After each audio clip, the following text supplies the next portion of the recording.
Hey, Tere, and welcome to Shadows of Thales. I'm glad you found your way here tonight.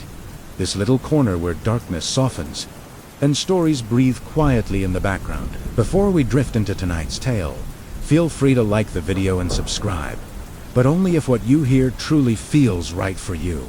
Your comfort matters more than anything else. If you'd like, share in the comments where you're watching from and what time the night found you. I love seeing how our growing community gathers from so many different places. It is a reminder that even in silence, we're connected. I hope you'll allow this video to accompany you for a while. Every story here is shaped to ease your thoughts, soothe your mind, and guide you gently into the late hours with a touch of mystery and calm. So go ahead, lower the lights, make yourself comfortable, take a slow breath, let the noise of the day melt away. And now, let's step into tonight's story together.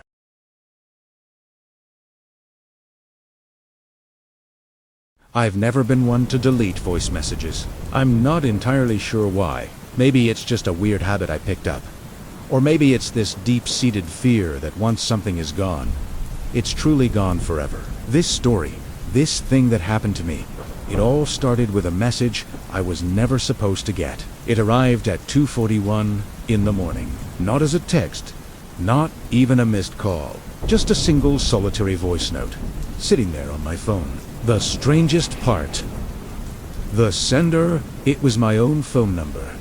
Not an unknown caller, not a private number. It was my number, staring back at me from the screen. My initial reaction was to just brush it off. It had to be a glitch, right? Phones do all sorts of strange things these days. I was so close to just hitting delete without even listening. A part of me, a very big part of me, now wishes I had. But I'm also glad I didn't. It's a complicated feeling. The message itself was short, only 23 seconds long. When I first pressed play, all I heard was silence. A heavy, loaded kind of silence. Then, breathing. It was slow and uneven. The kind of breathing someone does when they're desperately trying not to panic. And then, I heard my own voice. But it wasn't a recording I recognized. It wasn't something I remembered ever saying. The voice sounded like me, but older, exhausted, and absolutely terrified. The first thing it said was my own name. Hearing your own voice say your name in that tone is unsettling. Then, it said, "If you're hearing this, it means I didn't make it." My heart just stopped. I slammed my thumb on the screen to pause the message. My hands were shaking so badly I almost dropped my phone. My mind was racing, trying to make sense of it. I checked the date and time again. Las 2:41 alto. But I checked my phone's activity logs, my sleep tracker. Everything said I was dead asleep at that time. There were no outgoing messages, no recording activity, nothing. It was impossible. I couldn't bring myself to listen to the rest of it that night. The fear was too real. I waited until the sun came out, until the world felt a little safer, a little more normal. Then, with a deep breath, I played it again. This time, I forced myself to listen to the whole thing. After that first chilling sentence, it means I didn't make it. There was a long, tense pause. The breathing got a little heavier. Then, my voice came back. But this time, it was a strained whisper. They can hear me when I speak out loud, so I'm whispering now.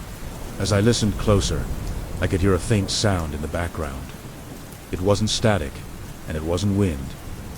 It was movement, a soft, brushing sound, like fabric rubbing against something rough, or maybe something being dragged. Then my whispering voice returned. I don't know how long I've been here. There are no windows, but there are reflections. That line burrowed into my brain and just stayed there. Reflections? Reflections of what? If there were no windows, what could possibly be creating a reflection? The message ended with one final, cryptic warning. Whatever you do, don't answer the call. And then, it just cut off. No goodbye, no further explanation, just silence. I spent the entire day in a fog. I replayed the message over and over, trying to decipher it, trying to convince myself it was an elaborate prank. But who would do this? And how? How could they send a message from my own number, using my own voice? The day dragged on, and with every passing hour, my anxiety grew. I knew what was coming. I dreaded the clock ticking closer and closer to that time. Las 2:41 alto mi was wide awake, of course. I sat on my couch, in the dark, just staring at my phone. I had the volume turned all the way down, but I knew it wouldn't matter. And then it happened. Exactly at 2:41 a.m., my phone screen lit up. The vibration was like a jolt of electricity through the silent room, and there it was. My own name, my own number, calling me.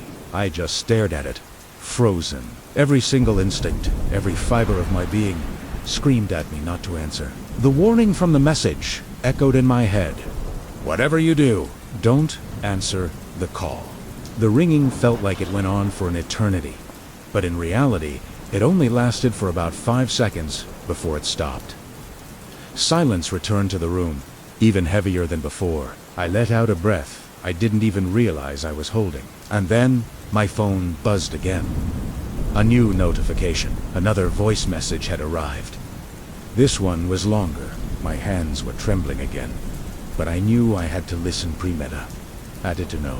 I pressed play. This time, there was no whispering. This time, it was my voice again. And I was screaming. A raw, blood-curdling scream of pure terror that went on, followed by the same brushing sound from the first message, only louder now, more frantic. And then, another voice. It wasn't mine. It was low and guttural. Something that sounded ancient and wrong. It said just one thing, a single phrase that I will never, ever forget. It said, "Now, there are 2 reflections." Since that night, my life has been a living nightmare. I haven't slept properly. Every shadow looks like a figure. Every quiet moment is filled with the memory of that scream. I see my own reflection in the mirror, in shop windows, in the dark screen of my phone, and I'm terrified. I keep wondering, am I looking at me? Or am I looking at the other one? The messages stopped after that second one. The calls stopped, too. But the fear hasn't. It's a constant companion. I've started covering up all the reflective surfaces in my apartment. Mirrors, the TV screen, even the glass on picture frames. It sounds crazy, I know. But when you hear your own voice screaming from a future that you might not survive, you start doing crazy things. I don't know what they are, or what this place with reflections is. I don't know if I'm living on borrowed time. Maybe the me from that message was a version of me from another timeline, another reality, trying to warn me. Or maybe it was me from my own future, and maybe by not answering that call, I changed my fate. Or maybe I just delayed it. The scariest part is the uncertainty. Every time my phone buzzes with a notification, my heart leaps into my throat. I live in constant fear of 2:41 a.m. I don't know what I'm supposed to do. Do I wait? Do I run? How do you run from a call from yourself? I'm telling this story because, well, honestly, I don't know why. Maybe to warn you, or maybe just to get it out, to feel like I'm not entirely alone with this. So if you ever get a strange message, a message from a number you shouldn't be seeing, be careful. Be very, very careful. Because sometimes, the most terrifying calls are the ones that come from inside the house, or in my case, from inside your own pocket.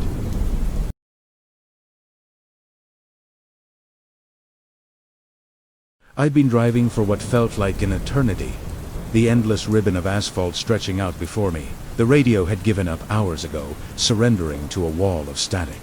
My phone was just as useless, a dead brick with no signal. It was kustem the hum of the engine, and the hypnotic rhythm of the white lines disappearing under my tires. The landscape was a monotonous blur of trees and sky. Just when I thought the road would go on forever, a sign materialized out of the dusk. It was old, wooden, the letters weathered, but clear. Welcome to Hollow Creek. Hollow Creek, the name, didn't ring a bell. I'd driven this route dozens of times and never seen it. I glanced at my GPS, but the screen was blank, just a tiny icon of my car floating in a gray void. There were no other turnoffs, no alternative routes. The only way forward was straight through. So, I drove on. The town itself looked normal. Almost too normal. Neat little houses with manicured lawns lined the streets. Lights glowed warmly in every window, casting a welcoming, golden hue onto the pavement. The streets were spotless. Not a single piece of litter in sight. But something was profoundly wrong. It was the silence. A heavy, oppressive silence that swallowed every sound. There were no people walking their dogs, no kids playing in the yards, no cars passing by, no distant hum of life. Just the soft crunch of my tires on the clean asphalt. I pulled into a gas station. The sign above flickered with a friendly, retro glow. The front door was unlocked, a small bell chiming softly as I pushed it open. The air inside was still and strangely warm. Shelves were fully stocked with chips and candy, magazines neatly arranged on a rack. Behind the counter, a large analog clock hung on the wall. Its second hand was ticking, a steady, rhythmic click. But the hands weren't moving. They were frozen at 3:17. Click, click, click. A sound with no purpose. My heart started to pound a little faster. This wasn't just strange, it was impossible. My eyes scanned the room, searching for an explanation, for any sign of another living soul. That's when I saw it, scrawled on the wall behind the counter. In what looked like hurried, desperate handwriting were the words, "If you're reading this, you didn't mean to come here." A cold dread washed over me, a primal fear that made the hair on my arms stand up. Behind me, the bell chimed again, but I hadn't moved. The door swung shut with a heavy, final click, plunging the store into near darkness. He spooned around my hand, fumbling for the doorknob. It wouldn't turn. Locked, I was trapped. Panic began to set in, a tight band constricting my chest. I pounded on the glass, my shouts swallowed by the eerie quiet of the town. No one answered. No one was there. Or were they? Peering through the glass, back at the perfectly silent, perfectly lit street, I saw a flicker of movement. A curtain in the house directly across the street twitched. Just for a second, and then another and another. One by one, in the windows of the silent houses, figures began to appear. Silhouettes standing motionless, watching me. They weren't moving, just standing there. Dark shapes against the warm, inviting light. A town full of silent observers. My mind raced, trying to make sense of it all. Was this a prank? A dream? The ticking of the frozen clock seemed to grow louder, each click a hammer blow against my sanity. I looked back at the message on the wall.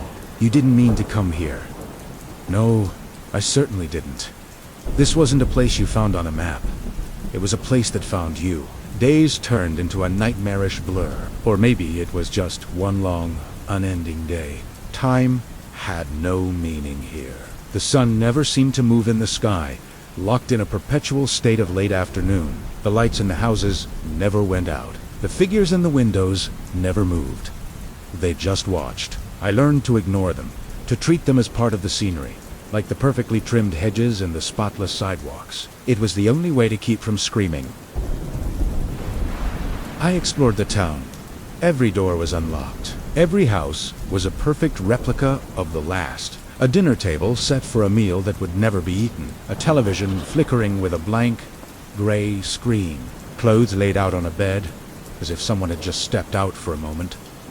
But there was never anyone there. No photos on the walls, no personal trinkets, no history. It was a town of empty shells. A stage set for a play with no actors, only an audience. I found other messages, scratched into walls, etched onto mirrors, hidden inside books. Don't let them see you're scared. They feed on it. The road out is not the road in. Each one was a breadcrumb left by someone else who had stumbled into this trap. How many had come before me? And where were they now? Had they escaped? Or had they become one of the silent figures in the windows? The thaw sent a fresh wave of terror through me. I realized the town was a test, a psychological labyrinth. The silence, the watching figures, the frozen clock, it was all designed to break you, to fill you with a specific kind of despair, The road out wasn't a physical path. It was a state of mind. The previous victims had tried to fight it, to run, to hide. Their fear had been their undoing. I had to do something different. I had to play their game. So I stopped running. I stopped hiding. I started to live in the town. I'd walk down the main street, head held high, and I'd wave at the figures in the windows. I'd just sit on a park bench in the town square and read a book aloud to the empty air. I'd go into the diner, make myself a cup of coffee, and talk about my day to the vacant booths. I performed normality. I acted as if this was exactly where I wanted to be. I pretended the silence wasn't deafening, that the endless watching wasn't driving me to the brink of madness. At first, nothing changed. The figures remained still. The clock remained frozen. But then, subtle things started to happen. One day, as I walked past a house, the figure in the window wasn't there. The next day, 2 more were gone. It was working. My refusal to show fear, my acceptance of the bizarre reality, was disrupting the system. I was breaking the rules of their game. They didn't know what to do with someone who wasn't afraid. The town began to fight back. Whispers started to snake through the silence. My name carried on a breeze that didn't exist. Shadows would dart at the edge of my vision. Doors would slam shut in empty houses as I walked by. The performance became harder to maintain. Every instinct screamed at me to run, to scream, to break down. But Primer held on, forcing a smile, humming a tune, refusing to give them the satisfaction of my terror. The final test came one evening. As I sat in the diner, the front door swung open. A figure stood in the doorway. Not a silhouette this time, but a man. He looked ordinary, dressed in a simple suit. He smiled at me, a warm, friendly smile. "Enjoying your stay?" he asked, his voice the first I'd heard in what felt like a lifetime. "It's a lovely town," I replied, my voice steady, betraying none of the chaos in my mind. He walked over and sat in the booth across from me. "We're so glad you like it. Most people don't adjust so well." His eyes were empty, devoid of any light. "We were thinking you might like to stay. Permanently become one of us." He gestured towards the window. "It's peaceful here." I knew this was it. The final move in the game. They weren't just feeding on fear anymore. They were offering me a place among them. An eternity of silent observation. Primera smiled back. A genuine smile this time, born of a desperate, wild idea. "That's a very kind offer," I said, "but I think I'm ready to leave now." The man's smile faltered for just a fraction of a second. But no one leaves Hollow Creek. I stood up. "I'm not no one. I'm a visitor, and my visit is over." I turned and walked towards the door, every nerve ending screaming. I didn't look back. I expected a hand on my shoulder, a sudden change in the atmosphere. But nothing happened. I reached the door, pushed it open, and stepped outside. I walked directly to my car. I didn't run. I got in, put the key in the ignition, and turned it. The engine roared to life. I looked at the gas station one last time. In the window, the man in the suit stood watching, his smile gone, replaced by a look of utter confusion. I put the car in drive and pulled out onto the street. As I drove, the town began to change. The lights in the houses flickered and died. The buildings seemed to sag, the paint peeling away in an instant. The perfect lawns withered into brown patches. The town was decaying before my very eyes, its illusion crumbling now that its power over me was broken. I reached the edge of town and saw the sign again, "Welcome to Hollow Creek." But as I passed it, I glanced in my rearview mirror. The sign now read, "You're not welcome." The road ahead was the same endless stretch of asphalt I'd been on before. I checked my GPS. It flickered to life, showing my car on a clearly marked highway. Hollow Creek was gone, as if it had never existed. I drove for another hour before my phone chirped, a notification lighting up the screen. The static on the radio cleared, replaced by a song. It was over. I was free. But I know I'll never forget the suffocating silence of Hollow Creek and the faces in the windows forever watching.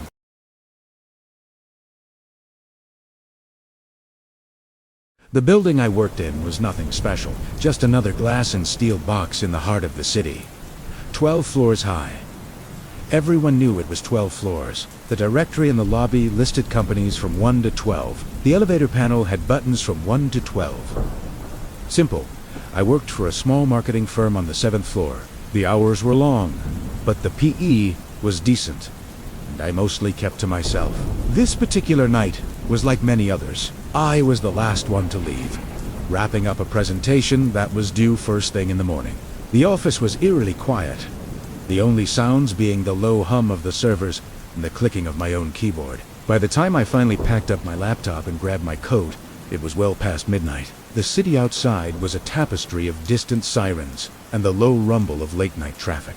I walked down the dimly lit hallway, my footsteps echoing unnaturally in the silence. The cleaning crew had already come and gone, leaving behind the faint, clean scent of disinfectant. I reached the elevator bank and pressed the down button. A moment later, a soft ding announced the arrival of a car. I stepped inside, the polished steel doors sliding shut behind me, sealing me in the small, sterile box. Alone. That was the first thing that always struck me about taking the elevator this late. During the day, it was a cramped, bustling space filled with hurried conversations and the smell of coffee. At night, it was just me and my reflection in the mirrored walls. I automatically reached out to press the G4, the ground floor. My finger hovered over the panel, and that's when I saw it. The panel was all wrong. The familiar layout was there.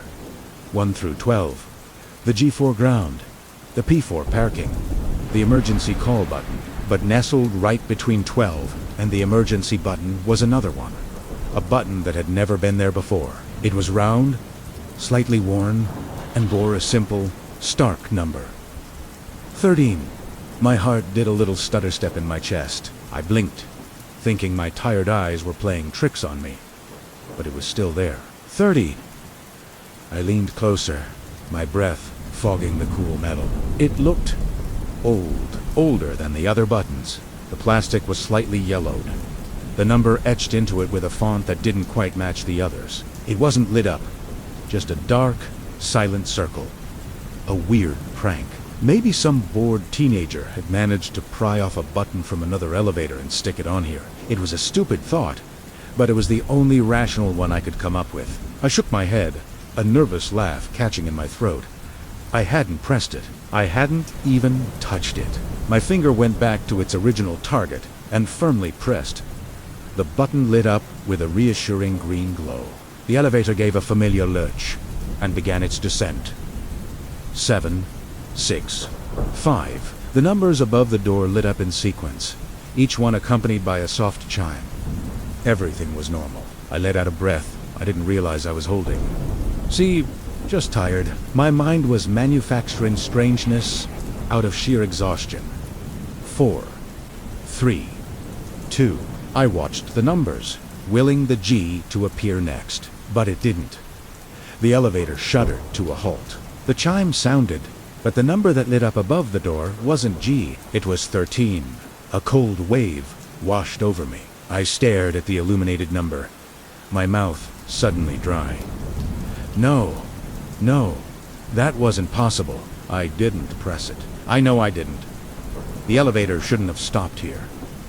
This floor doesn't exist. For a long moment, nothing happened.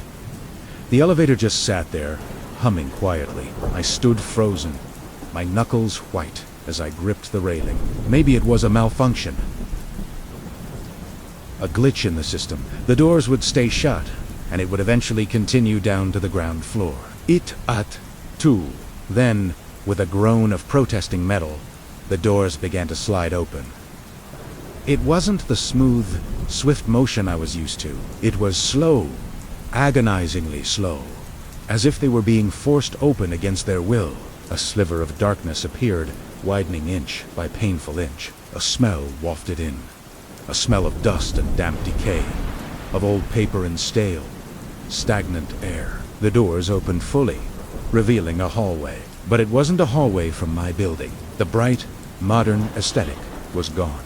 The walls here were covered in faded, peeling wallpaper, a sickly yellow-green pattern that might have been fashionable half a century ago.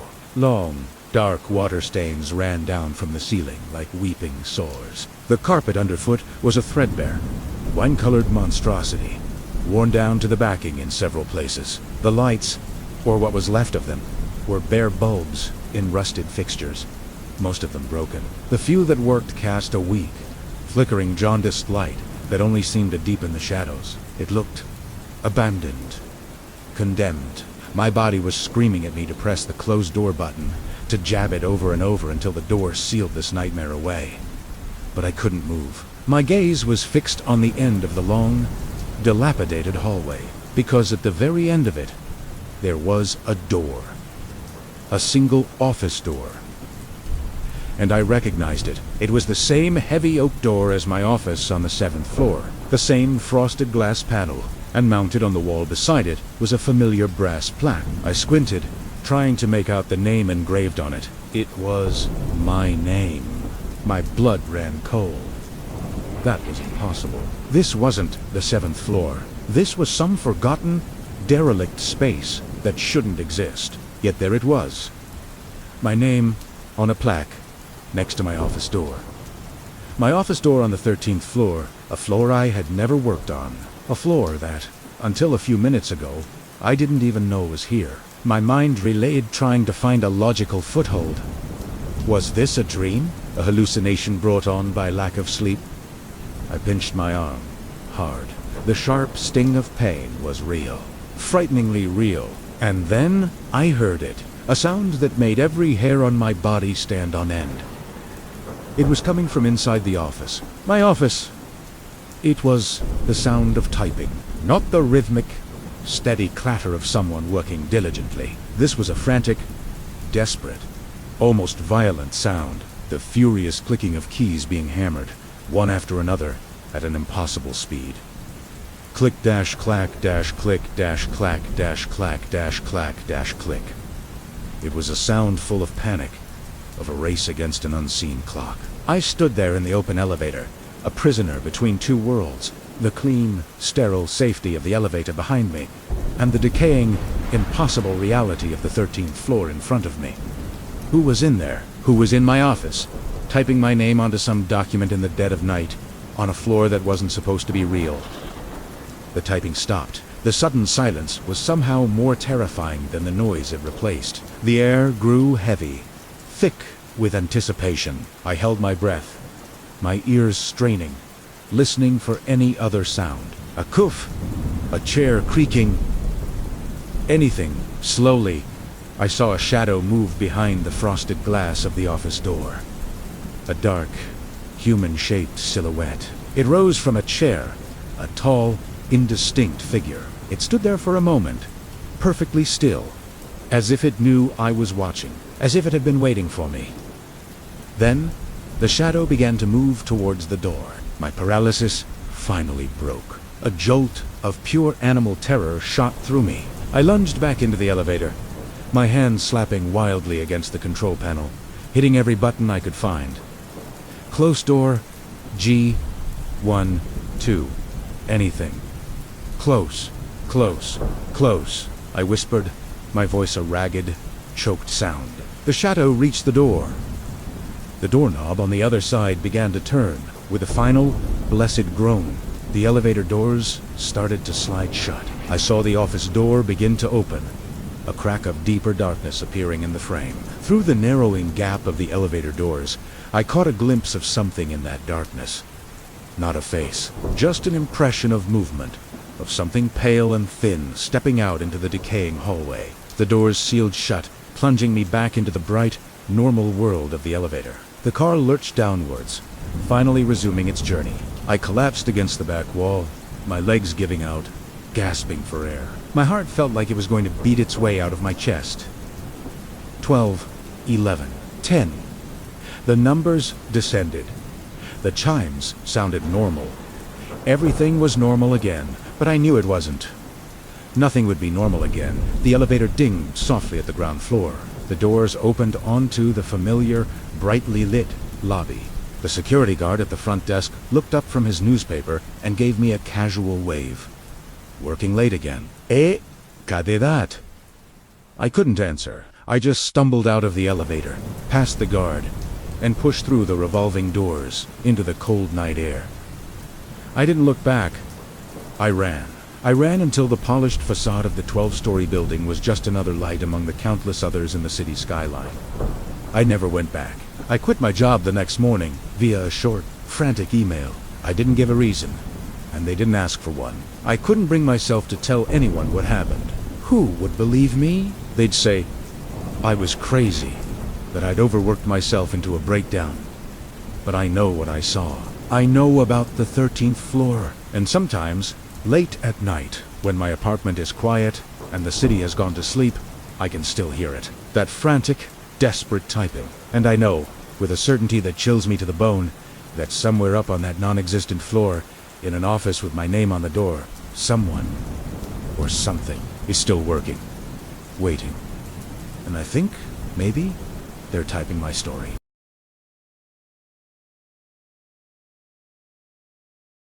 Finding the perfect house is tough, right? You scroll through listings for months, go to countless open houses, and deal with bidding wars. So, when I stumbled upon this place, I thought I'd hit the jackpot. It was in a decent neighborhood, had a nice little yard, and the price, well, the price was unbelievable. Almost too good to be true. I remember asking the real estate agent, "What's the catch?" She just smiled and said, "It's been on the market for a long time." She didn't elaborate. And honestly, I was so excited about the price, I didn't push it. I figured maybe the last owners had some financial trouble or there was a minor issue that scared off pickier buyers. For me, it was perfect. I signed the papers faster than you can say sold. The first day was a blur of unpacking boxers and ordering pizza. The house was a house, 2 bedrooms, 1 bathroom, a cozy living room, and a kitchen that needed a little love but had good bones. Everything was normal. I set up my bed, arranged my books on the shelves, and collapsed into sleep, dreaming of paint swatches and new furniture. The first night was silent, peaceful ebb. I woke up feeling refreshed, convinced I had made the best decision of my life. I spent the second day, much like the first, trying to carve out a home from the mountain of cardboard and bubble wrap. As evening fell, I made a simple dinner, watched a movie on my laptop, and felt a sense of contentment settle over me. This was it. This was my home. But then came the second night. It started subtly. I was drifting off to sleep when I heard it. A faint sound, like a soft click and a low groan. My first thought was the house settling. Old houses do that, right? They creak and groan. It's part of their charm. I rolled over and tried to ignore it. But a few minutes later, I heard it again. Click. Groan. It was a distinct sound, rhythmic and deliberate. It sounded like a door. A heavy wooden door opening slowly. But that was impossible. I lived alone. I had locked the front door and the back door myself. My bedroom door was wide open, and I could see down the hallway. There were no other doors. Curiosity, or maybe just a good dose of adrenaline, got the better of me. I slipped out of bed, my heart starting to pound a little faster. The floorboards were cold under my feet. I stood in the hallway, listening. Silence. Maybe I had imagined it. Maybe I was just overtired from the move. I was about to head back to bed when I heard it again, clearer this time. It was coming from the wall at the end of the hallway, the solid, windowless wall that separated the main hall from the side of the house. I took a few cautious steps forward, my hand trailing along the cool, textured wallpaper. There was nothing there, just a flat surface. I pressed my ear against it. For a moment, there was only the sound of my own breathing. Then, from the other side, I heard a faint, shuffling sound. My blood ran cold. I backed away slowly. My mind, racine. Was someone in the walls? It was a ridiculous thought, but the sound was undeniable. I spent the rest of the night on the couch in the living room with all the lights on, jumping at every little creak and groan. The next day, I felt foolish. I was letting my imagination get away from me. It was an old house. Old houses make noises. I decided to investigate properly in the light of day. I went back to the hallway and examined every inch of that wall. I knocked on it, listening for a hollow sound. Nothing. It was solid all the way across. I checked the blueprints I'd received during the sale. They showed a solid exterior wall, no hidden rooms, no secret passages, just a normal, boring wall. I felt a wave of relief. It had to be the pipes, or the wind, or some other perfectly logical explanation. I tried to put it out of my mind. Focusing on making the house feel more like home, I hung pictures, bought a new rug for the living room, and even started painting the kitchen a cheerful yellow. For a few days, everything was normal. The nights were quiet. I started to relax, to feel safe again. I laughed at myself for being so jumpy, but on the 5th night, the sound returned. It was louder this time, a definite, unmistakable sound of a door swinging open on rusty hinges. It wasn't just a click and a groan anymore. It was a full-on creak that echoed down the hallway. It was coming from the exact same spot. This time, I wasn't scared. I was angry and determined. I grabbed the heaviest flashlight I owned and marched down the hallway. I wasn't going to let some spooky noise chase me out of my own home. I stood in front of the wall, my flashlight beam cutting through the darkness, and I dared it to make the sound again. And then I saw it. My breath caught in my throat. Right in the middle of the wall, where there had been nothing but flat wallpaper before, was the faint but clear outline of a door. It was old, made of dark wood, with no handle or knob. It looked like it had been part of the house for 100 years.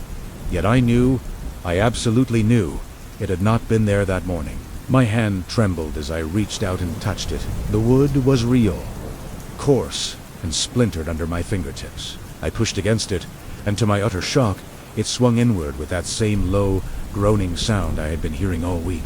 The air that flowed out was stale and musty, thick with the smell of dust and something else, something old and sad. My flashlight beam cut into the darkness beyond. It revealed a small, windowless room. The space couldn't have been more than 6 feet by 6 feet. There was no furniture, no light fixture, nothing at all, except for the walls. Every single inch of the 4 walls, from the floor to the ceiling, was covered in writing. I stepped inside, my flashlight beam dancing across the surfaces. It was handwriting.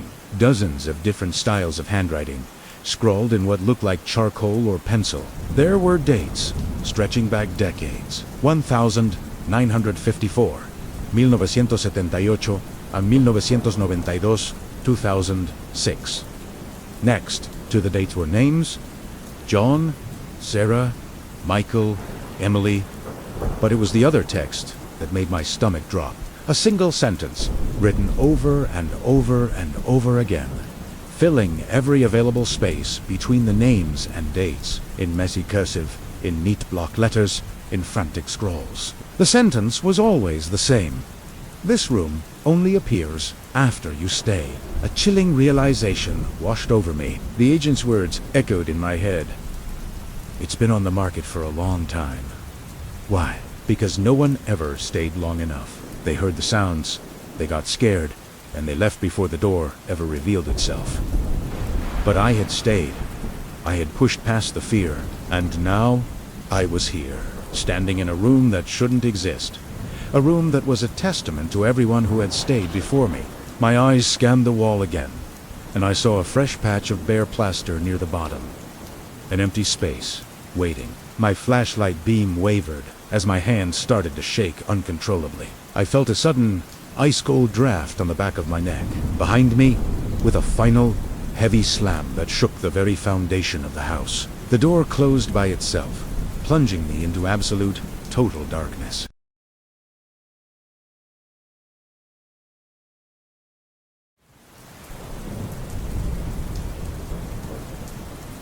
The house was never listed for sale. No sign in the yard, no photos online, no history anyone could find, and yet, somehow, Daniel knew it was empty. It stood at the end of a narrow, forgotten road just outside the city, surrounded by tall grass and silent trees. It wasn't a forest, just land that felt completely abandoned.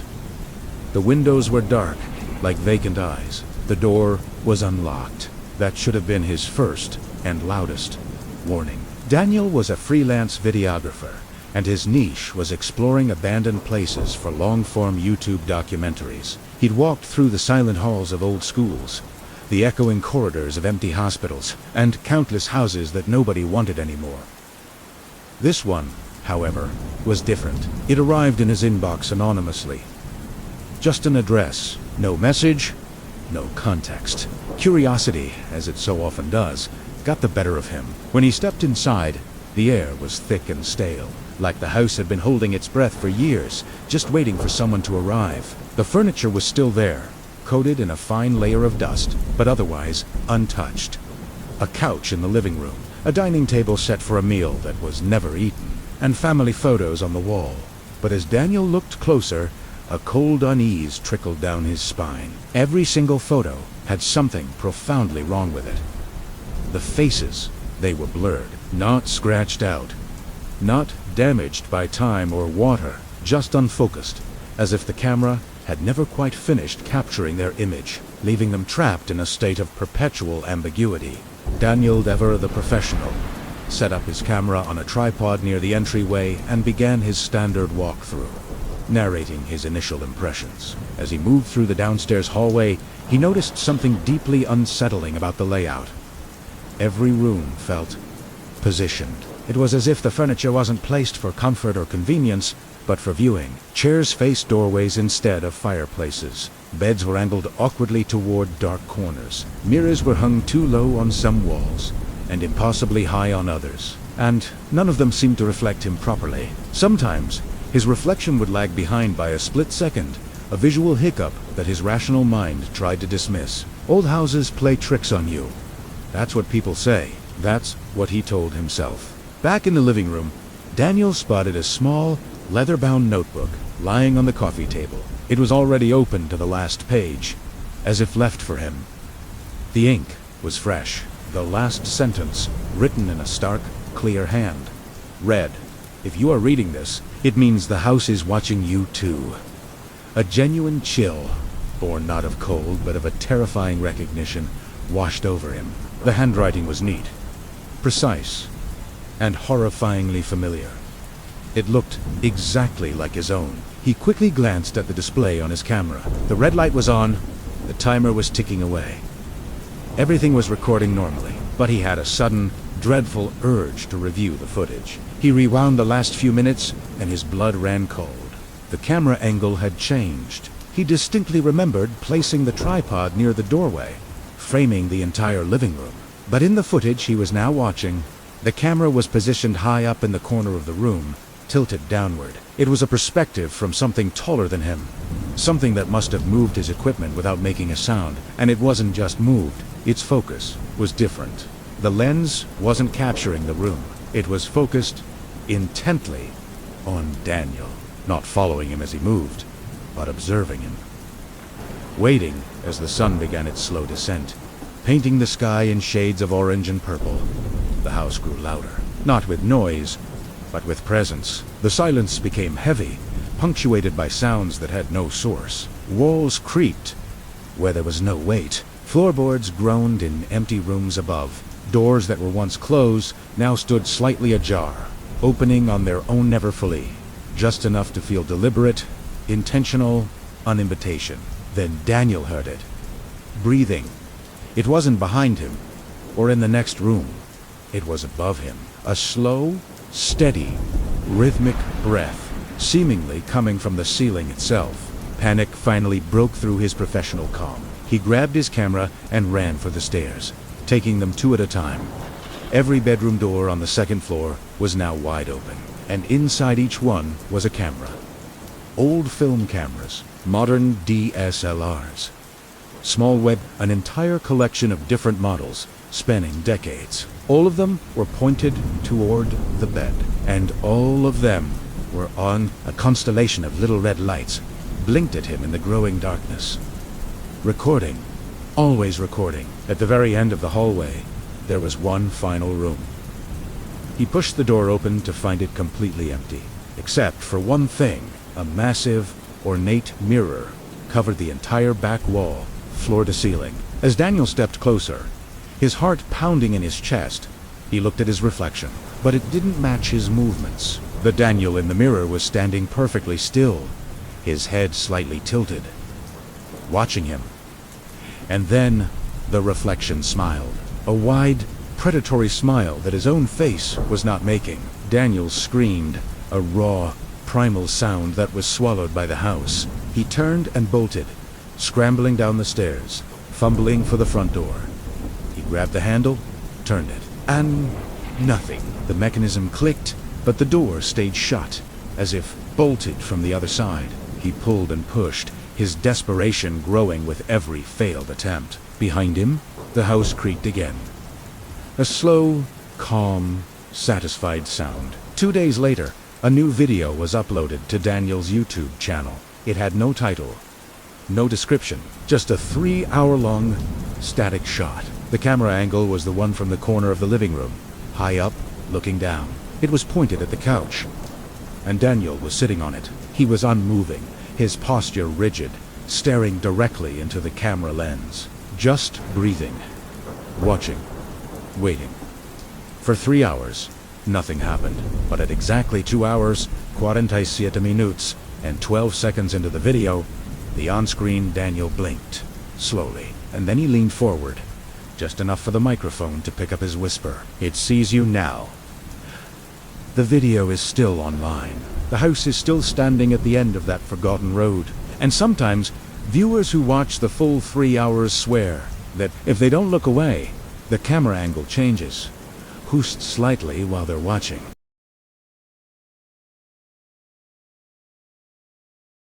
For over 50 years, the old brick building on Elm Street was the definition of ordinary. 4 floors, 12 apartments, and a single, narrow hallway that always smelled a little like dust and old paint. It was the kind of place where nothing ever happened, until the day it did. Until the day room 413 appeared. No one heard a single hammer swing. No one saw a construction crew. No permits were filed. It was just there. One Tuesday evening, a tenant named Evan got home from his late shift at the library. As he stepped onto the 4th floor, he felt a strange sense of unease. He walked towards his apartment, 414, and then froze. Between apartment 412 and the emergency stairwell, where there had only ever been a blank, cream-colored wall, there was now a door. It was made of a dark, almost black wood, with a grain that seemed to twist in unnatural patterns. There was no number plate, no peephole, not even a handle. Where a lock should have been, there was only a smooth, circular metal plate, the size of a silver dollar. Evan stood there for what felt like an hour, staring, trying to convince himself he was just tired, that his memory was playing tricks on him. Buildings don't just grow new rooms overnight. It was impossible. He shook his head, unlocked his own door across the hall, and tried to forget what he'd seen. The next morning, the hallway felt different. Tighter. Claustrophobic. It was a subtle change, but Evan could swear the walls had shifted inward by a few inches. He wasn't the only one. Mrs. Gable from 411 mentioned it to him as they passed. "Feels a bit snug in here today, doesn't it, dear?" she said, her voice trembling slightly. By the 3rd day, the entire floor was buzzing. The appearance of the door and the shrinking hallway were the only topics of conversation. A group of them decided to confront the building manager, a gruff man named Mr. Henderson. They brought him up to the 4th floor, pointing at the mysterious door. Mr. Henderson just frowned, his brow furrowed in confusion. "What are you all talking about?" he sighed calmly. "There is no room 413. There never has been." They thought he was joking, or perhaps trying to cover something up. Evan pulled out his phone and showed him the picture he'd taken the night before, but as he looked at the screen, his blood ran cold. In the photo, the space between 412 and the stairwell was just a plain, empty wall. One by one, the other tenants checked their own photos. It was the same for all of them. The door existed when they looked at it with their own eyes, but it vanished from any picture or video they tried to take. It was a digital ghost. Mr. Henderson just shook his head and walked away, muttering about mass hysteria. That night, the sounds began. They were soft at first, barely audible over the hum of the building's old pipes. Faint sounds coming from behind the door of room 430. Breathing, A slow, rhythmic inhale, an exhale, then footsteps, a heavy, dragging sound, as if someone was pacing back and forth on an old wooden floor, and sometimes whispering, a constant, sibilant stream of whispers that sounded like 1,000 voices speaking at once, but in a language no one could recognize. Evan's apartment was directly across from the door, and for him, the sounds were inescapable. He tried stuffing pillows over his head, playing loud music, but the whispers seemed to seep through everything, and he noticed a terrifying pattern. Every single night, at exactly 2:13 a.m., the whispering would abruptly stop. A dead silence would fall over the hallway for a few seconds, and then a new sound would begin. Scratching, long, slow, deliberate scratches coming from the inside of the door. It sounded like something was methodically dragging a sharp nail across the wood, over and over again, as if it was trying to learn the shape of the door, to map out its own prison. A week passed. The hallway grew even narrower, now barely wide enough for one person to walk down without their shoulders brushing the walls. Sleep was a forgotten luxury for the residents of the 4th floor. One night, as Evan was staring at the door, trying to summon the courage to just pack a bag and leave, he noticed something that made his stomach drop: the circular metal plate on the door. It had changed. A tiny, almost imperceptible indentation had appeared on its surface. It was faint, but unmistakable. It looked like the beginning of a fingerprint, slowly being pressed into the metal from the inside. That was the last straw for many. People started moving out. T. Couple in 410 were the first to go. They packed in a hurry, their faces pale and drawn. But something strange happened. No one who left could ever explain why they were leaving. When asked, they'd just mumble something about needing a change of scenery. Then they would walk out the front door and disappear. Their friends and family would call, but the calls would go straight to voicemail. Their social media would go silent. Their apartments were found just as they'd left them, perfectly neat, keys still on the counter, phones lying on the table, as if they had simply stepped out of existence the moment they crossed the building's threshold. Evan knew he had to get out. He couldn't end up like the others. He spent the entire day packing his most essential belongings into a single suitcase. He didn't dare sleep. He just sat on his sofa, staring at his front door, waiting for the sun to rise. He would leave at first light and never look back. The first rays of dawn finally broke through his window. It was time. With a deep breath, he grabbed his suitcase, walked to his door, and turned the handle. He pulled it open, ready to step into the familiar, shrinking hallway. But he wasn't in the hallway. He was standing inside room 413. The door behind him slammed shut and vanished, melting back into a solid, featureless wall. Panic seized him. The room was impossible. It was larger than the entire building. A vast, cavernous space that stretched into an infinite, shadowy distance. The air was cold and smelled of ozone and decay. The walls were lined with endless rows of doors, stretching as far as the eye could see. Each door was identical to the one that had appeared in the hallway. Dark wood with a single metal plate, but these doors had something else. Scratched crudely into the wood of each one was a name. His heart pounded as he read them. Mrs. Gable. The couple from 410. Every single person who had ever lived in the building. Their names were all there. Some of the doors were slightly ajar. Driven by a morbid curiosity he couldn't control, Evan peered inside. Once he saw a moment frozen in time.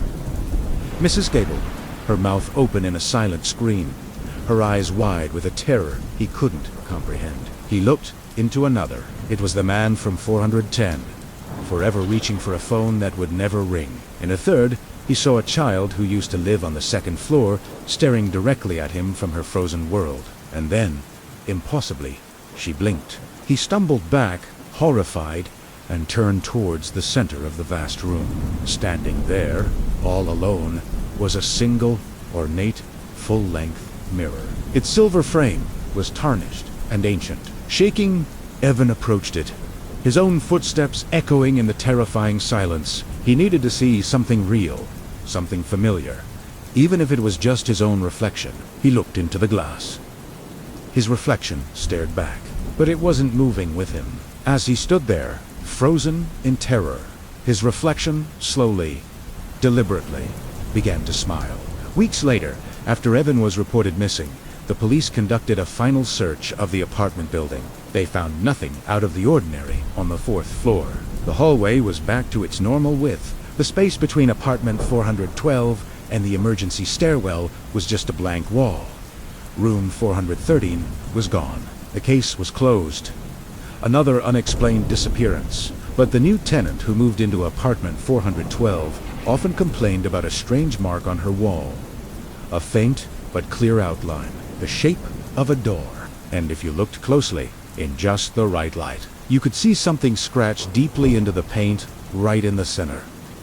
A name and a word. Evan occupant.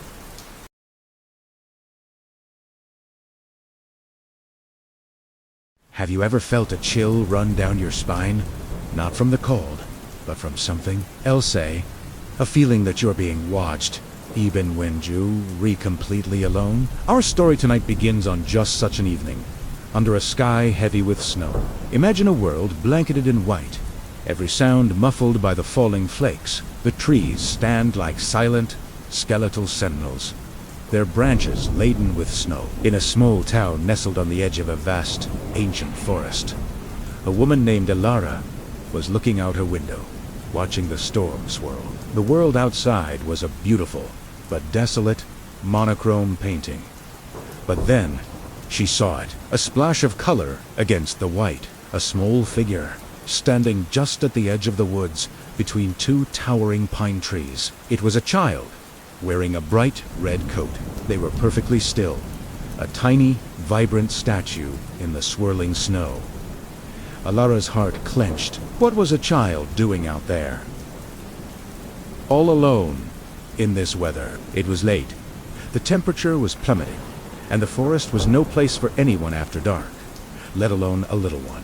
Every local knew the stories, the whispers of those who had wandered into the woods and never returned. Concern quickly overrode her initial unease. She pulled on a heavy coat, wrapped a scarf around her neck, and grabbed a powerful flashlight. Her boots crunched in the fresh snow as she stepped outside, the cold air biting at her cheeks. "Hello," she called out, her voice absorbed by the snow-filled air.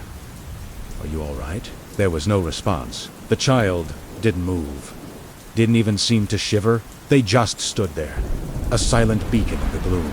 Elara walked faster, her flashlight beam cutting a path through the falling snow, illuminating the still figure. As she got closer, she could see it was a young boy, maybe 7 or 8 years old.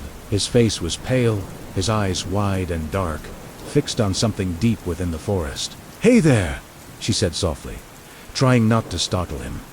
"It's too cold to be out here. Where are your parents?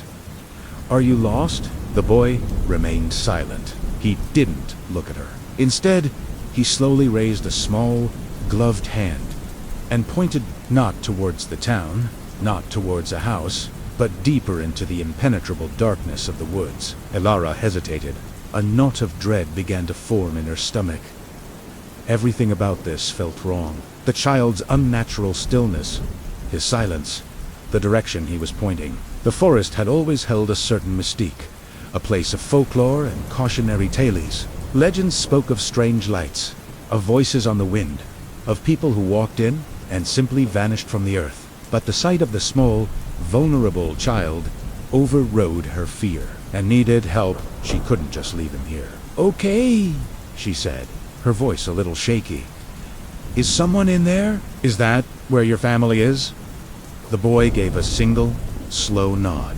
His gaze never wavered from the darkness he was pointing to. Elara took a deep breath, trying to calm her racing heart. She took a step past the boy, towards the tree line, shining her light into the dense woods. The beam caught on the thick trunks of ancient trees, creating dancing, elongated shadows. It was like looking into a black, gaping mouth. "I don't see anyone," she said, turning back to the boy. "Are you sure?" He nodded again. His persistence was unsettling. Why wasn't he talking? Why wasn't he cold? Her rational mind was screaming at her, telling her to grab the boy and run back to the warmth and safety of her home. But an inexplicable pull, a sense of duty mixed with a terrifying curiosity, kept her there. She decided to take a few more steps into the woods. Who's to be sewer? I'll just take a quick look, she told the silent child, as if reassuring herself. You stay right here. As she moved forward, something made her glance down at the ground. And that's when the real horror began. The snow was deep, a fresh, undisturbed blanket. Her own footprints were clear, dark indentations in the pristine white. But around the boy, there was nothing. Not a single mark. He was standing on top of the snow, leaving no trace of his presence. It was impossible. He should have sunk in, just like she had. A wave of pure ice-cold terror washed over her. This wasn't a lost child. This was something else entirely. Her breath caught in her throat. Her hand holding the flashlight trembled, the beam dancing erratically across the snow, confirming what her eyes had seen. Nothing. No footprints. She slowly backed away, her eyes locked on the boy, who still hadn't moved. Who are you? She stammered, her voice barely a whisper. The wind howled through the trees, a mournful, eerie sound. The boy finally turned his head, his dark, empty eyes meeting hers for the first time. The air grew impossibly cold. And then he spoke. His voice was not the voice of a child. It was a faint, ethereal whisper that seemed to come from all around her, a sound like dry leaves skittering across pavement. It was a voice she recognized, a distorted echo of her own. I am you, the whisper said. The words hung in the frozen air, sharp and clear despite their softness. Ilara's mind struggled to comprehend. It made no sense. I am you, the whisper repeated. But you never leave the forest. The meaning of those words slammed into her with the force of a physical blow. A forgotten memory, a childhood game of hide-and-seek in this very forest. A moment of fear, a wrong turn. But she had made it out. Adnte she, the story her parents always told, how they found her crying at the edge of the woods just before sunset. Was that the real story? The boy's face, which had seemed pale and indistinct, now sharpened into a hauntingly familiar image. It was her face from an old, faded photograph on her parents' mantelpiece. Her at 7 years old. The red coat, she'd had a red coat just like that. Her reality began to fray at the edges. Was this a dream? A hallucination brought on by the cold? She blinked, trying to clear her head, to force the world back into focus. It was just a moment, a single, desperate blink against the terrifying vision before her. And in that instant, he was gone. The space where the boy in the red coat had stood was now empty. There was no sound, no flash of light, just an abrupt absence. He had vanished as silently and mysteriously as he had appeared. Ilara stood frozen, her heart pounding against her ribs like a trapped bird. She stared at the empty spot, the impossible, footprintless patch of snow. The whisper echoed in her mind. You never leave Theforest. A cold dread, deeper and more profound than any she had ever known, seeped into her bones. Was it a warning or a statement of fact? She looked back towards her house, its warm lights twinkling through the snow. It seemed a million miles away. Then she looked back into the dark, waiting forest. The place she had supposedly escaped all those years ago. The pointing hand, the silent guide, the whispered truth. It was a summons. She took one step, then another. The flashlight fell from her numb fingers, its beam extinguished as it hit the soft snow. She walked towards the tree line, leaving her own set of footprints behind, moving towards the darkness that had waited for her for so long. The next morning, the snow had stopped. The world was bright, silent, and clean. But Ilara was gone. Her neighbors noticed her house was dark, her car still in the driveway. They called her name, but only silence answered. When the search party was organized, they followed her footprints from her front door. They led directly to the edge of the ancient forest. And there, the trail stopped. But next to her last, deep footprint, they found something else. Something that made no sense. In the undisturbed snow, there was a single set of small footprints. A child's footprints. They didn't lead from anywhere. They simply began, took a few steps into the deep, dark woods. And then, they too vanished. As if the person who made them had simply dissolved into the air, finally returning home.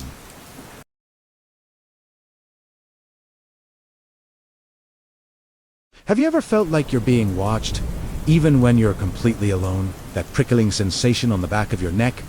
The sudden urge to look over your shoulder? For most of us, it's just our imagination playing tricks. But for one professional photographer, that feeling became a terrifying reality, captured forever on his camera. This is a story that blurs the line between the seen and the unseen.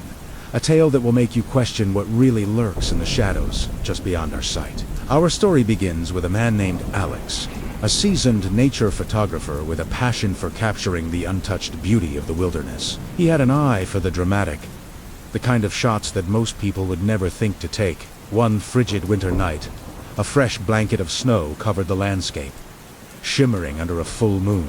For Alex, this was the perfect opportunity. He wanted to capture the ethereal, silent beauty of a snow-laden forest at night. Packing his high-end camera gear, he drove out to the edge of a dense, old-growth forest, a place known for its quiet solitude.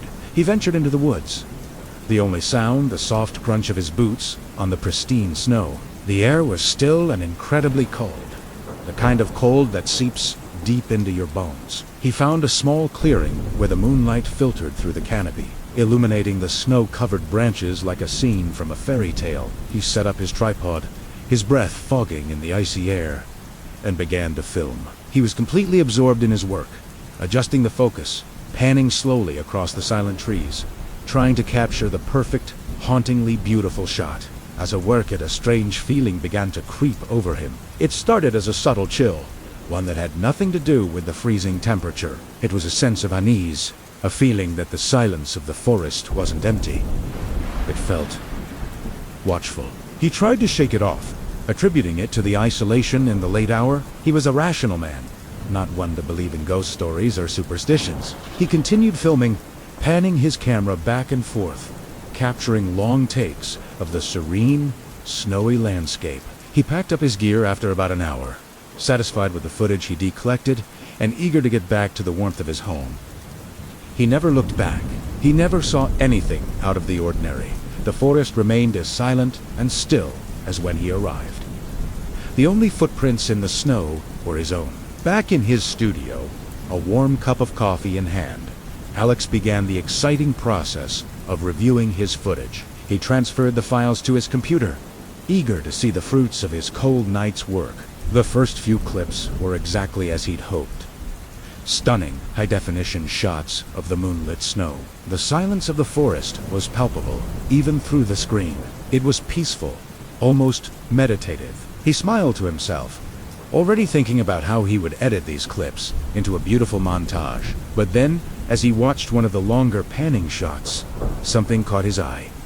It was a flicker, a subtle anomaly in the background. He paused the video and rewound it. His curiosity piqued. He played it again, his eyes glued to the screen.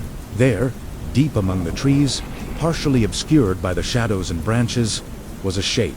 It was tall and slender, almost indistinguishable from the tree trunks around it.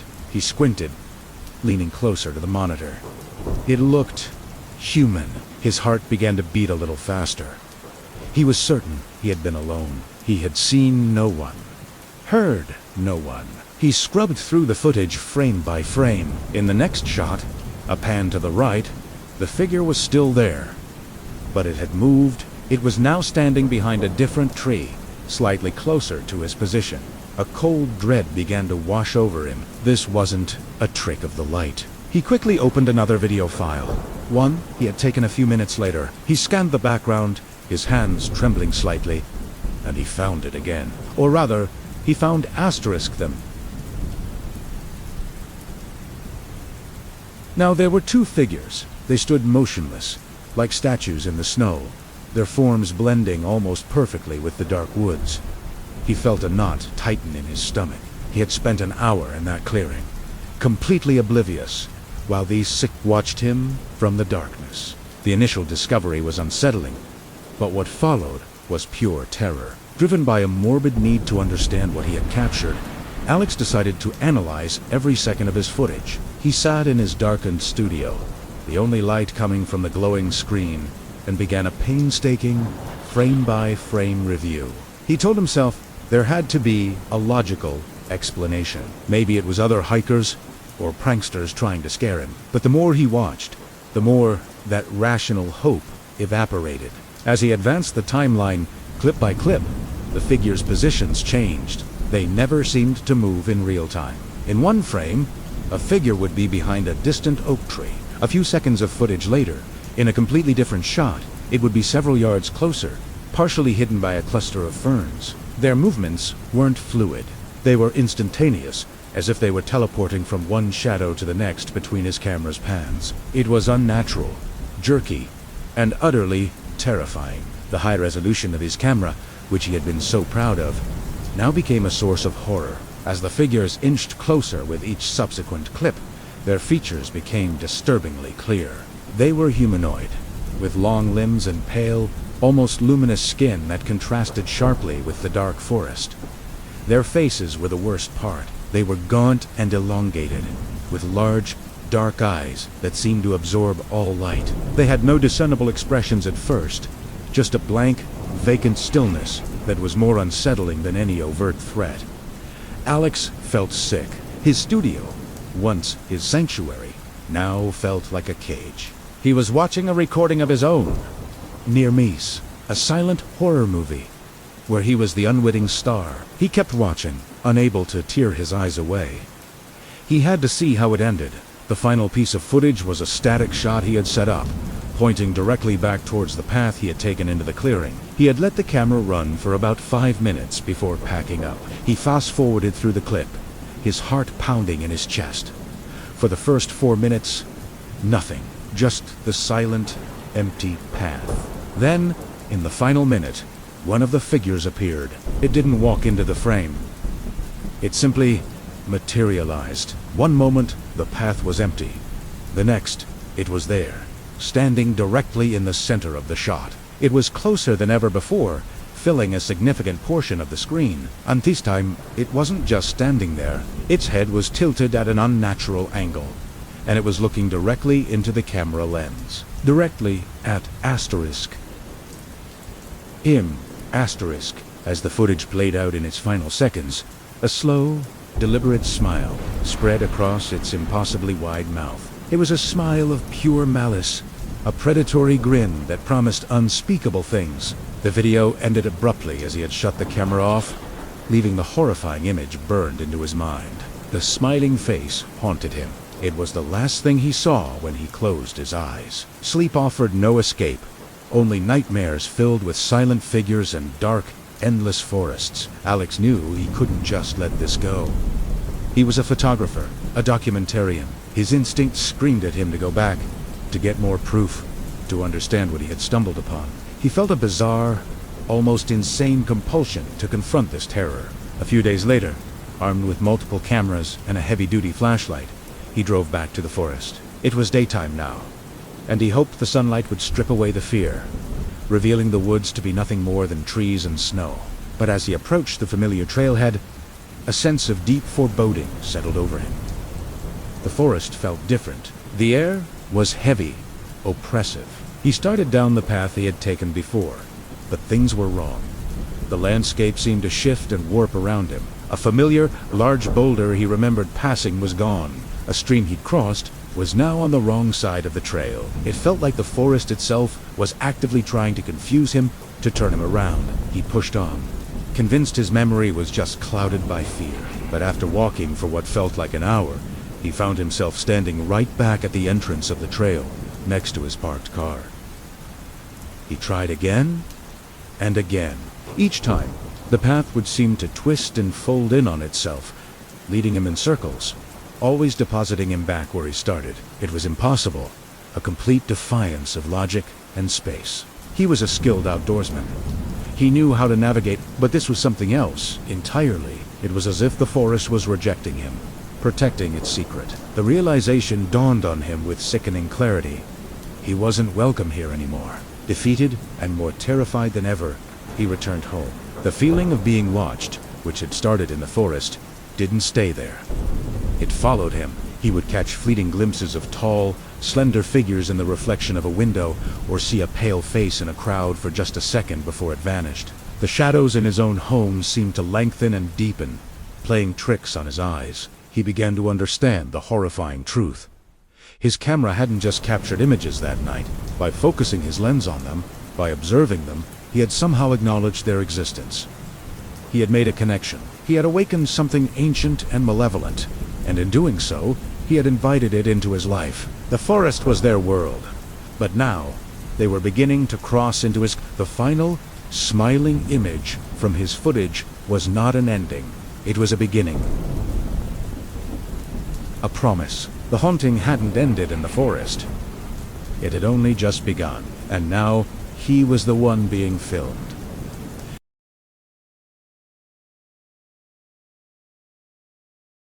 The night was cold. So cold that the air seemed to bite at any exposed skin. Lucas was driving, his hands clenched tight on the steering wheel, the only warmth coming from the car's heater blasting on full. He was on a remote forest road, one he'd never taken before. A shortcut recommended by his GPS that was now seeming more like a long, dark detour. Snow was falling, not heavily, but enough to dust the world in a fine, white powder. The only sound was the low hum of the engine and the rhythmic crunch. Crunch. Crunch of his tires on the fresh snow. He'd been driving for what felt like hours. The endless wall of dark trees on either side of the road starting to feel oppressive. He glanced at the clock on his dashboard, 11:47 p.m. He should have been home an hour ago. He let out a sigh, his breath fogging up the cold glass of the windshield for a moment. Up ahead, his headlights caught something. It was a signpost, old and weathered, leaning slightly to one side. The letters were faded, but he could just make out the name of a town he didn't recognize. Silent Creek. An odd name, he thought. He drove past it, the sign disappearing into the darkness behind him. He pushed the thought aside and focused on the road, trying to ignore the growing unease in the pit of his stomach. About 10 minutes later, maybe 12, his heart gave a sudden, hard thump against his ribs. There, caught in the beam of his headlights, was the signpost again. Silent Creek.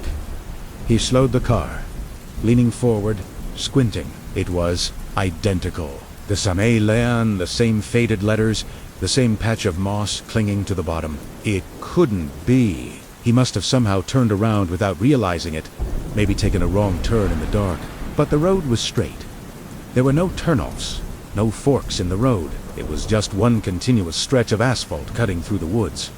He shook his head, trying to rationalize it. It's late, he told himself. I'm tired.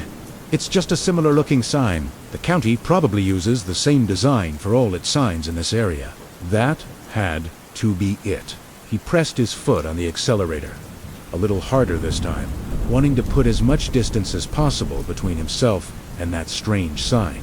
The trees flew by in a blur of black and white. He kept his eyes glued to the road ahead, refusing to look in his rearview mirror. He just wanted this drive to be over. A few minutes later, his blood ran cold. The signpost. It was there again.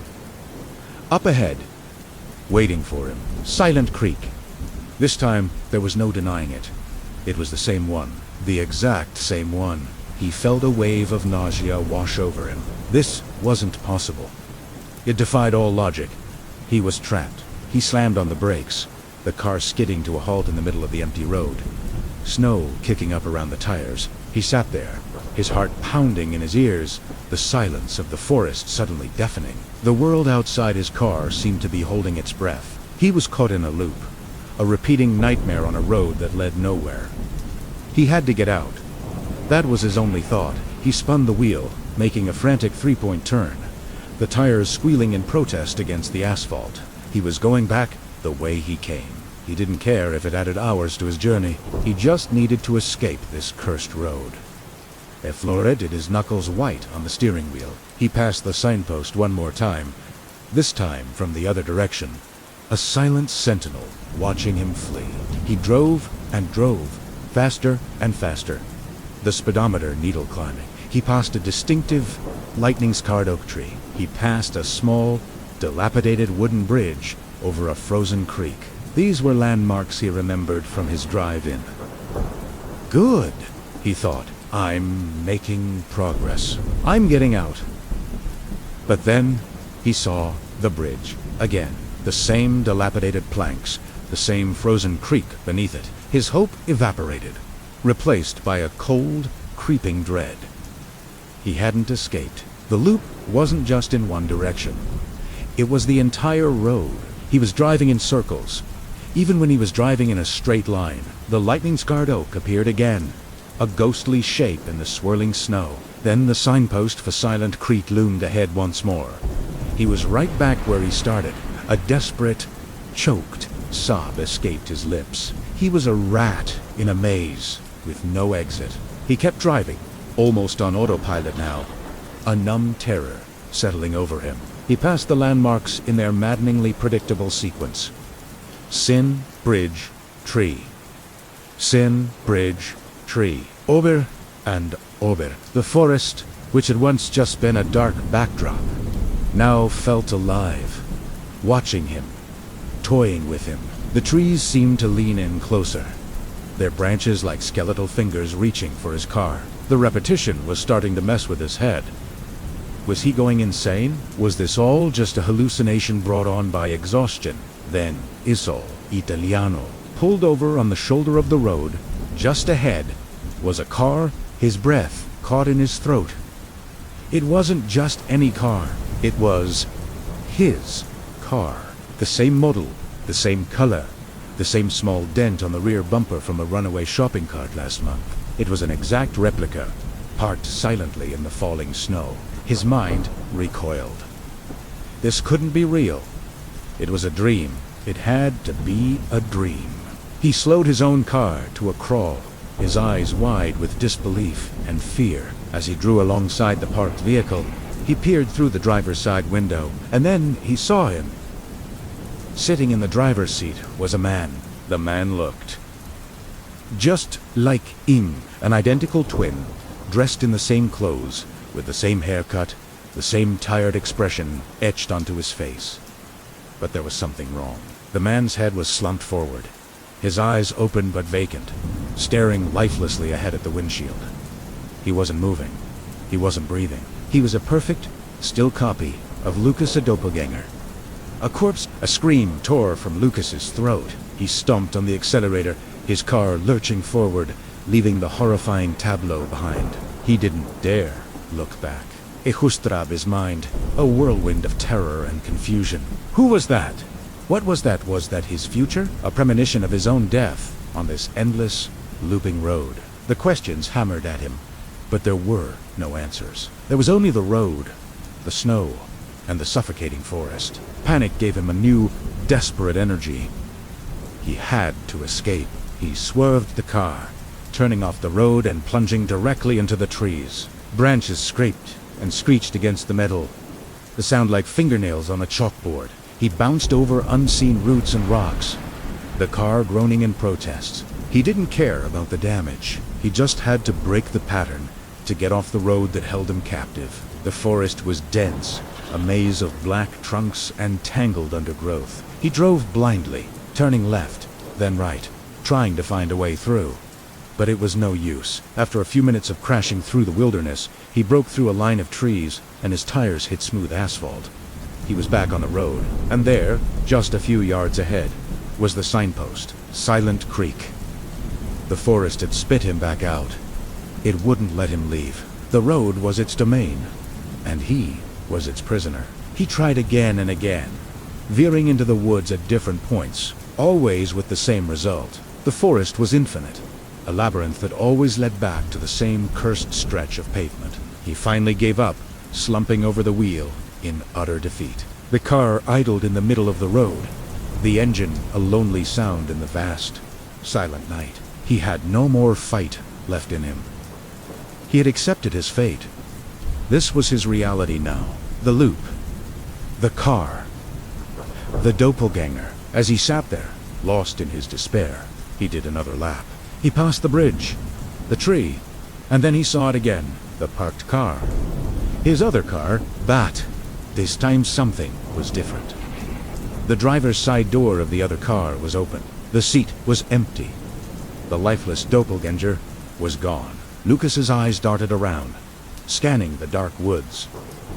Where did it go? A flicker of movement at the edge of the trees caught his eye. A figure, silhouetted against the snow, was stepping out from behind a large pine. It was him, the other him. It stood there for a moment, its form hazy in the falling snow, and then it turned and simply walked away, disappearing into the blackness of the forest. And in that moment, a horrifying, final realization dawned on Lucas. A truth so cold it froze the very marrow in his bones. The forest doesn't just trap you, it replaces you. That thing, that copy of him, was now free. It had taken his place in the world outside, while he was left here, in the loop. He looked down at his own hands on the steering wheel. Were they really his? He looked at his reflection in the dark rearview mirror. Was that really him? He understood now. He wasn't the first, and he wouldn't be the last. The road needed a placeholder. The forest demanded a sacrifice. Soon, another lost traveler would drive down this road. They would see him, parked on the shoulder, a lifeless figure in the driver's seat, and the cycle would continue. The road never ends. The forest never lets you leave. He slowly pulled his car over to the shoulder, parking it in the exact same spot where the other one had been. He turned off the engine. The silence was absolute. He stared ahead at the empty road, waiting. He didn't know for how long. Forever, maybe.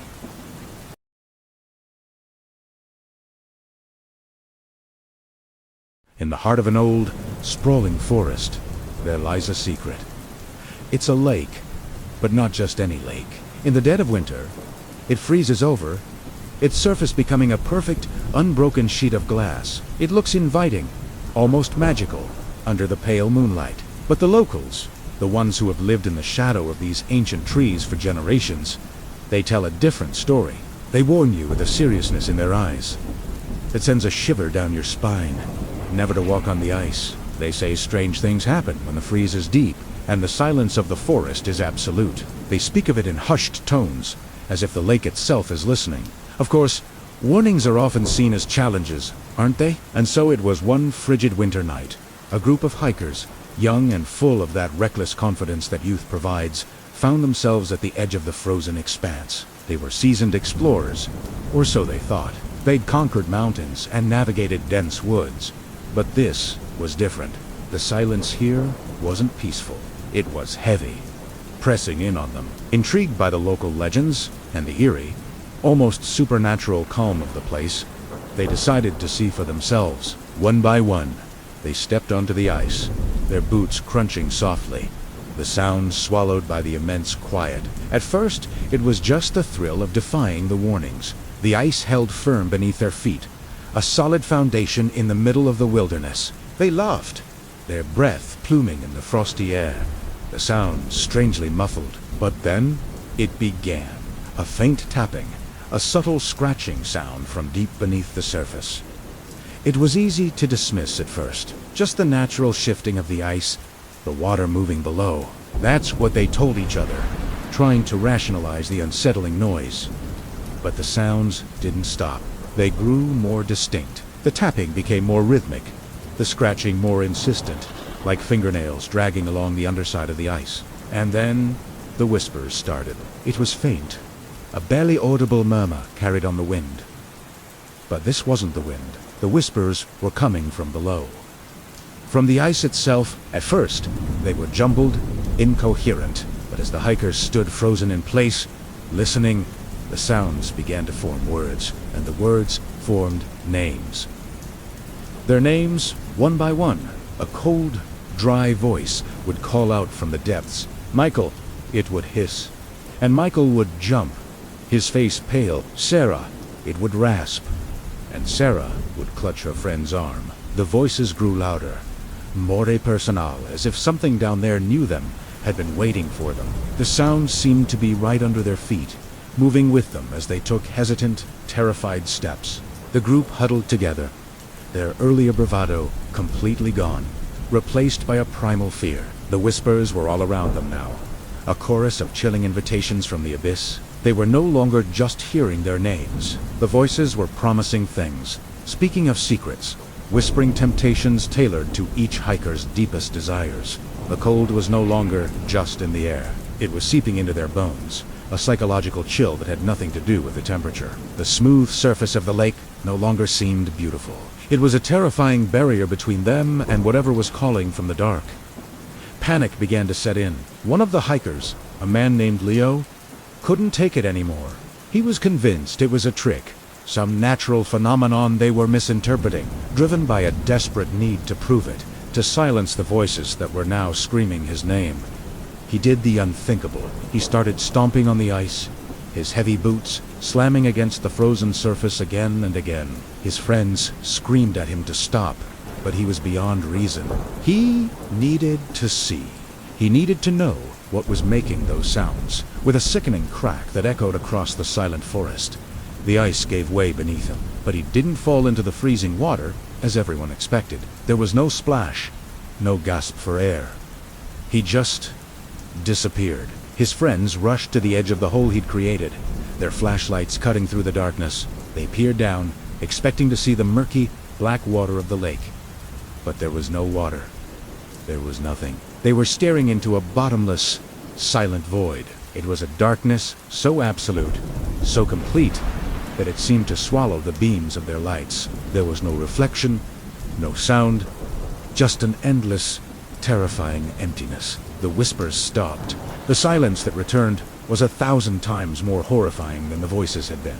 The remaining hikers scrambled back to shore, their minds reeling with what they had just witnessed. They ran through the forest, not daring to look back. The image of that impossible abyss burned into their minds. When the sun rose the next morning, casting its gentle light over the forest, a search party went out. They found the campsite, the remnants of a fire, the gear left behind in a hurry. But of the hikers, there was no trace. They walked to the edge of the lake and looked out. The ice was perfectly smooth, completely intact, as if no one had ever stepped on it. There was no hole, no cracks, not a single sign of the previous night's horror. The lake lay silent and still, its glass-like surface reflecting the winter sky, patiently waiting for the next curious soul to test its ancient warnings.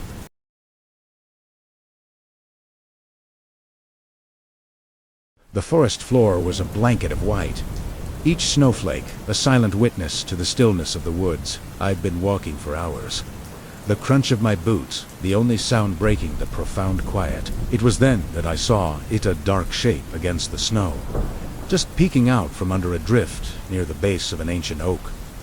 Curiosity got the better of me. I knelt down, my gloved fingers brushing away the cold powder. It was a book, an old leather-bound journal, its cover cracked and weathered by time and the elements. The moment I picked it up, a strange feeling washed over me, a mix of intrigue and a deep, primal wunias. The leather was cold and stiff in my hands. A faint, earthy smell rose from its pages, a scent of damp wood, decaying leaves, and something else. Something ancient? I hesitated for a moment, a voice in the back of my mind screaming at me to drop it, to walk away and forget I ever saw it. But I couldn't.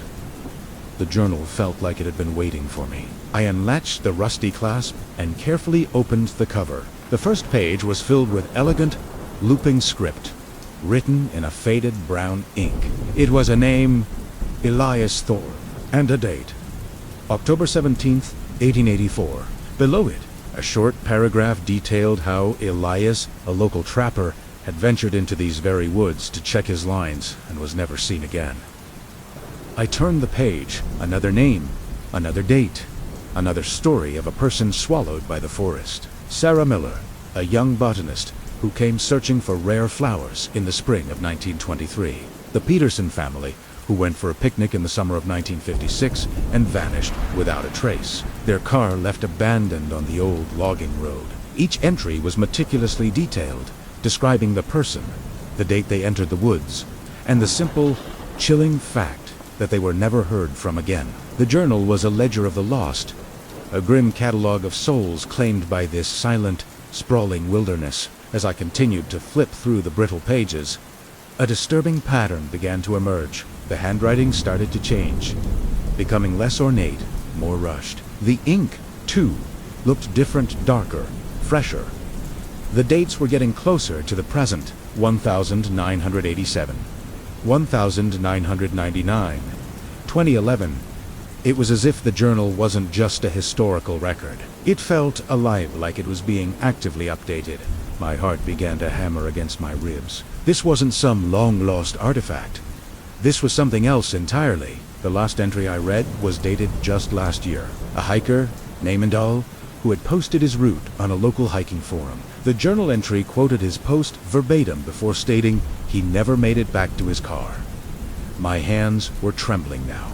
I reached the end of the written entries. Ahead were dozens of blank, yellowed pages. But as I flipped to the very last page, I saw something. It was completely blank, but there was a faint indentation, as if something had been recently written, and then erased. I squinted, trying to make it out in the fading afternoon light, but it was no use. The sun was beginning to dip below the horizon, painting the sky in shades of orange and purple. The temperature was dropping fast. I knew I needed to start heading back, but I couldn't shake the feeling that this journal held a secret I was meant to uncover. I packed the journal into my bag, a heavy weight, both literally and figuratively. As I retraced my steps, the forest seemed different. The familiar trees now looked like twisted, skeletal figures. Shadows danced in my peripheral vision, and every snap of a twig made me jump.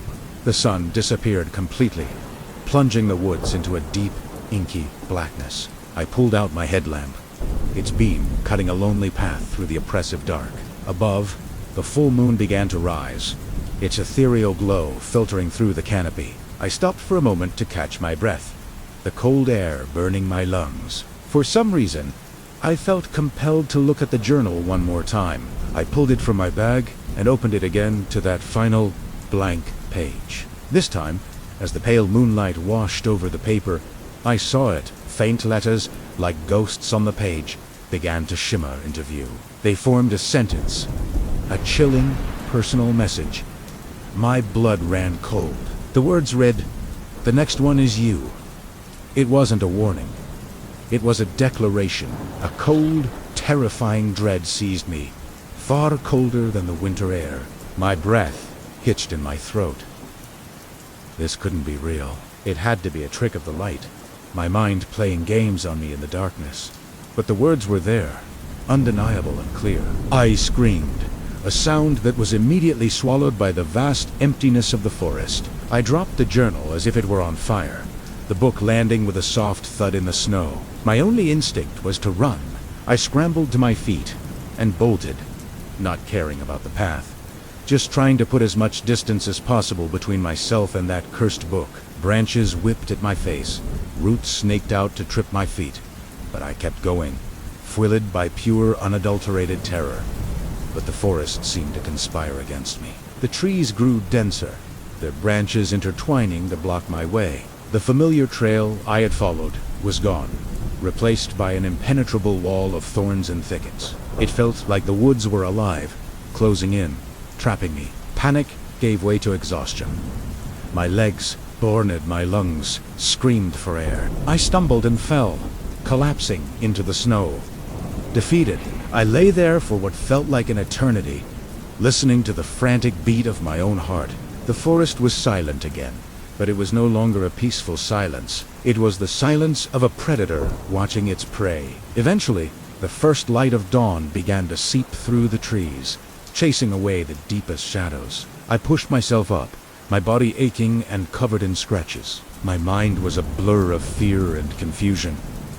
Had it all been a nightmare? I managed to find my way back to the spot where I had dropped the journal, and there it was, lying open in the snow, exactly where I had left it. A part of me wanted to leave it, to run and never look back. But I had to know. With a shaking hand, I reached down and picked it up. I turned to the last page, the one that had held the ghostly message in the moonlight. The page was no longer blank. In bold, dark ink, that looked unnervingly fresh were two new lines of text. The first was my name, and below it, the date, yesterday's date. The day I had entered the forest, the journal had claimed another soul, and this time it was mine.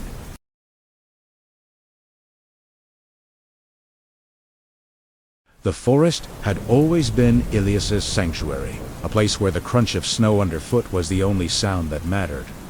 But this winter, something was different. A cold deeper than the frost clung to the air, and the tall, skeletal trees seemed to watch him with a silent, ancient malice. He'd been walking for what felt like hours, the sun a pale, distant coin in the gray sky, when he first noticed it. His shadow.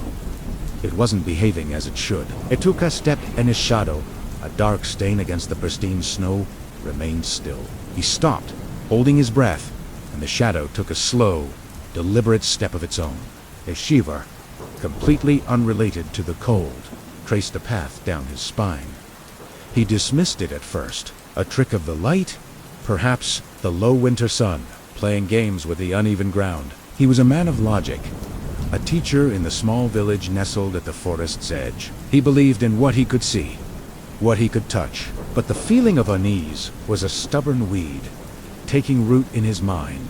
He continued his walk, trying to focus on the rhythmic sound of his boots, the familiar scent of pine and damp earth. Yet, his eyes kept darting to the ground. Every time he moved, his shadow would either lag behind, stay frozen in place, or worse, twitch with a life that wasn't his. It was a macabre dance, a puppet show where he was no longer the one pulling the strings. The forest around him seemed to darken in response, the air growing heavier, colder.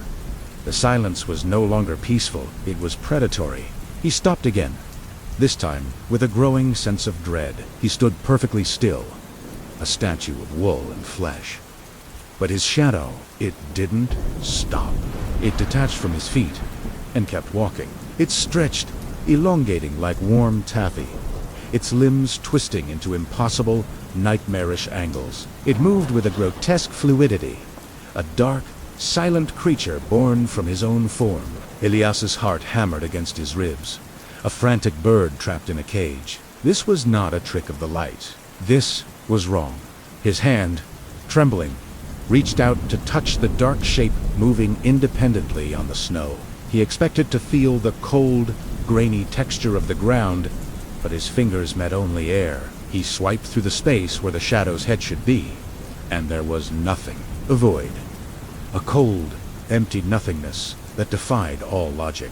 His hand passed through it as if it were smoke, yet the shadow was undeniably there, a solid patch of blackness against the white. Then, the shadow stopped. It turned. The featureless head tilted, a gesture of curiosity that was profoundly, bone-chillingly human. It was looking at him. Elias was certain of it. A shape of pure darkness, without eyes or a face, was observing him with an intelligence that felt ancient and malevolent. A primal fear, the kind that bypasses reason and speaks directly to the soul, seized him. He stumbled backward, his breath catching in his throat. He turned and ran. He didn't know where he was going. He just needed to get away from that. Ting!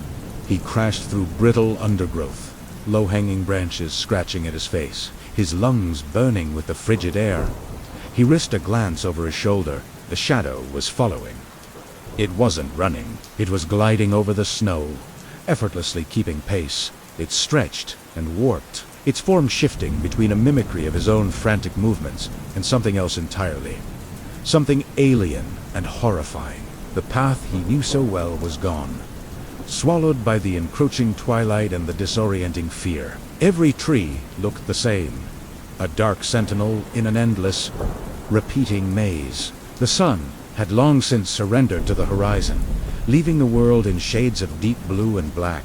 Panic was a rising tide, drowning his thoughts. He could no longer see his pursuer in the gloom, but he could feel it. A cold presence that was always just behind him, a constant pressure at the edge of his senses. He tripped, his foot catching on a hidden root, and fell hard against the snow-covered ground. The impact knocked the wind out of him, and for a moment he just lay there, gasping, the cold seeping into his clothes. Exhaustion washed over him, heavy and absolute. He couldn't run anymore. He rolled onto his back, his gaze fixed on the canopy of black branches against the starless sky. The forest was utterly silent now. The cold had settled deep into his bones. He was lost. The villagers organized a search party at dawn. They called his name, their voices echoing through the silent snow-laden woods. It was a young boy who found the spot first, in a small, secluded clearing. The snow was disturbed, showing signs of a fall. But Elias was not there. There were no tracks leading away from the spot, only the single set leading to it. All that remained was his shadow, etched onto the surface of the snow. It stood upright, a perfect, dark silhouette of a man. It wasn't flat, like a normal shadow. It had a strange, almost three-dimensional quality, as if the darkness itself had been frozen solid. It just stood there, facing deeper into the forest, its featureless head tilted as if it were listening, waiting. The villagers stared in silence, a cold fear gripping their hearts. Elias was gone, but his shadow remained, a silent, unmoving guardian at the edge of the woods, forever waiting for something to emerge from the trees.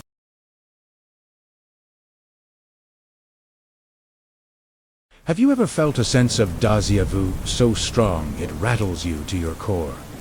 What if that feeling was a warning, a desperate message sent from a future you're about to be trapped in forever? Today's story is about a man who found such a message that would lead him into an inescapable nightmare. This isn't just a campfire tale. It's a chilling exploration of time, fate, and the terrifying possibility that some warnings are meant to be broken. Our story begins on a bleak, cold afternoon, January 11th.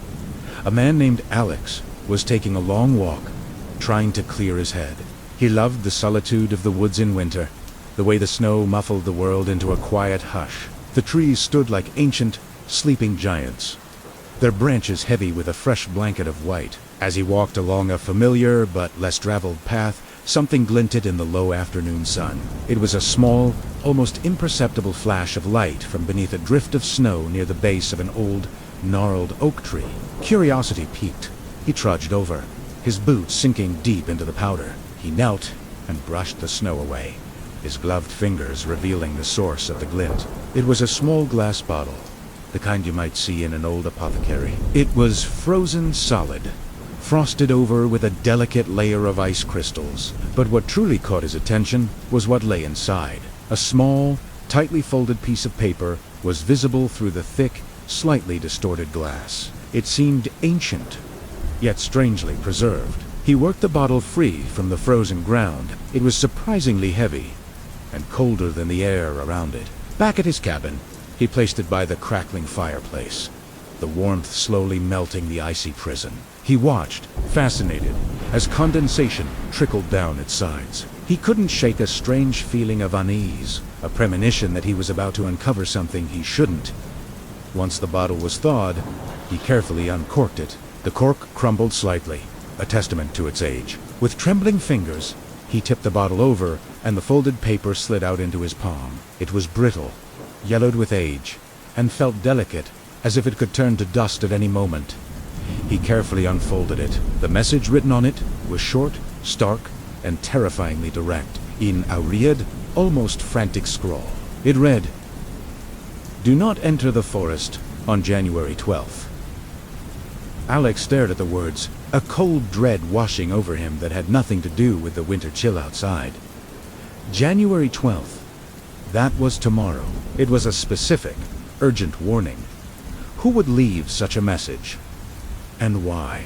He examined the paper again, turning it over in his hands. It was the handwriting that made his blood run cold. He felt a sudden, dizzying wave of vertigo, the room seeming to tilt around him. The handwriting. It was familiar, unsettlingly, terrifyingly familiar. He rushed to his desk, pulling out an old journal he kept. He flipped through the pages, his heart pounding in his chest like a drum. He compared the note from the bottle to his own writing in the journal, the slant of the letters, the unique way he crossed his T's, the loop of his G's. It was a perfect match. There was no doubt, no ambiguity. The handwriting on the warning was his own.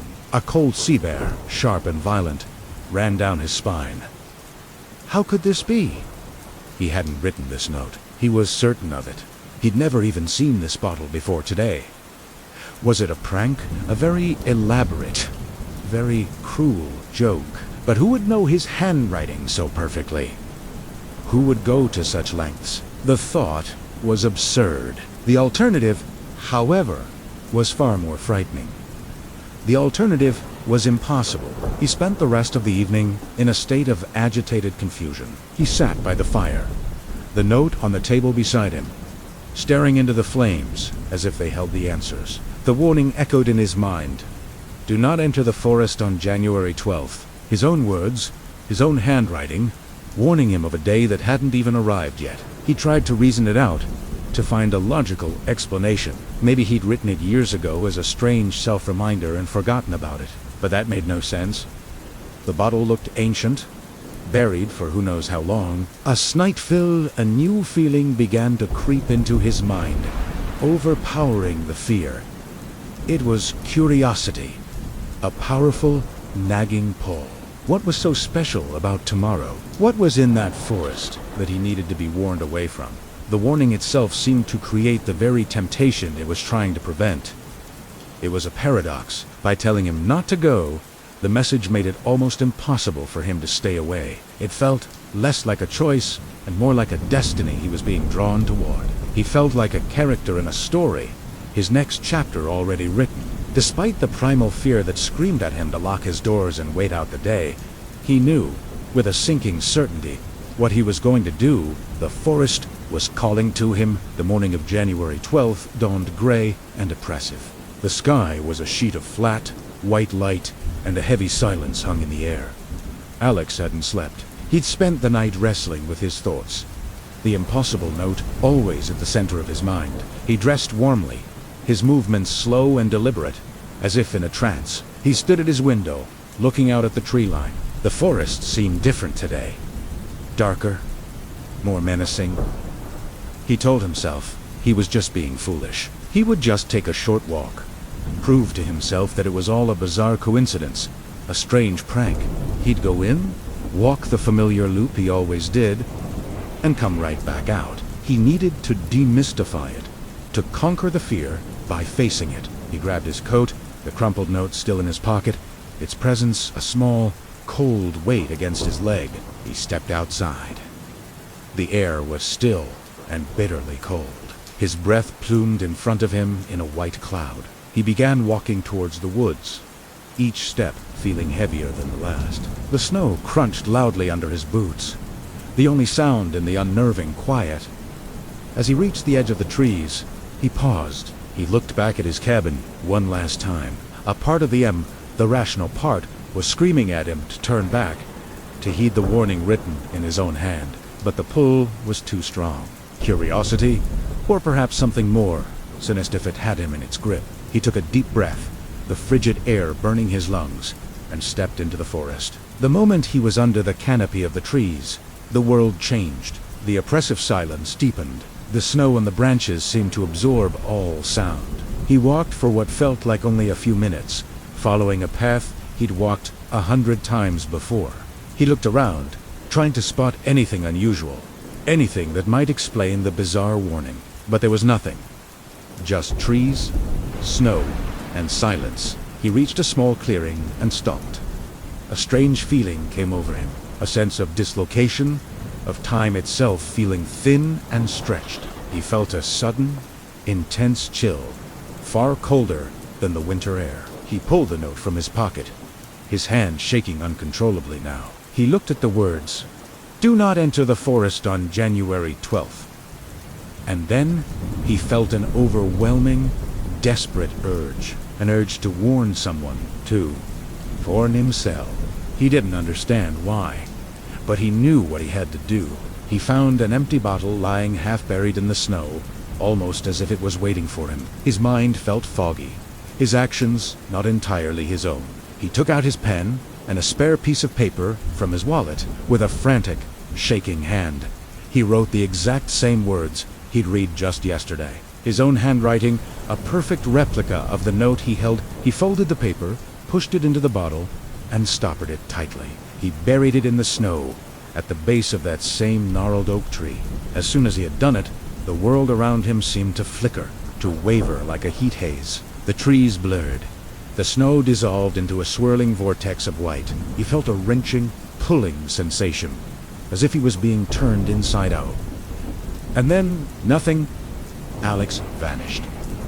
He was gone without a trace. No footprints leading away from the clearing, no sign of a struggle. It was as if the forest had simply swallowed him whole.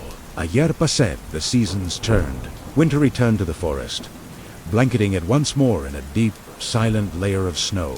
On a cold January 11th, a young hiker, exploring the woods, saw a glint of light from beneath a snowdrift. He knelt down and brushed the snow away, revealing a small, frozen glass bottle.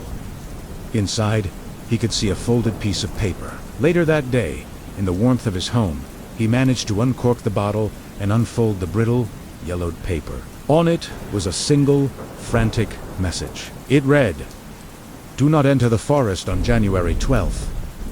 The hiker looked at the note, a strange feeling of unease prickling his skin. The date was tomorrow, and the handwriting, it was eerily familiar.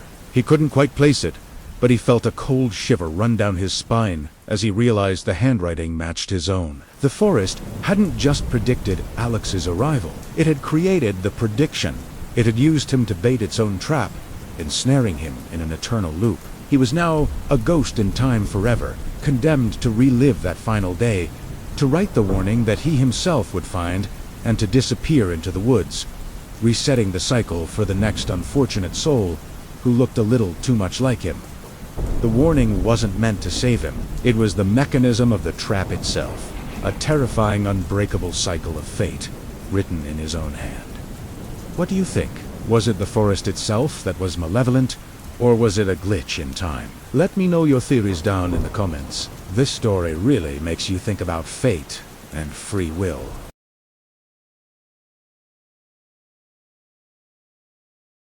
Have you ever heard a sound that sends a shiver down your spine? A sound so out of place, so impossibly familiar, that it makes the hairs on your arms stand up. Tonight, we're venturing deep into a snow-covered forest where a rescue team stumbled upon something that defies all explanation. This isn't just a ghost story. It's a chilling account of a voice that should not have existed. A warning from a place we cannot see. So, turn down the lights, get comfortable, and prepare to question what's real and what's not. Our story begins on a night when the snow fell so thick it seemed to swallow the world whole. A seasoned search and rescue team was pushing through the biting wind and blinding snow of the Blackwood Forest. It was a place known for its treacherous terrain and sudden, violent storms. For hours, they had been searching for a lost hiker, but the conditions were getting worse by the minute. The trees, heavy with snow, groaned under the weight, their branches forming a dense, dark canopy overhead. Visibility was almost zero. Their hyperwide flashlights cut weak circles into the swirling white chaos, illuminating little more than the falling flakes just a few feet ahead. The only sound was the howling wind and the crunch of their boots on the snow. Team leader, a man named Marcus, was a veteran of countless rescue missions. He was calm, focused, and knew these woods better than anyone.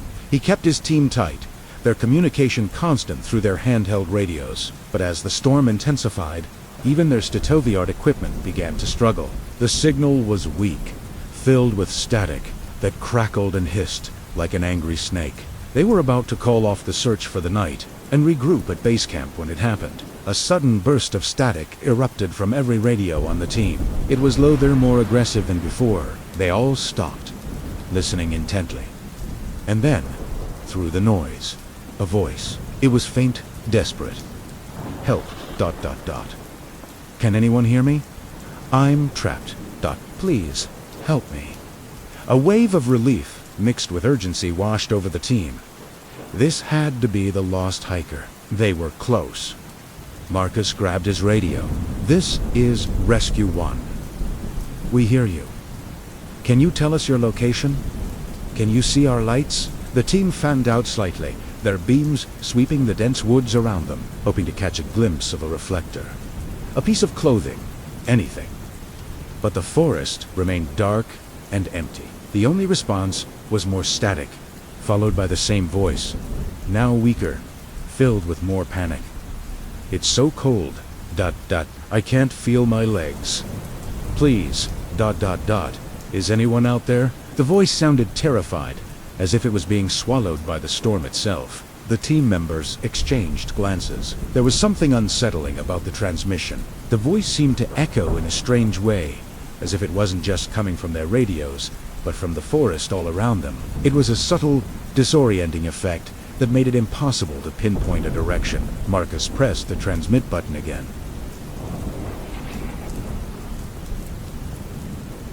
"Stay calm. We're trying to get a lock on your signal. Keep talking to us. What can you see around you?" He was trying to keep the survivor focused, to give them hope. But as he spoke, his second in command, a younger man named Ben, moved closer to him, his face pale in the glow of his headlamp. Ben had a strange, horrified look in his eyes. He leaned in, gesturing toward the radio on Marcus's chest. "Sir," Ben whispered, his voice trembling slightly. "Listen. Just listen to the voice," Marcus Pau said, confused by Ben's reaction. He raised the radio closer to his ear, shutting out the sound of the wind. The voice came through again, a desperate, broken plea. "The trees... They're closing in. I'm lost. I don't know where I am...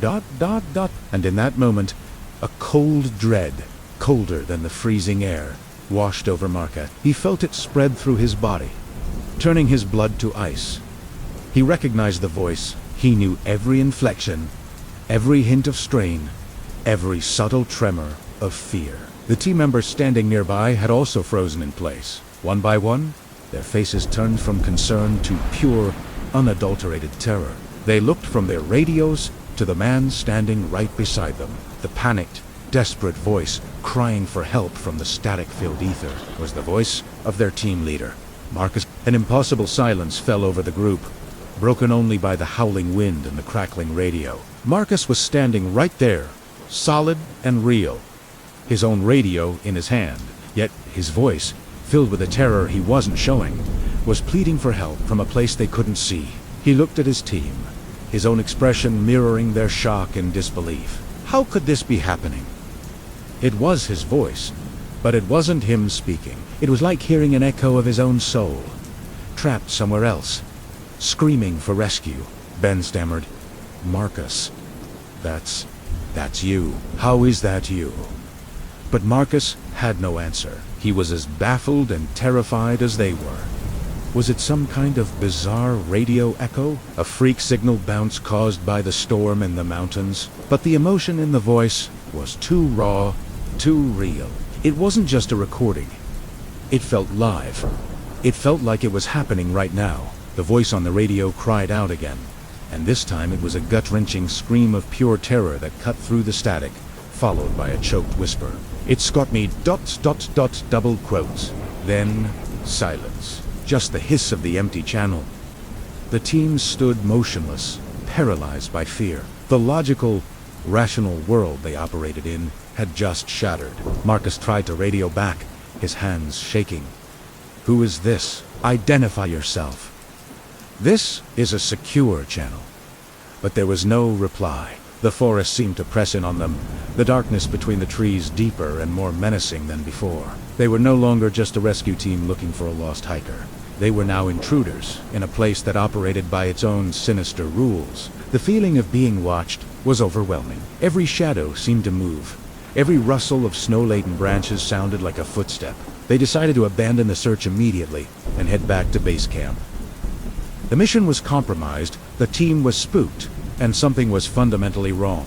They moved as a single unit, back to back, their flashlights cutting frantic arcs into the darkness, searching for a threat they couldn't define. But the forest remained silent and empty. As they trudged through the snow, the radio on Marcus's chest crackled to life one more time. It wasn't a plea for help this time. It was a single, whispered word, in his own voice. But it sounded ancient and weary. "Run." That was the last transmission they heard that night. The team pushed on, driven by a primal fear, not stopping until the faint lights of their base camp appeared through the trees. They burst into the main tent, breathless and shaken, trying to explain the impossible event to the crew waiting there.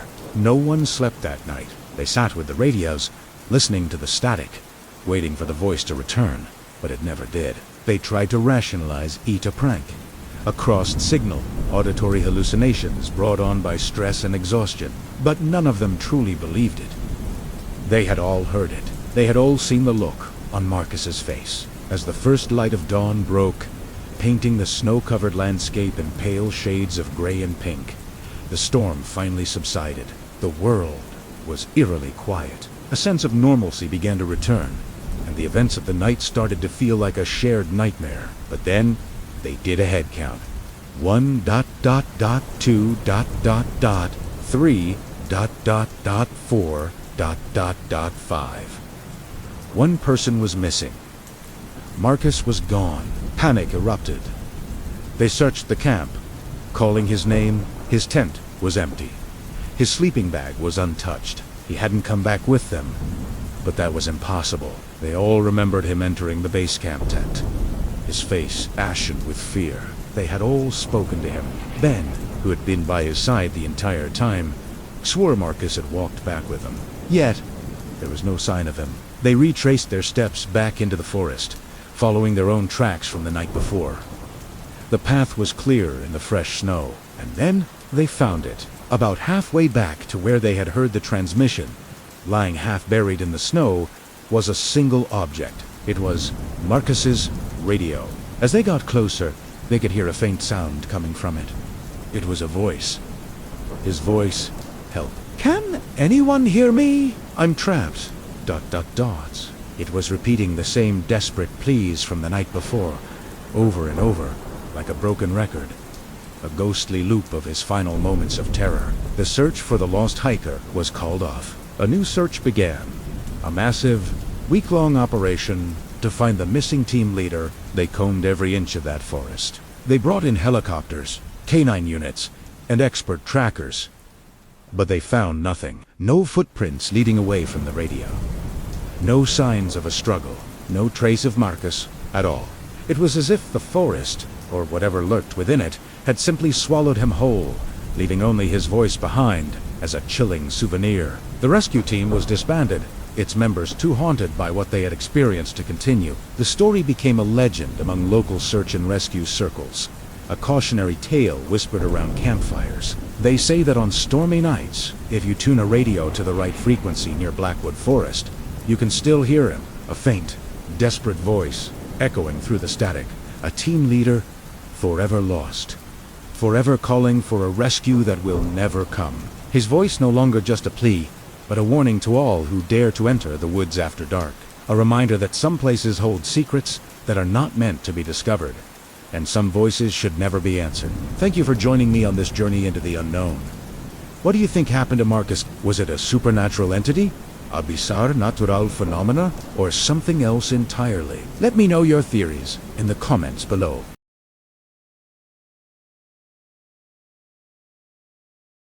Have you ever felt like you're being watched, even when you're completely alone? Imagine a place where that feeling is real, where the very air around you is aware of your presence. There's a forest, ancient and vast, known not for its beauty, but for the stories of those who never returned. For generations, travelers have ventured into its deep, verdant maze, only to vanish without a trace. Each disappearance is a unique tragedy, a life abruptly cut short, yet they all share a haunting similarity.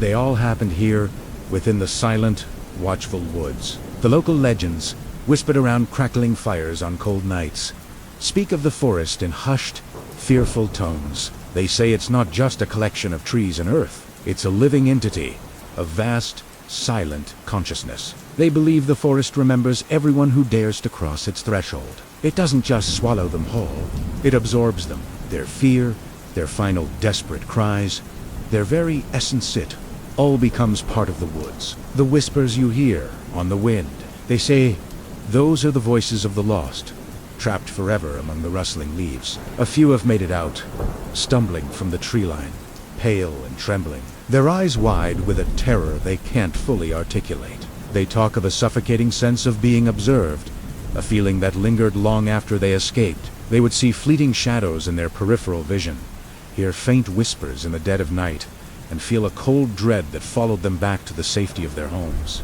It was as if a piece of the forest had latched onto their soul, a constant, chilling reminder that it knew where they were, and it was watching. They were the lucky ones, the ones who got away, but they were never truly free. Now, let's follow one such traveler.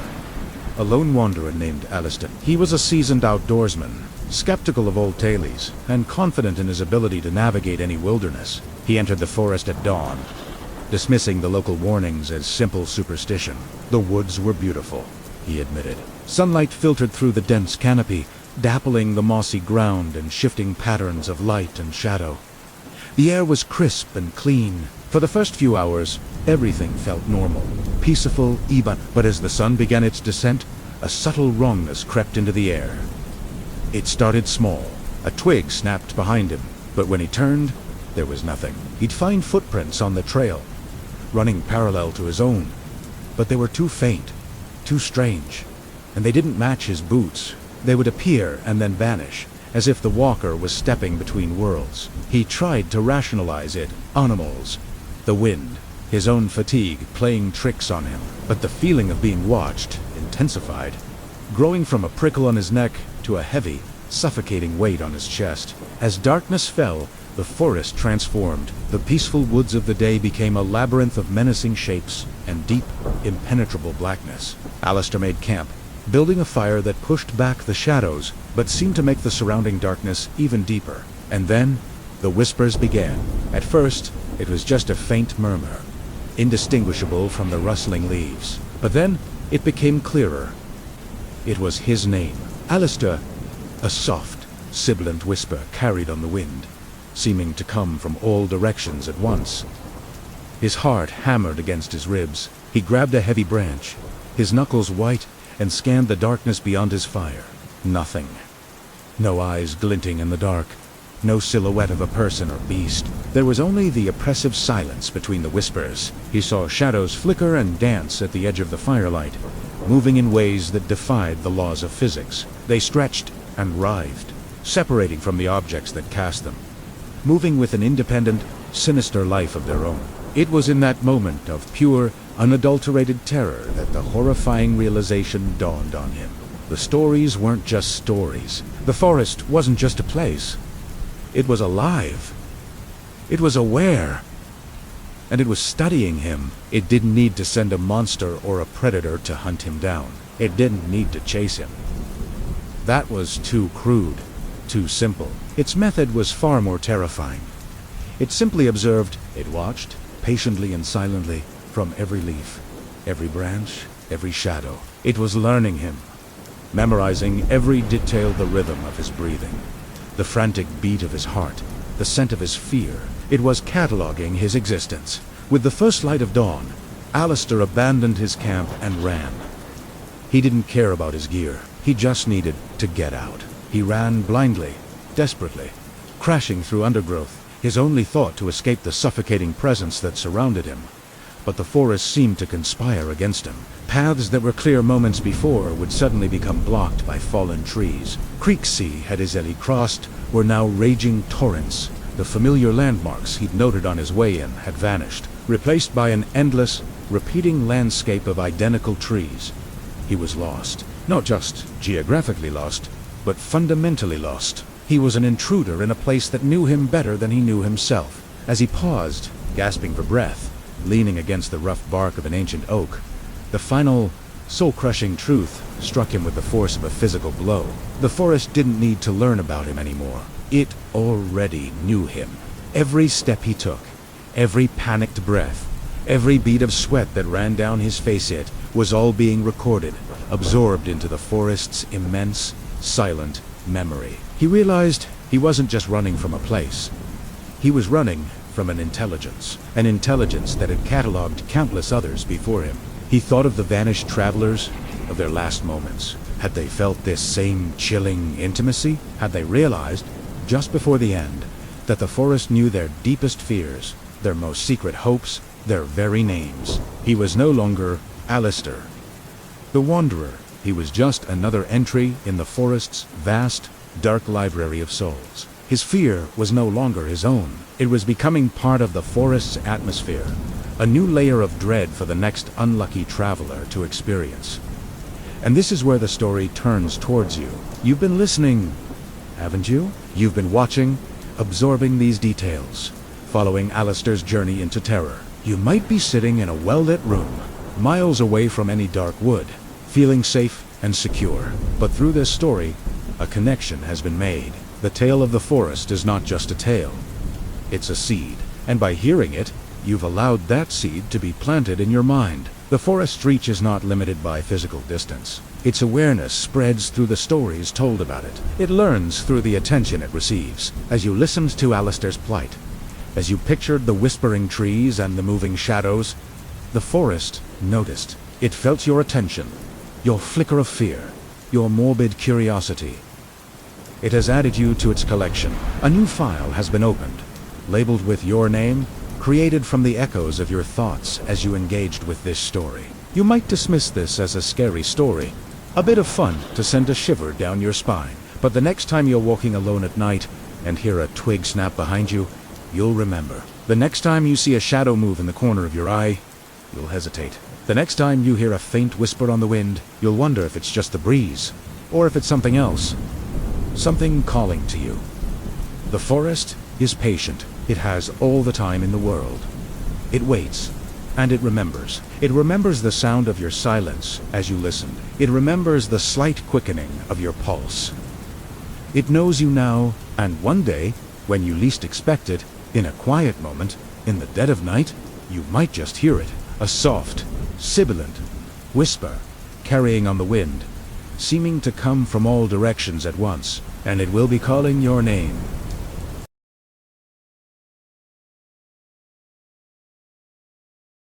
Deep within the untamed heart of a sprawling, ancient forest, a place where sunlight struggled to pierce the dense canopy, a team of seasoned explorers made a discovery that would forever haunt the woods. It was a small, solitary grave, almost swallowed by the relentless encroachment of nature. There was no headstone, no marker, not even a simple cross to signify who lay beneath the frozen earth. The snow surrounding it was a pristine, unbroken blanket, suggesting that no one had visited, or perhaps even noticed, this lonely spot for decades, maybe even centuries. A profound and somber silence hung in the air, thick and heavy, broken only by the crunch of their boots on the snow, driven by a mix of professional curiosity and a touch of human empathy for the forgotten soul. They gathered around the small mound. They brushed away the top layer of snow, hoping to find some clue, some fragment of a name or a date. But there was nothing.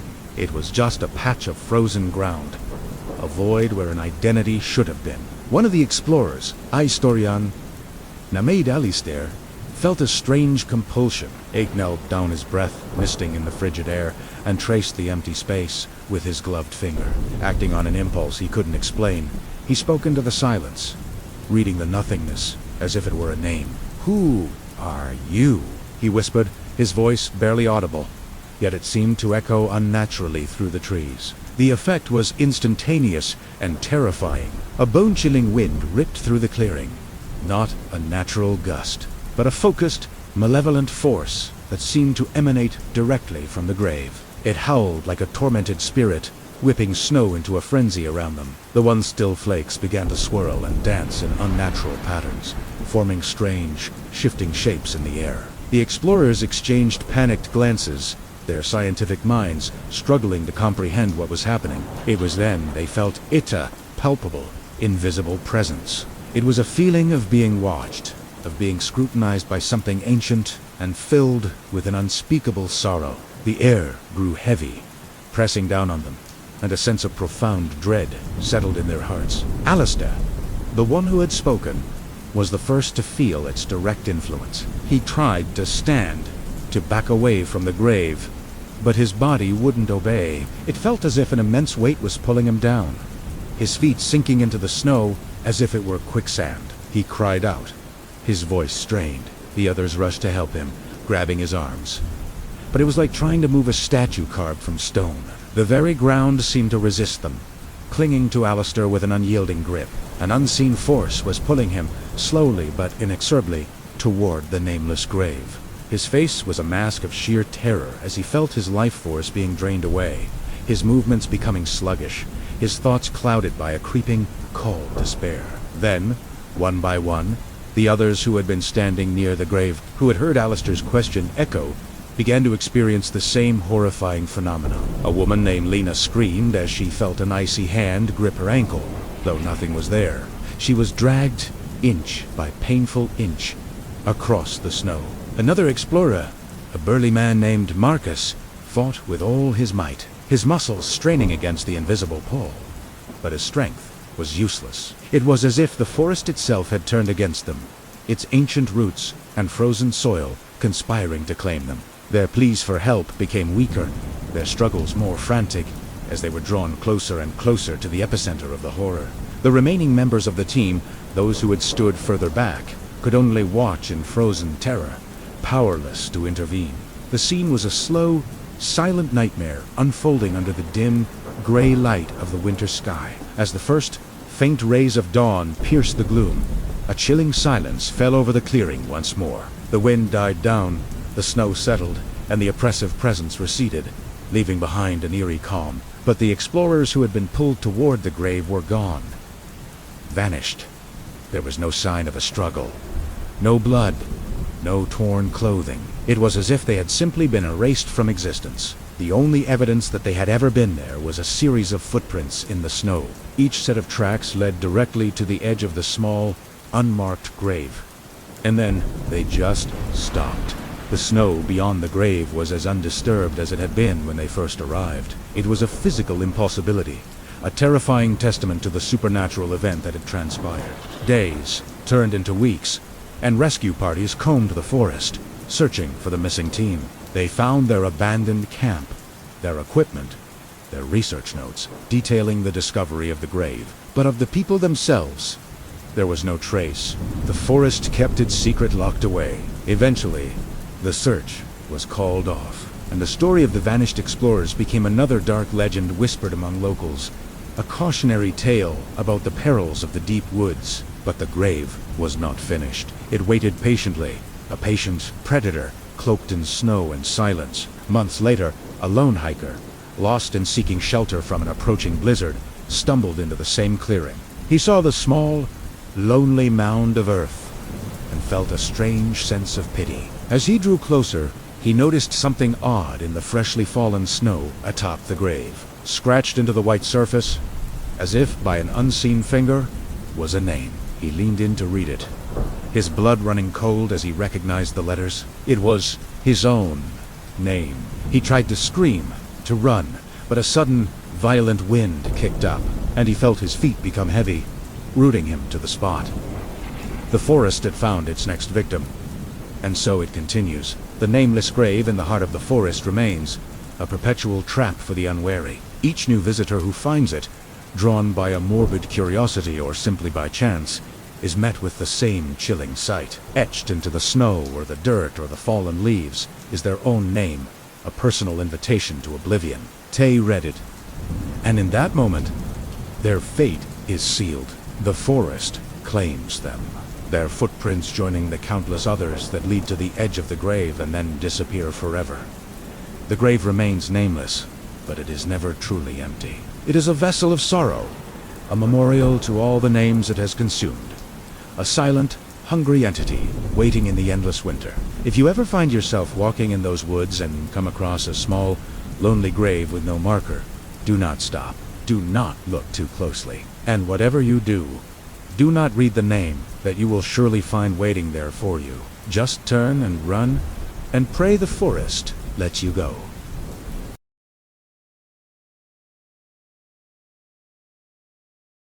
Have you ever been alone in the woods at night?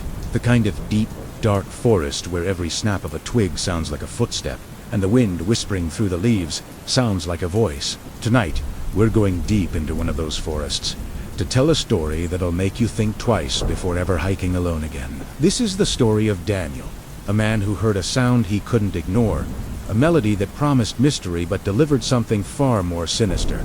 So, turn down the lights, get comfortable, and let's begin. The sun had already dipped below the jagged peaks of the mountains, painting the sky in fiery shades of orange and purple. For Daniel, an experienced hiker, this was the best time to be in the forest. The day's heat was gone, replaced by a cool, hintly breeze, and the woods came alive with the sounds of the evening. He navigated the familiar trail with ease, his heavy-duty boots crunching softly on the carpet of fallen leaves and pine needles. The forest was his sanctuary, a place where the noise of the city faded into a distant memory, replaced by the symphony of nature. He breathed in the rich, earthy scent of damp soil and pine, feeling a sense of peace settle over him. But on this particular evening, something was different. Amidst the usual chorus of chirping crickets and the rustle of unseen creatures in the undergrowth, a new sound emerged. It was a whistler, soft, melodic tune that seemed to weave itself through the trees. It was faint at first, so faint that Daniel almost dismissed it as the wind playing tricks on his ears. He stopped in his tracks, tilting his head to listen more closely. The wind sighed through the canopy above, but this was no random gust. The sound was deliberate, a clear, repeating melody. It was beautiful, almost hypnotic, yet completely out of place in the heart of this remote wilderness. Who would be whistling out here? Miles from any road or civilization, a shiver, not from the cold, traced its way down his spine. The tune seemed to be calling to him, a siren's song, beckoning him to leave the well-worn path. Every instinct, honed by years of hiking, screamed at him to turn back, to head for the safety of his car. But another part of him, a more curious, more reckless part, was captivated. The melody was unlike anything he had ever heard, both enchanting and unsettling. He took a hesitant step off the trail, then another, the strange music pulling him deeper into the darkening woods. The forest floor grew uneven under his feet as he pushed past low-hanging branches and tangled vines. The marked trail was now just a memory behind him. He was guided only by the sound, a ghostly breadcrumb trail leading him into the unknown. As he ventured further, the whistling grew louder, clearer, but it was also becoming more disorienting. At one moment, it seemed to be coming from directly in front of him. The next, it was behind him. Then, it felt as though the sound was all around him, emanating from the very trees themselves, a multi-layered harmony that was both beautiful and terrifying. The forest had become an orchestra, and he was its sole audience member. As twilight bled into true night, the shadows between the trees began to twist and writhe. They stretched and coiled, no longer static shapes, but living things. In his peripheral vision, Daniel thought he saw them moving, dancing in perfect rhythm with the whistling tune. He'd whip his head around, his heart pounding, only to find nothing but a gnarled oak or a cluster of ferns. He shone his flashlight into the oppressive darkness, its beam cutting a sharp but narrow path. The light revealed only more trees, an endless, monotonous wall of bark and leaves. But the moment he moved the light, the shadows would reform, swaying and pulsing to the phantom melody. He was certain he wasn't alone, yet he saw no one. The feeling of being watched was immense, a heavy pressure on his shoulders. "Hey!" Cadet out his voice, sounding small and weak in the vastness of the woods. "Hello. Is anyone there?" His words were swallowed by the trees, met only with silence, followed by the resumption of the relentless whistling. Fear, cold and sharp, began to replace his curiosity. This was no prank. This was something else, something ancient and wrong. He tried to retrace his steps, to find the trail he had so foolishly abandoned. But everything looked the same. Every tree was a twin of the last, every patch of moss identical. Panic began to set in, his breathing growing ragged. He was lost. Hopelessly, terrifyingly lost. The melody, which had once been intriguing, was now a torment. A mocking lullaby in a nightmare he couldn't wake from. Stumbled, undriven by a desperate need to escape the sound. Yet it was always there, a constant companion in the dark. Hours crawled by. The moon cast a pale, ghostly light through the canopy, but it offered little comfort. The forest seemed to stretch on forever, a labyrinth with no exit. Exhaustion gnawed at him, his legs aching, his mind frayed. The whistling never stopped, never faltered. It was the only constant in the shifting, menacing landscape. At some point, he collapsed at the base of a massive, ancient tree, the rough bark digging into his back. He was too tired to move, too scared to sleep. He closed his eyes and the whistling was the last thing he heard. The next morning, when Daniel failed to return home, his family raised the alarm. Search and rescue teams were dispatched immediately. Combing the forest he was known to frequent, they found his car at the trailhead, exactly where he'd left it. They followed the marked path for miles, calling his name, their voices echoing through the silent woods. They found a set of footprints leading off the main trail, a clear sign that he had ventured into the deeper, uncharted parts of the forest. The tracks were easy to follow at first, but then, in a small clearing, they just stopped. There was no sign of a struggle, no scuff marks, no broken branches. It was as if Daniel had simply been plucked from the earth, vanishing into thin air. The search continued for days, then weeks. Helicopters flew overhead, dogs sniffed the ground, and volunteers scoured every inch of that sprawling wilderness. But they found nothing.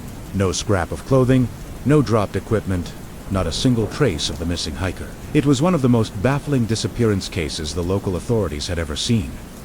Daniel was gone, but the story doesn't quite end there. Long after the official search was called off, some of the rescuers and locals who venture near that part of the forest have reported something strange. On quiet evenings, when the wind is just right, they say you can hear it. A faint, melodic whistling, echoing softly through the trees. It's a beautiful, haunting tune that seems to carry on the breeze, a sorrowful melody without a source. It's as if the forest itself is humming a song, a quiet, chilling reminder of the wanderer it claimed. Some say it's just the wind, a natural phenomenon. But others, those who know the story of Daniel, believe it's the forest, mocking its lost victim, and perhaps, just perhaps, calling for its next one. So if you ever find yourself walking in the woods and you hear a melody that doesn't belong, what will you do? Will you let curiosity win? Or will you turn and run? And as our story fades into the night, I hope the shadows felt gentle and the silence kind. If your eyes are feeling heavy, let them close. Let the echoes of this tale drift quietly away with your thoughts. If you've found comfort here tonight, you're always welcome to return. New stories will be waiting for you just beyond the dark.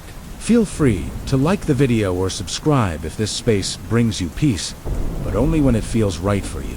Until next time, rest well, sleep deeply, and remember, even in the quiet darkness, you are never alone.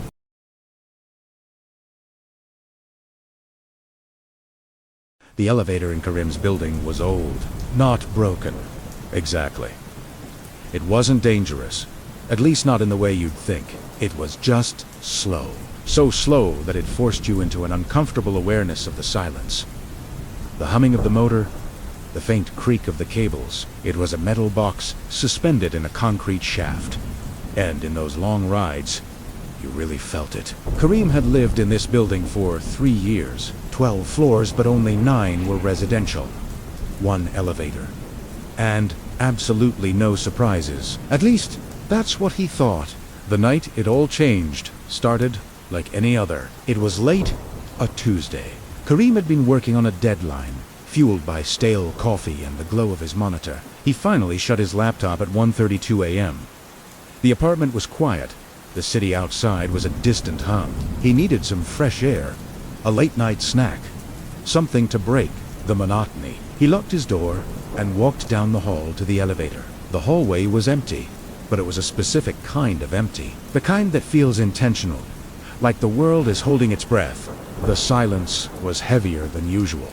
He dismissed it as late-night exhaustion and pressed the call button. The elevator arrived with a familiar groan. The doors slid open with a tired metallic sigh, revealing the dimly lit, wood-paneled interior. Karim stepped inside, the doors closing behind him, shutting him off from the world he knew. He pressed the button for the 7th floor.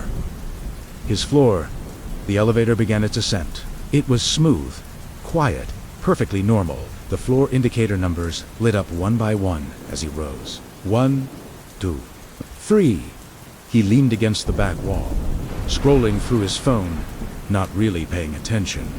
4, 5, 6. He looked up from his screen, ready for the familiar jolt of the elevator, slowing down. But it didn't. 7 lit up, glowed for a moment, and then went dark, as the elevator continued its journey upward. It didn't stop. It didn't even hesitate. Kareem frowned, a knot of confusion tightening in his stomach. He straightened up, his thumb jabbing the button for the 7th floor again. Then again, more forcefully this time. The button was lit, but nothing happened. The elevator kept rising. 8. The building only had 9 floors. What was happening? He frantically pressed the door, open button, then the alarm. Silence. The buttons were dead, unresponsive. The elevator wasn't just malfunctioning. It felt like it was ignoring him. Then came the 9.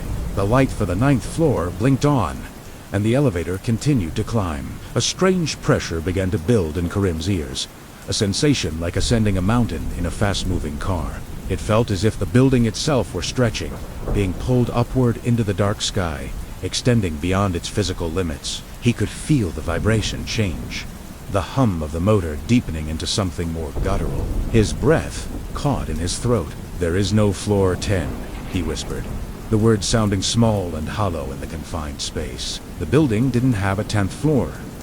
It just didn't exist. The elevator slowed. The ascent became smoother, almost gently, before coming to a complete stop. And then the number 10 blinked into existence on the display panel.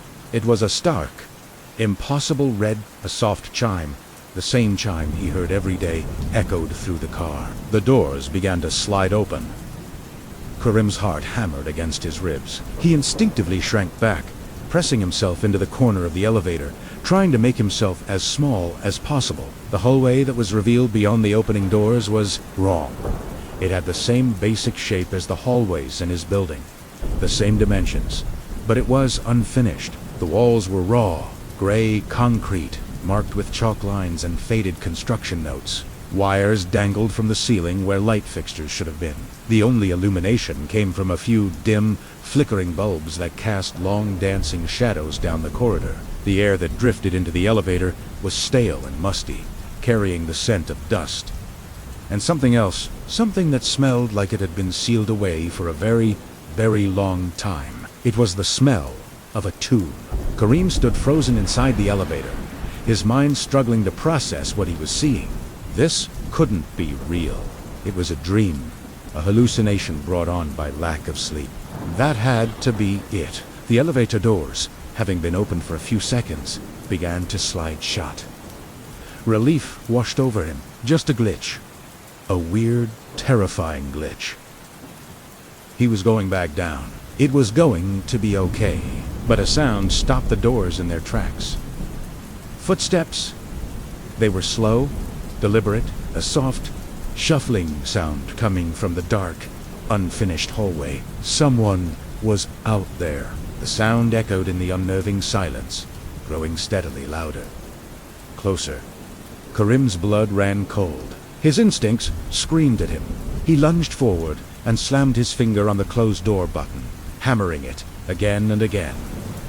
"Close, close, close," he muttered, his voice trembling. But the doors were frozen, stuck halfway open, leaving a gap just wide enough for a person to slip through. The footsteps stopped right outside the elevator. Someone stood there, just beyond the opening. The figure was tall and unnaturally still, a silhouette against the flickering gloom. Their face was completely hidden in shadow, a void where features should be. But Karim could see one detail with horrifying clarity: the faint, pale outline of a smile. A wide, fixed smile that didn't belong in the darkness. "You're early," the figure said. The voice was soft, a low whisper that seemed to slide directly into Karim's ear, bypassing the air between them. Karim shook his head, unable to tear his eyes away from the shadowed smile. His own words came out as a choked gasp. "No. I pressed 7. This is a mistake." The figure seemed to nod, a slow, thoughtful tilt of its head. "You always do." The words made no sense, but they carried a chilling weight of certainty. What did it mean? You always do. The lights inside the elevator flickered violently, plunging him into darkness for a second before sputtering back to a dim orange. In that moment of darkness, Karim felt a sudden, crushing heaviness descend upon him, as if the air itself had solidified. pressing him into place. He couldn't move. He could barely breathe. "What is this floor?" he managed to ask, his voice barely audible.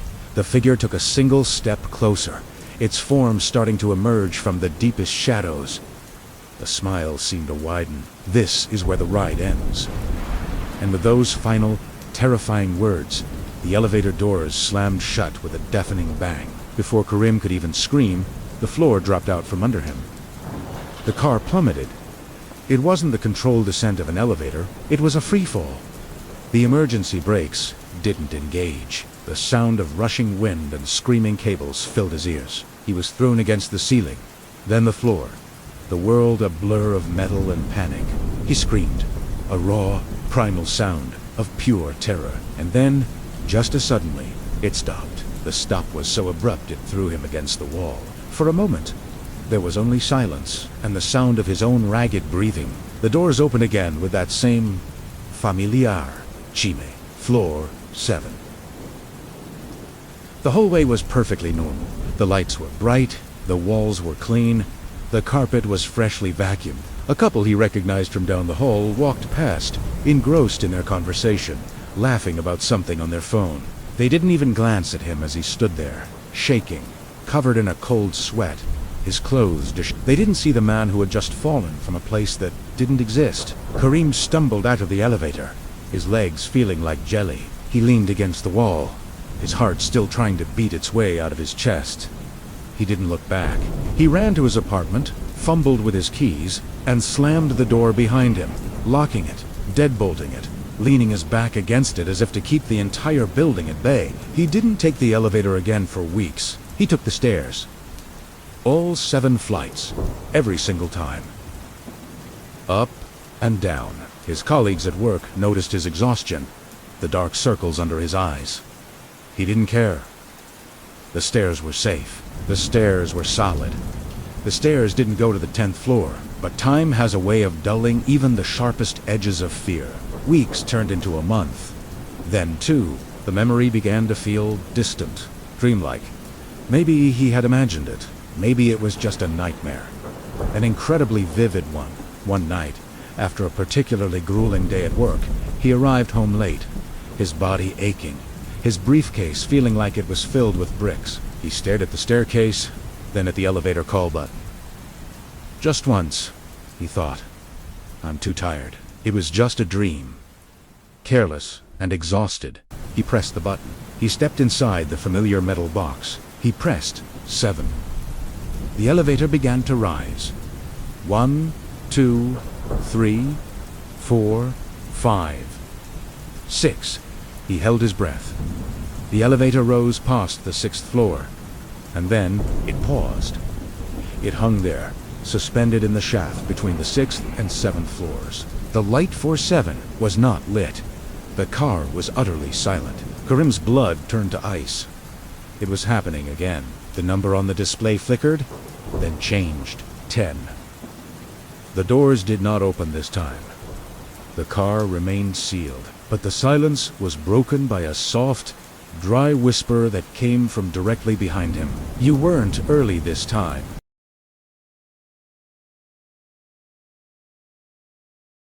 The bus was almost empty. It was always like that. After midnight, just a few scattered passengers, most of them half asleep, all moving in a kind of shared silence as the city slowly forgot itself. The world outside the windows was a blur of neon and shadow, streetlights smearing across the glass like watercolor paint. Yara sat near the middle of the bus. She always picked her seat carefully on these late-night rides. She liked having space behind her, a buffer zone against the unknown, so she chose the seat deliberately. No one behind her, a clear aisle to her right, the grimy window to her left. It was her little fortress on wheels. The bus doors hissed shut with a tired sigh, and the engine hummed a low, familiar tune as it pulled away from the curb. Yara leaned her head against the cool glass, letting the vibrations travel through her skull. The city lights were hypnotic, and her eyelids felt heavy. She was just starting to drift, lost in that space between wakefulness and sleep. The first sound came about 10 minutes later. It was a soft shift of fabric, not loud enough to startle her, but just enough to register, to pull her out of her daze. She didn't turn around. People moved, sometimes.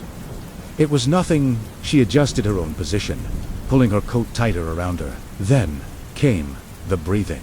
It was slow, steady, and it was coming from directly behind her. Yara frowned. Her eyes remained fixed on the passing streetlights, but her focus was entirely on the sound. She tried to reason with herself. The bus was old. It was probably the air vents, or some rattle in the engine that sounded like a person breathing. Her imagination was just filling in the quiet, painting monsters in the dark corners of the empty bus. She took a slow breath herself, trying to match its rhythm, to see if it was just her own breathing echoing strangely. But it wasn't. This was separate. She glanced at the reflection in the window. The dark glass acted as a crude mirror, showing the dim interior of the bus. She could see her own pale face, the rows of empty seats stretching behind her. The seat directly behind her was vacant, just worn, faded fabric. Nothing else. She told herself again it was the engine. The air vents? She was tired, that's all. She closed her eyes, hoping that shutting out the world would shut out the sound. But the breathing continued. Inhale. Exhale. It was a patient sound, unhurried, and it felt ... wrong. It didn't belong. At the next stop, the hiss of the doors broke the tension. 2 passengers got on. An older man with a newspaper tucked under his arm made his way to a seat near the front. A young woman in a nurse's uniform stood, gripping the metal pole, her eyes already distant. Neither of them even glanced toward the back. No one sat behind Yara. The bus pulled away from the stop, and the quiet returned. But the breathing shifted. It felt close. She could feel it now. A subtle warmth. A presence leaning forward, as if someone were about to whisper in her ear. The fine hairs on the back of her neck stood up. Her skin prickled. This wasn't her imagination. It couldn't be. Yara's hands tightened around the straps of her bag, her knuckles turning white. She had to do something. She couldn't just sit here. "Excuse me," she said, her voice barely a whisper. She didn't turn around. She was too afraid of what she might see, or what she might not see. "Can you please give me some space?" The breathing paused. For one beautiful, terrifying second, there was only the hum of the engine. Yara held her breath, praying it was over. Then it resumed.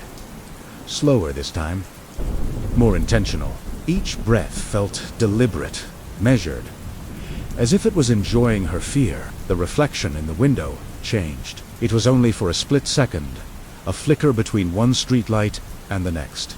But she saw it. A shape, a dark outline where no one should be, seated perfectly in the chair behind her. It was a silhouette, a void in the dim light, and its head was tilted, as if it were studying her, watching. A jolt of pure adrenaline shot through her. Yara stood up so suddenly that her bag slipped from her lap and hit the floor with a thud. The breathing stopped. The presence vanished. She risked a quick glance over her shoulder. The seat behind her was empty, utterly, undeniably empty. The worn fabric stared back at her, indifferent. She didn't wait. She snatched her bag from the floor and stumbled toward the front of the bus, her heart pounding a frantic rhythm against her ribs. She stood near the driver, gripping the pole so tightly her fingers ached. She didn't look back. She could feel the empty seat staring at her. She felt the weight of that one particular seat just behind where she had been. The driver glanced at her in his mirror but said nothing. He'd probably seen it all on the midnight route. A scared young woman was nothing new. Yara got off 3 stops early. The moment the doors hissed open, she practically leaped onto the sidewalk. The street was quiet. Too quiet. The air was cold and bit at her cheeks. The bus pulled away, its red taillights shrinking, fading into the dark until they were just 2 pinpricks of light, and then they were gone. Yara exhaled, a shaky cloud of white in the cold air. She was safe. She was off the bus. It was over. She took 3 steps toward her apartment building, and then she heard it, breathing. It was right behind her, a soft, airy sound in the dead quiet of the street. She froze, every muscle in her body locking up. She slowly, so slowly, turned around. No one was there. The street was empty. A single streetlight above her flickered, casting long, dancing shadows. The sound came again, closer now, patient, persistent. Yara didn't wait. She started walking, fast. Her boots clicked frantically on the pavement. The breathing matched her pace. Step, four-step. Inhale with her left foot, exhale with her right. It was a monstrous, invisible dance partner. She reached her apartment building and fumbled in her bag for her keys. Her hands shaking so badly, she could barely fit the key in the lock. The breathing was right at her ear now. A cold whisper of air against her skin. She could almost feel the phantom weight of a hand on her shoulder.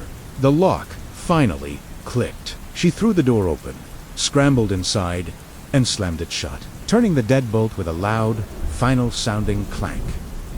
Silence. She leaned against the cool wood of the door, her whole body shaking. She slid down to the floor, pulling her knees to her chest. There was only the sound of her own ragged breathing, her own frantic heartbeat. She was alone. Was safe. That night, she dreamed of empty buses, endless rows of empty seats under flickering fluorescent lights. But one seat was always occupied. The one directly behind her. She could never see who or what was in it. She only knew it was there. Watching the next morning, after a sleepless night, fueled by coffee and lingering dread, Yara did something she wasn't sure she wanted to do. She went online and searched for news related to her bus route. Her blood ran cold when she found it. An article from a few weeks earlier. There had been an incident. A man had died on that exact route. Late at night, the paramedics found him in his seat. He'd had a heart attack, they said. He died alone on the last bus of the night. He was sitting in the last row. Yara never took the bus again. She walks now, or she pays for a cab. No matter how much it costs, the fear is a price she's willing to pay for peace. But sometimes, when she's alone in a quiet room, or sitting in a movie theater, or even just at her desk at work, she feels it. A subtle shift in the air behind her, a sudden drop in temperature, and she feels someone take the seat right behind her.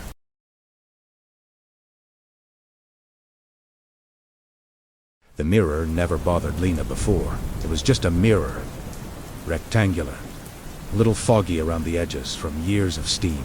It hung above the sink in her small apartment bathroom, reflecting the same simple routine. Every single night, wash hands, brush teeth, turn off the light, sleep. It was just a part of the wall, a silent observer to her quiet life. Until one night, everything changed. She checked the time, 3:00 a.m. Lena hadn't meant to wake up.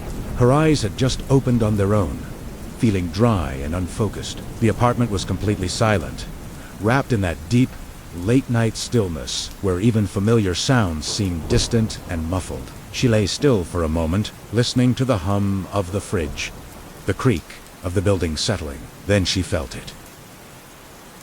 A pressure, not a physical one, but a quiet, insistent need to get up. It was a strange pull, a current she couldn't resist. The bathroom light clicked on with a soft, familiar hum. Lena stepped inside, squinting against the sudden brightness. Her reflection stared back at her from the mirror, looking exactly as she expected. Tired, pale, her hair slightly tangled from sleep. It was normal. Everything was normal. She leaned closer to the sink, her eyes tracing the familiar lines of her own face. That was when it happened. The reflection blinked. Lena Adente. Her breath caught in her throat. Her heart gave a single, hard thump against her ribs. She stared, unmoving, trying to convince herself she'd imagined Italiano, that it was just a trick of the light, a flicker of her tired eyes. But then, the reflection smiled faintly. Not a wide, obvious smile, just a subtle lift at the corners of its mouth. Just enough to be undeniably there. Lena stumbled back, her hand flying to her own lips. They weren't smiling. The reflection didn't step back with her. It stayed where it was, its faint smile fixed in place. "Stop!" Lena whispered, her voice a small, trembling sound against the cold bathroom tiles. The reflection's lips moved a second later, forming words without making a sound. "You're late!" The silent words hung in the air between them. A chilling promise. Panic seized her. Lena lunged for the switch and plunged the room into darkness. Her heart hammered against her chest as she stood there, breathing fast, listening. The silence was absolute. Nothing happened. After a few agonizing seconds, she let out a shaky, nervous laugh. A dream. It had to be a dream. A waking nightmare brought on by stress. She turned the light back on. The mirror showed her again. Her reflection was perfectly still. Ordinary. Just her. Trembling and pale, but just her. The next night, she was determined to stay awake. She wasn't going to let her mind play tricks on her again. She watched movies. She drank glass after glass of water. She scrolled endlessly on her phone, refusing to even glance at the clock. But resistance was useless. Her eyes opened with a jolt. 3 a.m. exactly. This time, something was different. The bathroom light was already on, casting a pale, cold glow into her bedroom. Lena sat up slowly, a knot of dread tightening in her stomach. She hadn't turned it on. The mirror waited. She could feel it from her bed, a palpable presence holding its breath, watching her. Against every rational instinct, against every screaming alarm bell in her head, Lena got up and walked toward the bathroom. Each step felt heavier than the last, as if she were wading through thick, imperceptible molasses. Her reflection was already there. It was standing closer to the glass than she was, its posture rigid, its eyes focused, alert, expectant. "You shouldn't rush," it mouthed, its expression serious. "You'll need the time." "What are you?" Lena whispered, her voice barely audible. The reflection tilted its head, a slow, curious movement that didn't match her own. "What you'll be." The air in the bathroom grew thick and heavy, damp without any steam. Lena noticed small details she had never seen before. Fine, hair-like cracks spreading across the mirror's surface, like dark veins growing slowly from the edges. The reflection raised its hand. Lena's own hand remained frozen at her side. The glass rippled where its fingers touched it, like the surface of a still pond disturbed by a stone. Lena stumbled back, hitting the doorframe. "No," she said, her voice shaking. "I'm awake. This isn't a dream." The reflection's smile was almost gentle, almost sympathetic. "That's why it works." On the third night, Lena took action. She covered the mirror with a thick, dark towel, taping the corners down with grim determination. She wouldn't look. She wouldn't go to the bathroom.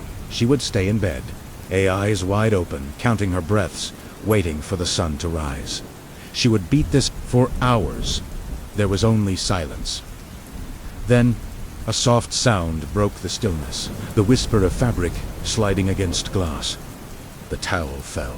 The bathroom lights switched on. Lena squeezed her eyes shut, pulling the blankets up to her chin. She heard the mirror speak without sound, but this time, the words weren't on its lips. They were inside her head. "You look tired." The voice was calm, a cold echo in her mind. "Let me do this tonight." Something cold and smooth touched her wrist. Lena screamed and sat bolt upright. She was in her bed. The apartment was dark. Her heart was racing as she fumbled for her phone. Its screen a blinding light. 3:01 a.m. The bathroom light was off. The mirror was uncovered. Clean. Perfectly still. It was just a mirror again. The next morning, as she got ready for work, Lena noticed something strange. Her toothbrush was wet, sitting in its holder with bristles still damp. The sink was slick with fresh water droplets, as if someone else had already used them. A cold dread washed over her. Each night after that, the lines blurred. The reflection grew more familiar. Its expression started to match hers faster, its movements sinking closer and closer. Sometimes, when Lena would smile at her own reflection, she'd realize with a jolt that the reflection had smiled first, a fraction of a second before she did. It was learning her, becoming her. On the seventh night, Lena didn't wake up at 3 a.m. She was exhausted, finally succumbing to a deep, dreamless sleep. But the mirror did. At exactly 3 a.m., the bathroom light hummed to life. The reflection stepped forward, its eyes clear and bright. Its hand reached out, touching the cold glass. And this time, the glass opened like water. It stepped through.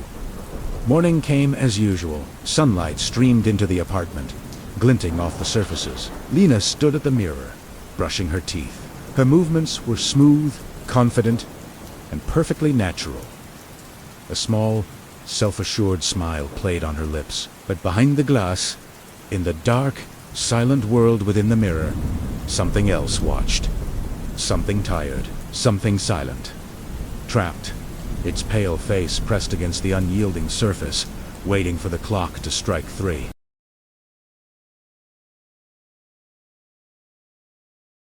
Schools aren't supposed to be open at night. Lights off, doors locked. The hallways completely silent. But tonight, the security guard, Hassan, heard voices. He was sure of it. They were coming from the second floor. It was a soft sound at first, a faint murmuring, like a lot of people all whispering at once. Hassan stood perfectly still by the front desk, his heavy flashlight resting against his leg. He knew the building was empty. He had personally checked every room, every closet, every corner. He was the only one here. He took a step toward the main staircase, and the voices stopped whoosh like that. The silence that followed felt heavy, almost unnatural. Hassan hesitated for a moment, then began to climb. Each step seemed to echo far louder than it should have, bouncing off the dark, empty walls. The second-floor hallway was pitch black, a long tunnel of darkness, except for one single detail. Way at the very end, there was a door, room 204, and light was spilling from underneath it. Hassan frowned. That was impossible. That specific classroom, room 204, hadn't had working power for months. The wiring was shot. He walked toward it, his boots making soft, shuffling sounds on the linoleum. As he got closer, the voices returned, but this time they were clearer. He could make them out now. They were children's voices, and they were reciting something together in a rhythmic, chanting unison. He reached the door and placed his hand on the knob. It was cold, not just cool to the touch, but unnaturally, beatingly cold like a piece of ice. Taking a deep breath, he turned the knob and pushed the door open. He braced himself for what he might find. But the classroom was completely empty. Just rows of old wooden desks, their chairs neatly pushed in. The whiteboard at the front was perfectly clean, wiped, spotless. And the lights were off. The room was dark, the only illumination coming from his own flashlight beam sweeping across the desks. But the voices continued. They were all around him now, whispering from every corner of the room. Hassan stepped fully inside, his flashlight beam dancing nervously around the empty space. And that's when the door slammed shut behind him. The sudden bang made him jump, and the sound echoed like a gunshot. The children's voices grew louder, clearer. Presenten, presenten. Present. Each word was spoken by a different child's voice, a ghostly roll call in the darkness. His flashlight flickered once, twice, then steady. Hassan turned in a slow, desperate circle, his heart pounding in his chest. There was no one there. The room was empty. But then he saw it. On the whiteboard, letters were appearing as if being scratched into the surface by an invisible hand. RLL CRL. Roll call. And then a name began to form beneath it. Not a student's name. His name? H.A. backed Hawaii. Stumbling toward the door he knew was now locked. He fumbled with the knob, but it wouldn't turn. It was stuck fast. As he pulled on it, a soft, scraping sound started behind him. It torned back. The desks were moving. All by themselves, the little wooden chairs scraped softly against the floor, slowly turning to face him. Every single seat in the classroom was turning toward him. Then, one by one, the seats seemed to fill, occupied by unseen students, their invisible weight making the old wood creak. They were all sitting perfectly still. Watching him, a new voice spoke, this one from the front of the room, near the teacher's desk. It was an adult's voice, calm, patient. almost gentle. "Please, sit." Hassan just shook his head, his throat too tight to speak. "No," he finally managed to whisper. The teacher's voice sighed, a sound of weary disappointment. "You're late." With that, every desk in the room slammed into its final position with a deafening crash. The sound vibrated through the floor. Hassan rattled the doorknob again, his panic rising. It was useless. He looked back at the whiteboard. The chalk began writing again, absent, absent. The word hung there in the silent room for a long moment. Then, slowly, it was erased, and new letters began to form. Present. Present, Hassan felt something press down on his shoulders. A firm, invisible pressure, forcing him down. He struggled against it, but it was impossibly strong. It guided him backward, toward the nearest empty desk, and pushed him down into the chair. His knees buckled, and he landed hard in the seat. The room settled. A heavy quiet fell over the classroom. The invisible students sat waiting. The teacher spoke again, her voice as calm as before. "Let's continue where we left off." And in perfect unison, the children's voices responded. "Yes, teacher." The next morning, the principal unlocked the school. Everything seemed normal, until he did his rounds and reached the second floor. He found the door to room 204 slightly ajar. Puzzled, he pushed it open, and there was Hassan. He was sitting at one of the student desks in the front row. His posture was perfect. His back was ramrod straight, his hands folded neatly on the desk in front of him. His eyes were wide open, unblinking, staring straight ahead at the empty whiteboard. The principal called his name. "Hassan? Hassan? Are you okay?" For a long moment, there was no response. Then, very softly, without turning his head or even blinking, Hassan answered. "Present. To this day, room 204 is kept locked. Permanently. The school board says it's due to faulty wiring. A story they stick to, but the students and the janitors know the truth. They whisper about it in the hallways. They say that some nights, if you happen to pass by the old school building late enough, when the whole town is asleep, you can still see a faint light glowing from that one window on the second floor. And if you listen very, very closely, you can hear a class still in session, still learning their lessons, still waiting for a dismissal that will never come."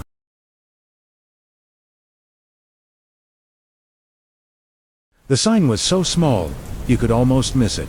Just a piece of plain paper, taped right beside the elevator buttons. It read, in simple black letters, "Floor 6 temporarily closed." That was it. No explanation, no date, no reason. Just a statement. Nur first noticed it on her first night shift at the hospital. She worked the quiet hours, the deep night shifts, dim lights, long, echoing hallways that made sounds even when no one was walking them.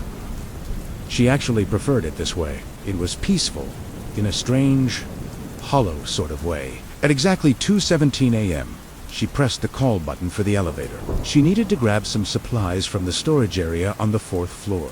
The polished steel doors slid shut, sealing her inside the small, brightly lit box. The floor numbers above the door lit up as the elevator began its ascent. 1, 2, 3. Then it slowed down. Nur frowned. She was sure she had pressed 4, but the number changed. 6. The doors slid open with a soft, mechanical sigh. The hallway beyond was lit, but just barely. The overhead lights flickered softly, as if they were tired, about to give up completely. And the air smelled wrong. It was too clean, sterile, to the point of being unnatural. It felt empty, like a vacuum. A chill ran down Nur's spine, and she instinctively stayed inside the elevator, her hand hovering over the door close button. The doors began to slide shut, but then they stopped, jolting back open. A hospital bed, wheels squeaking softly, rolled past the opening.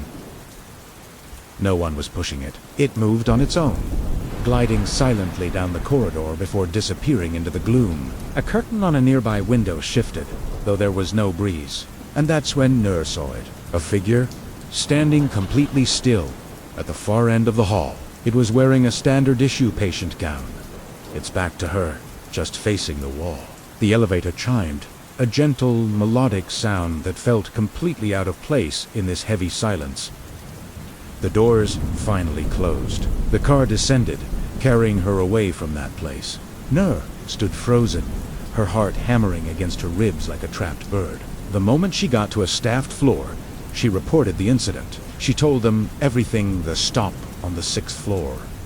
The bed, the figure. Mantinus just gave her a tired look. Bayside floor 6 had been shut down for months after a terrible accident. There was a major power failure. Crucial life support equipment malfunctioned. Several patients were lost. The official story was that the floor was sealed off for repairs and decontamination. No one went up there. Ever.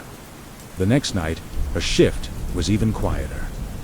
The silence felt heavier. Around the same time, she found herself needing the elevator again. She pressed the button, stepped inside, and felt a familiar dread as the car began to move. And then it happened again. The elevator slowed. The number changed. 6. This time, when the doors opened, Nur stepped out. She didn't know why. Maybe it was morbid curiosity. Maybe it was the strange pull of a habit she didn't know she was forming. Or maybe it was something else entirely. Something drawing her in. The hallway felt longer than it had the night before. The soft hum of the flickering lights seemed to vibrate in her bones. The rooms lined both sides of the hall, and each time every single door was wide open. Every bed was occupied. Patients lay perfectly still, their eyes wide open, unblinking. All of them were watching her. Their 4 bags hung limp and empty. The heart monitors beside their beds were all flatlined, showing no sign of life. And yet, they were breathing. A faint, synchronized, shallow breath that was almost worse than silence. A nurse stood at the central station, her back turned to Nur, sorting through papers that weren't there. Nur's own breath caught in her throat, but she forced herself to move forward, her shoes making no sound on the tiled floor. "Excuse me," she whispered, her voice barely a tremor. The nurse turned around, slowly, her movements stiff and unnatural. Her face was a pale, ashen gray. Her eyes were unfocused, like cloudy glass. "You're covering late tonight," she said, her voice calm, devoid of any emotion. It wasn't a question. Nur took a sharp step back, the illusion of normalcy shattering completely. I shouldn't be here." The gray nurse just nodded, a slow, deliberate movement. "No one should." Just as she said it, the lights flickered violently, plunging the hall into near darkness for a second. In that brief moment of shadow, a new sound filled the air, a rustle. The sound of 100 sheets shifting at once. The patients. They began to sit up, all of them, in perfect, horrifying unison. Their heads turned, their empty eyes fixed on her. Nur didn't wait. She ran. She bolted for the elevator, her heart screaming in her chest. The doors were open, waiting for her, too patiently. She slammed her hand against the button for the ground floor. Again and again. The doors began to close, just as pale, grasping hands brushed against the metal edge, trying to slip through the gap. The elevator descended. The number above the door changed, leaving 6 behind. Nur collapsed against the cool metal wall, gasping for air, her body trembling uncontrollably. The next morning, driven by a desperate need for answers, Nur asked security to check the elevator logs. She had to know. The security chief pulled up the records for the entire night. There were no recorded stops on floor 6. Not for her elevator. Not for any elevator. Not that night. Not ever. According to the system, floor 6 didn't exist. But some nights, when the hospital is quiet and the hallways are empty, the main elevator will pause on its journey. The button for the 6th floor will light up on its own, and if you listen closely, you can almost hear the soft chime as the doors open. And from the inside, someone or something presses the button to go down. Thanks for watching.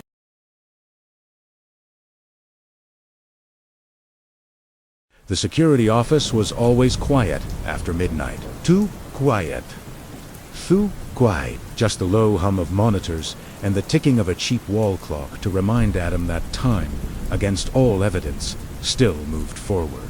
He worked the night shift at a small, unassuming office complex. 3 floors, an empty parking lot, a world asleep. It was the kind of job where the biggest event was a light bulb burning out. Nothing ever happened.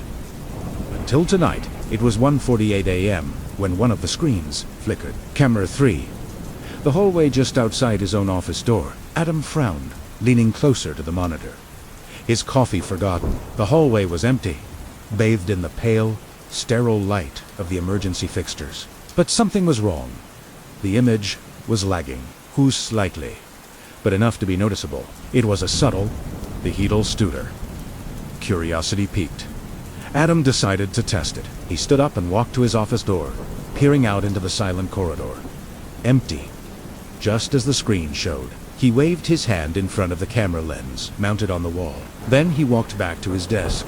On the screen, the movement of his hand appeared a full second later. A simple technical glitch, he thought, trying to dismiss the knot forming in his stomach. He lowered his hand in real life. But on the monitor, the image of his hand kept moving. Wabbing slowly disconnected from his own body. Adam's stomach tightened. The air in the room suddenly felt cold. He stared at the screen, his heart starting to thump against his ribs. The delayed image of himself walked back towards the desk and sat down. But as the screen version of Adam settled into the chair, something else came into view. A shape. On the screen, someone was standing behind him, behind the version of him that was now a second in the past. He whipped his head around, his chair screeching on the linoleum. The office was empty, just his desk, his chair. The bank of monitors. Nothing. He was alone. He turned back to the monitor, his breath catching in his throat. The figure remained. It was tall, impossibly still, standing directly behind his chair on the screen. Its form was indistinct, its face a blur of pixels, as if the camera itself refused to focus on it, refused to acknowledge its existence completely. The disconnect was nauseating. He was standing, but on the screen, he was sitting, oblivious, with this thing looming over him. A whisper escaped his lips, barely audible in the silent room. "Hello?" On the screen, the figure's head lifted. The movement was unnaturally smooth, practiced, like an actor hitting their mark. It seemed to look right at the back of Screen Adam's head. Adam pushed his real chair back, standing up slowly, his eyes glued to the monitor. On the screen, he didn't move. He remained seated, a ghost, in his own chair. The figure's hand began to move. It rose slowly, deliberately, and reached out. It rested its blurred fingers on the shoulder of the Adam on the screen. A cold dread, sharp as ice, shut down Adam's spine. He backed away from the desk, stumbling over his own feet, his mind screaming. The Adam on the screen stayed seated, unaware. The figure leaned closer to it, its obscured face next to the Screen Adam's ear, as if whispering a secret. At that moment, the audio from camera 3 crackled to life. A soft voice, like dry leaves skittering across pavement, slithered through the cheap speaker on his desk. "Don't turn around again." Adam froze, his back pressed against the far wall of the small office.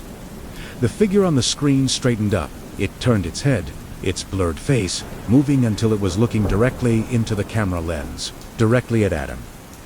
Then, the blur shifted, twisted, and formed the unmistakable shape of a smile, and the screen went black. Not just camera 3. All of them. Every single monitor died at once. The office lights flickered violently, and then went out, plunging him into absolute darkness. The cheap clock on the wall stopped ticking. The silence was no longer peaceful. It was heavy, suffocating. Adam stood alone in the dark, his breathing ragged, his own heartbeat roaring in his ears. He didn't know how long he stood there, paralyzed by fear. Seconds, minutes. Then, as suddenly as they went out, the monitors powered back on, one by one, bathing the room in their cold, blue glow. Old screens showed empty hallways, the parking lot, the lobby. Everything was normal.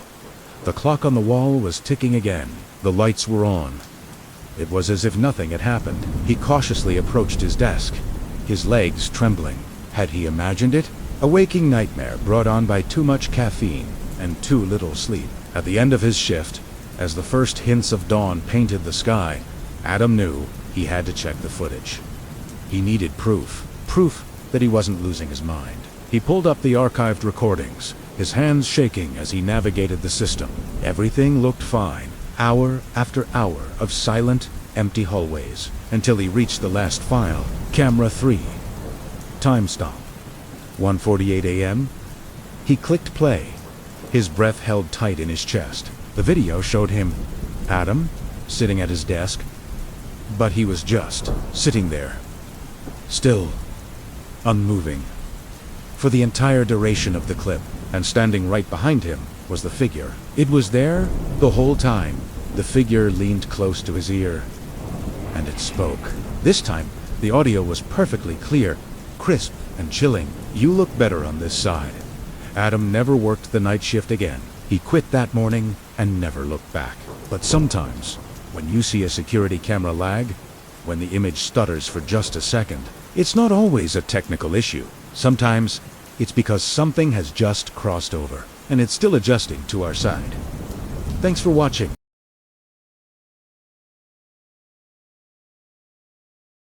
Maya realized her phone was gone halfway up the stairs. It was a simple, mundane moment, the kind that happens 1,000 times. Her hand, almost unconsciously, dipped into her coat pocket, searching for the familiar, cool weight of her device. But this time, it found only fabric.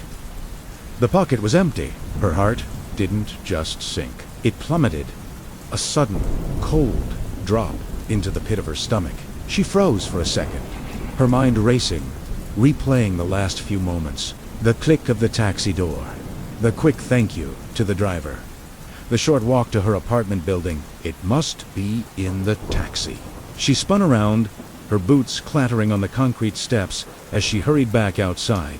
The night air, previously unnoticed, now felt sharp and cool against her flushed face. She stood at the curb, her eyes scanning the street, desperately searching for the yellow glow of the taxi's taillights. But the street was empty, devoid of life. The car was gone, swallowed by the darkness of the city. Maya stood under the hazy orange glow of a solitary streetlight, her breath coming in short, quick bursts. The world around her was unnervingly quiet. There were no distant headlights approaching, no hum of a far-off engine, just the profound, deep silence of a city asleep.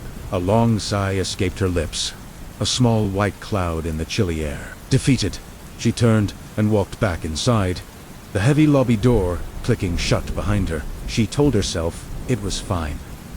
It was just a phone. These things happen. In the morning, she'd call the taxi company. They'd have a record of her trip.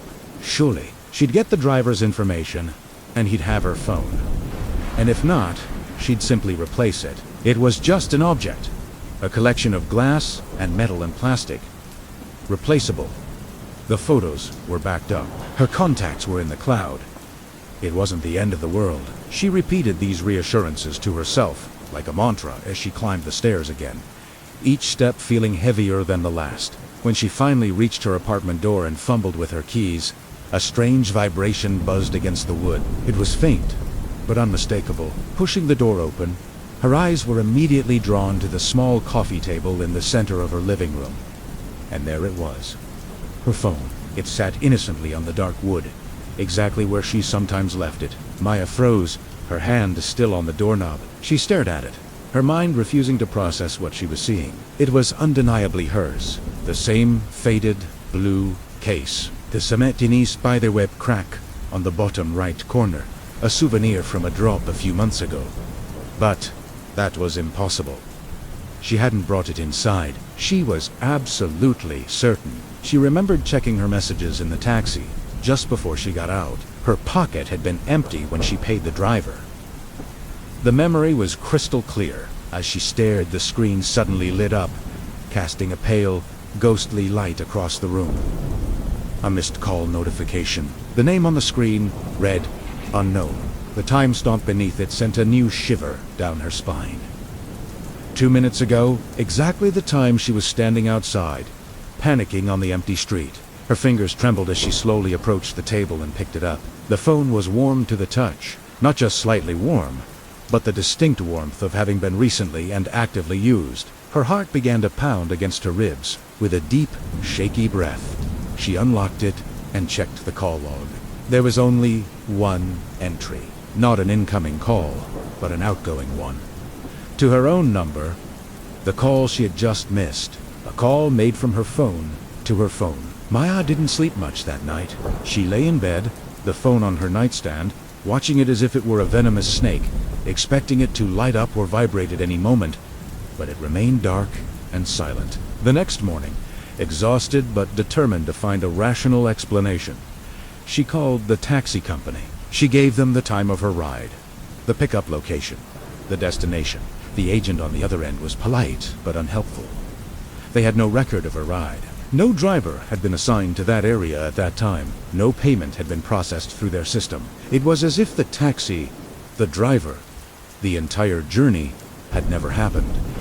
The phone, however, remained. It worked perfectly. She received messages, browsed the internet, scrolled through her photos.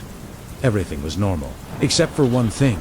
Every night, at exactly 2:14 a.m., Eat made a call. It was always an outgoing call, and it was always to a number listed only as unknown. The first time it happened, it woke her from a shallow sleep. The screen glowed on her nightstand, the call timer ticking upwards into the silent darkness. She watched, mesmerized and terrified, until it disconnected itself after a few minutes. She tried everything to stop it. She turned the phone off, only for it to power itself back on at 2:13 a.m. She removed a SIM card, thinking that would sever its connection to the world, but at 2:14 a.m., the screen lit up, and the impossible call was made, even without a network. It was a ghost in the machine, an inexplicable ritual it was forced to perform. For weeks, this continued. The nightly call became a strange, unsettling part of her routine. She'd lie awake, waiting for it, watching the numbers on her alarm clock tick closer to the dreaded time. But one night, curiosity finally won its long battle against her fear. She decided she had to know. As the clock struck 2:14 a.m. and the phone began its spectral dialing, she picked it up. Her thumb hovered over the red decline button. But then, with a surge of adrenaline, she swiped to answer. She pressed the cold glass to her ear. Silence. A heavy, profound silence that seemed to absorb all the sound in the room. She held her breath, listening. Then, a sound, faint at first, but slowly growing clearer. The low, deep rumble of an engine idling. A familiar sound. The sound of a taxi, waiting. A voice spoke, and it was so calm, so close, it felt like it was whispered directly into her ear, not coming from the phone's speaker. Left something behind. The words were smooth on her. Maya's throat went dry. Her own voice was a hoarse, trembling whisper. "Who is this?" There was a pause, and then she heard a sound that chilled her to the bone. It was the distinct sound of a smile forming in the voice on the other end. "I'm still parked." As the words hung in the air, she noticed something strange. A small, circular patch of condensation had formed on her bedroom window, fogging the glass, as if someone had just breathed against it from the outside. Slowly, fighting every instinct that screamed at her to run, to hide, Maya turned her head towards the window. Her apartment was on the 3rd floor, but her eyes looked down towards the dark, empty street below. And there it was, a single yellow taxi, parked directly under her window. Its lights were off. It was almost invisible in the gloom, but one of the back doors was open. A silent, patient invitation. Waiting. As she stared, frozen in disbelief, her phone vibrated violently in her hand. It was another call. Incoming this time. The screen lit up her terrified face. Unknown. Maya didn't answer. With a final convulsive movement, she snatched the phone from her ear and slammed it face down on her nightstand. The ringing was muffled. Then it stopped. She looked back out the window. The street was empty. The taxi was gone. The phone is still on her table. She tried getting rid of it, but it always comes back. She left it on a park bench once, miles from her home. When she got back to her apartment, it was sitting on her kitchen counter. It's part of her life now. A silent, menacing roommate. And every night, at exactly 2:14 a.m., it lights up. It makes its call, and it waits. And some nights, when the silence is too heavy, Maya thinks she can hear the faint, distant rumble of an idling engine.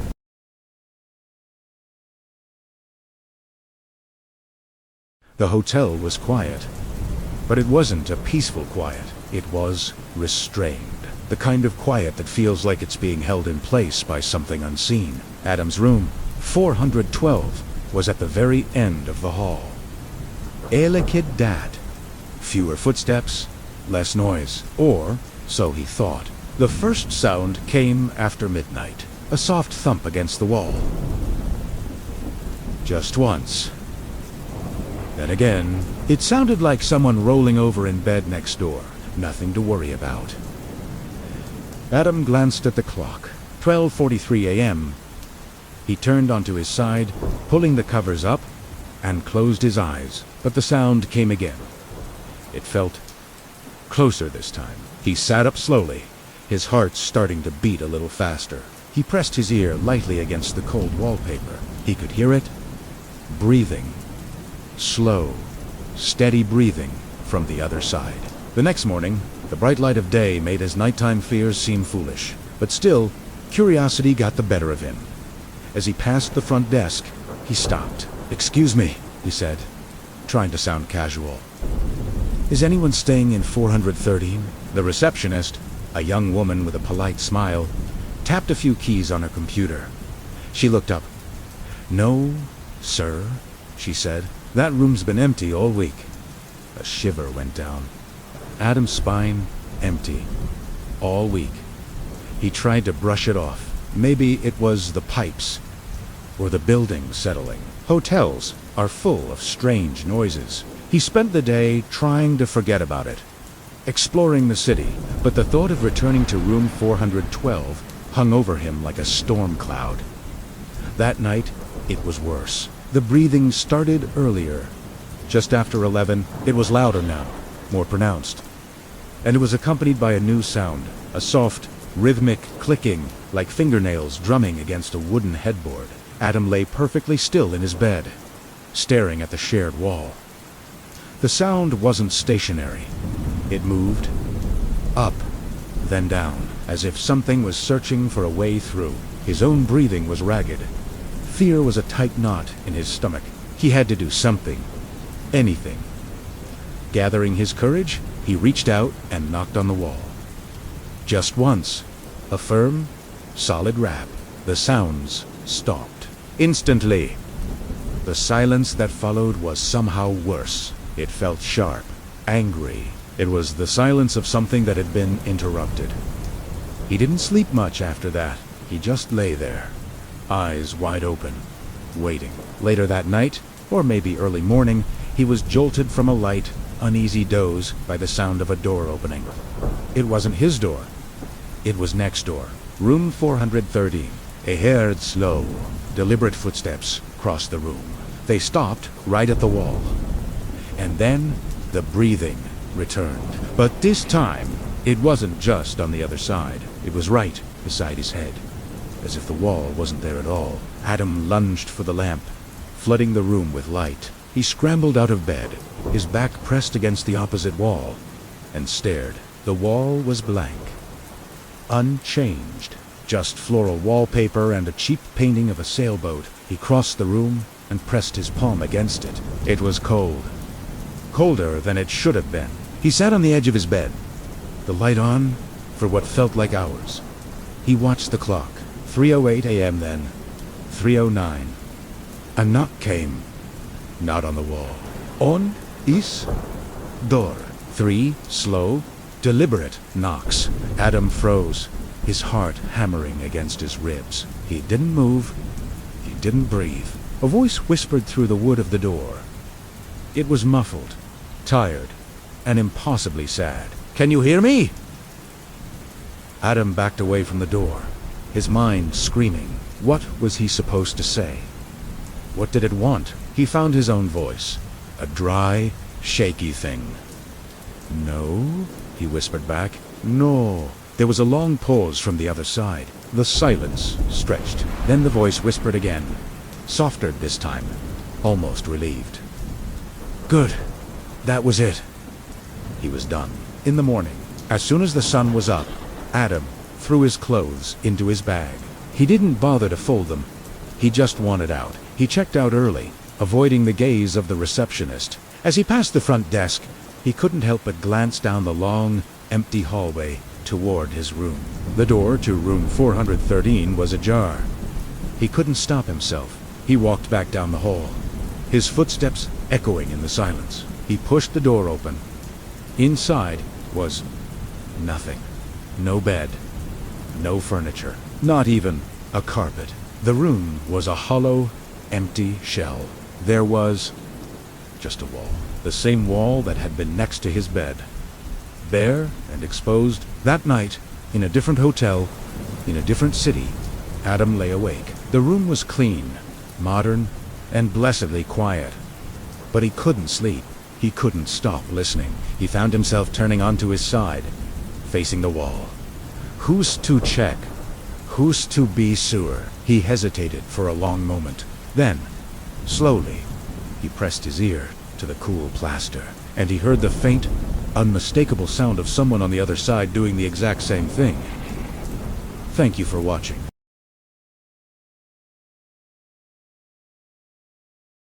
It was 2:33 a.m. when Rana entered the public restroom. The night outside was an ocean of silence, the city's usual roar reduced to a distant, sleeping hum.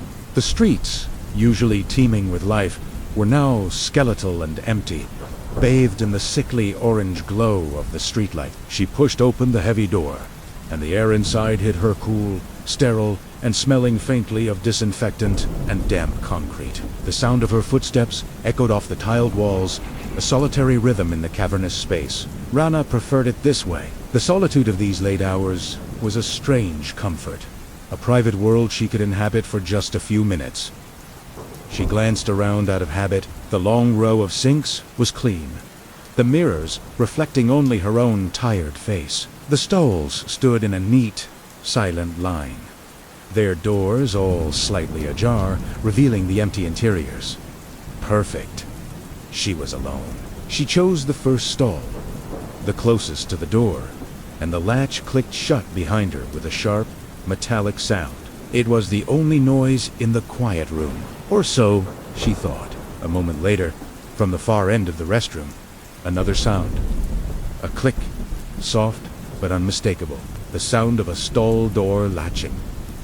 Rana froze, her hand hovering in the air. Her heart gave a sudden, hard thump against her ribs. That wasn't possible. She had just looked. No one was in here. She was absolutely certain. Her eyes darted to the small gap at the bottom of her stall door. She couldn't see anything but the grimy floor tiles. She held her breath, listening. Silence.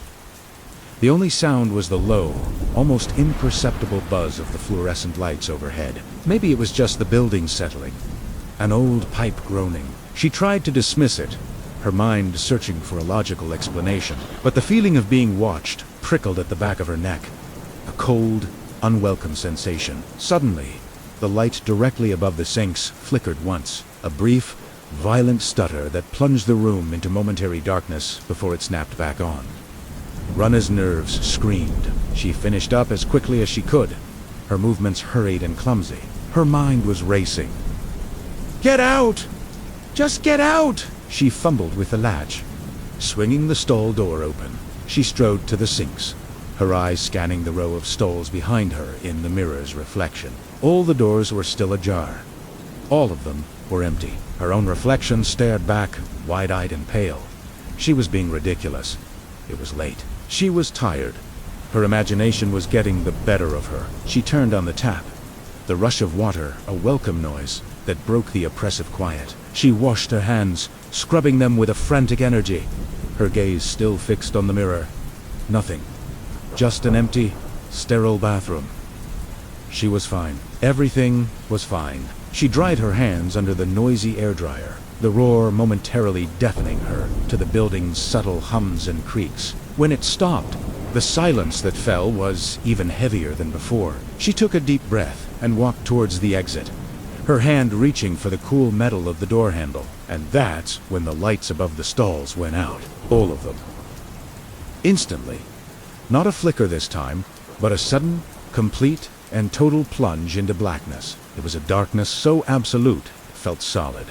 A thick, suffocating blanket that swallowed every shape, every reflection. Rana's breath caught in her throat. A sharp, painful gasp. She snatched her hand back from the door as if it were red hot. Her heart hammered against her chest. A frantic drumbeat in the void. She took a stumbling step back, her other hand outstretched, trying to find a wall, a landmark in the disorienting pitch black. She couldn't see a thing. It was as if the room had disappeared, leaving her floating in an endless, empty space. Panic began to claw its way up her throat. And then, just as suddenly as they went out, the lights flickered back on. The fluorescent tubes buzzed wind, and then settled into their steady, pale glow. Rana blinked, her eyes adjusting to the abrupt return of light, and what she saw made her blood run cold. Every single stall door was now closed. She stared, her mind refusing to process the image. A second ago, they were all open. Now, they stood like a row of silent sentinels, their gray doors shut tight. But the room was still empty. She could see under the doors. There were no feet, no shadows, nothing. Yet, she felt Italiano. Presence. It was a tangible thing, a pressure in the air that hadn't been there before. It was silent, patient. It was waiting. Her earlier panic returned, a freezing wave that washed over her. She turned back to the exit, her hand shaking as she reached for the handle again. She grabbed it, twisted. It didn't turn. It was locked. Or jammed. She pulled, twisted again, rattling it with all her strength. It wouldn't budge. It was as solid as if it had been welded shut. The air in the room grew heavier, thicker, pressing in on her. The low hum of the building, the one that had been a constant, comforting background noise, seemed to fade, growing distant, as if she were suddenly submerged deep underwater. The world outside was gone. There was only this room, this, and the presence. Then came the whisper. It was soft, a dry, rustling sound that seemed to come from the shadows in the far corner, near the last stall. It was so quiet, she almost thought she'd imagined Italiano. "Don't leave yet!" The voice was barely there, a wisp of sound, but it sliced through the silence like a razor. Rana's entire body went rigid. Her hands, still clutching the unmoving door handle, trembled uncontrollably. She couldn't breathe. She couldn't think. She forced a sound from her own throat, her voice a reedy, terrified whisper.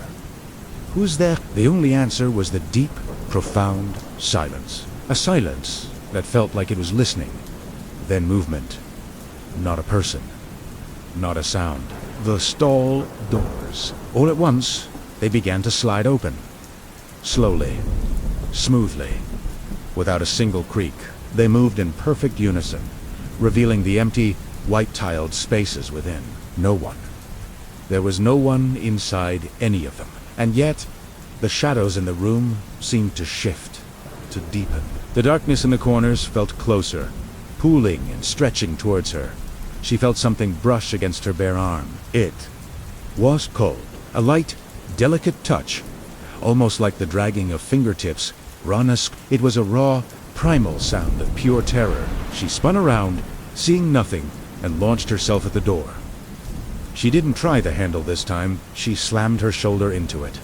Once, twice, with all the adrenaline-fueled strength she possessed. The lock gave way with a crack of splintering wood and metal. The door flew open. Behind her, as she stumbled out into the empty hallway, the lights in the restroom flickered wildly, a frantic, strobing pattern that followed her. Casting her lurching shadow down the corridor, she didn't look back. She ran, her bare feet slapping against the cold linoleum, the sound echoing in the dead quiet of the building. She slammed the heavy front door to the street behind her and leaned against it, her body shaking, her lungs burning. She looked at her watch. The glowing numbers read 2:35 a.m. It had only been 2 minutes. 2 minutes that had stretched into an eternity. The street was still silent. The world was still asleep. She looked back at the restroom door. It was closed. There was no sound. No flickering lights, only the faint, steady hum of the old fluorescent tubes from within. The bathroom was empty again.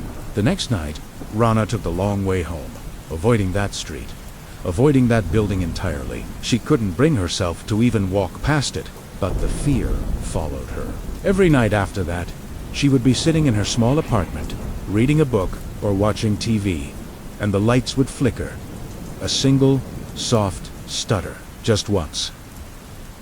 A quiet, patient reminder. Sometimes, in the dead of night, when she'd get up for a glass of water, she'd hear a click from the other room, a soft sound, like a light switch being flicked, or a door latching shut. It was as if the lights themselves were aware of her, marking her movements, tracking her through her own home.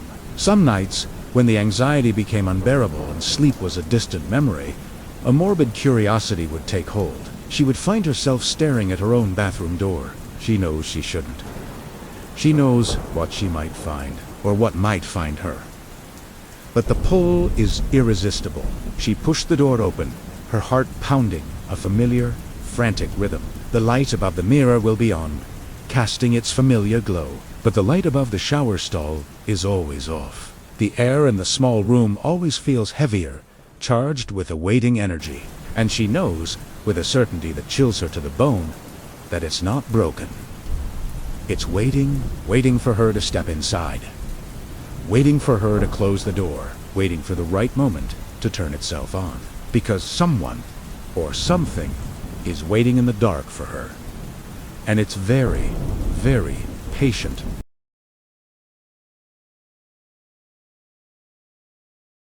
The office was quiet. Too quiet. Arwa had stayed late many times, typing reports, answering emails, and listening to the familiar, comforting hum of the air conditioning. But tonight, something felt different. It was just after 1 in the morning, 1:02 a.m. to be exact. A strange sound broke the silence, the soft tapping of keyboards from the rows of empty cubicles. It was slow, steady, methodical. She frowned, confused. No one else worked this late. The security guard, a friendly older man named George, had done his final rounds and left hours ago. She was completely alone, or so she thought. Holding her breath, Arwa slowly got up from her chair and walked down the main aisle, past the dark, silent cubicles. As Semobe, the typing stopped. Abruptly, the only sound was the thumping of her own heart. The monitors ahead of her flickered, their screens shifting from black to a dim blue and back again. She crept closer, peering cautiously over the fabric-covered wall of a desk. A single office chair swiveled slightly, as if someone had just pushed away from the keyboard, but no one was sitting in it. As she watched, the keyboard beneath the monitor typed one single letter. A. Just one. Arwa instinctively stepped back, a chill running down her spine. The moment her foot touched the carpet, the chair stopped moving. The monitor suddenly lit up, casting a pale, eerie glow across the empty desk. An email window opened, and a new message began to draft itself. There was no sender, no recipient. Just words appearing on the screen, one letter at a time, typed slowly, deliberately. You shouldn't be here. Arwa's heart hammered against her ribs. She could barely get the word out. Her voice a small, trembling whisper. Hello, Silanze? There was no reply, just a continued, unnerving click of the keyboard. The message continued. We've been waiting. Pure panic seized her. She had to get out. Now, she spun around and ran towards the main exit. The heavy glass doors that led to the elevator lobby. She fumbled with the handle, pulling frantically, but it was locked solid. Every door she tried, locked. She slammed her hand against the elevator button, again and again. Nothing happened. The light didn't even flicker. She was trapped. Suddenly, the overhead office lights dimmed, plunging her into near darkness, then flared back to life, brighter than before. almost painfully so. In that blinding light, every single monitor in the office flickered on at once. On every screen, dozens of windows opened simultaneously, and in each window, the same image was displayed. A live feed of the very room she was standing in. The same empty office. The same empty chairs. Her own terrified reflection staring back at her from 100 screens. Then, the relentless typing stopped. A new sound began. The soft shuffle of footsteps circling around the labyrinth of cubicles just out of her sight. Ottawa spun around, her eyes darting into the shadows. Nothing. No one was there. Yet, she felt it. A heavy, intense feeling of being watched. Eyes on her. Patient. Waiting. The office chairs, one by one, begun to turn, swiveling to face her. Their empty seats, like silent, accusing judges. The monitors glowed even brighter, their lights seeming to pulse with a malevolent energy. And then, a voice. It wasn't loud. It was calm, distant, and it seemed to come from everywhere at once, whispering through the computer speakers on every desk. Time to finish your work. That was it. Arwa didn't scream. Say. Just run. She scrambled back towards the glass doors, the ones that had been locked just moments before. This time, they swung open easily. She stumbled into the elevator lobby and jabbed the down button with a shaking finger. Miraculously, the elevator doors slid open immediately. She lunged inside, not daring to look back as the doors closed, sealing her in. The ride down was silent. The lobby was empty and still. She burst out into the cool night air, gasping for breath, never once looking back at the dark tower behind her. The next morning, her coworkers arrived to find her already at the office. She was sitting perfectly upright at her desk, typing. Her eyes were wide open, staring blankly at the screen. Her hands moved skillfully across the keyboard, but they were unseeing, detached, a ghost in her own body. She had no memory of leaving the elevator, no memory of the footsteps, or the monitors, or the whispers. But sometimes, late at night, when the building is empty and the city outside is asleep, the computers still type on their own, and in the quiet darkness of the empty office, someone or something still waits patiently for the next shift to begin.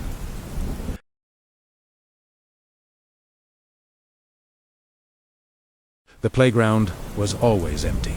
It had been that way for years.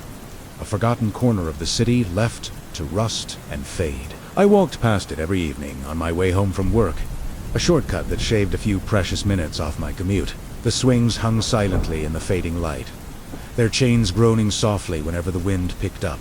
It was a lonely, desolate place, but I never gave it much thought. It was just a landmark, a part of my daily routine, until that one night, the air was still, unusually so. As I approached, I noticed something odd. One of the swings was moving, not wildly, just a slow, rhythmic back. I stopped in my tracks, my eyes fixed on it. There was no wind. Not a single leaf on the overgrown trees was stirring.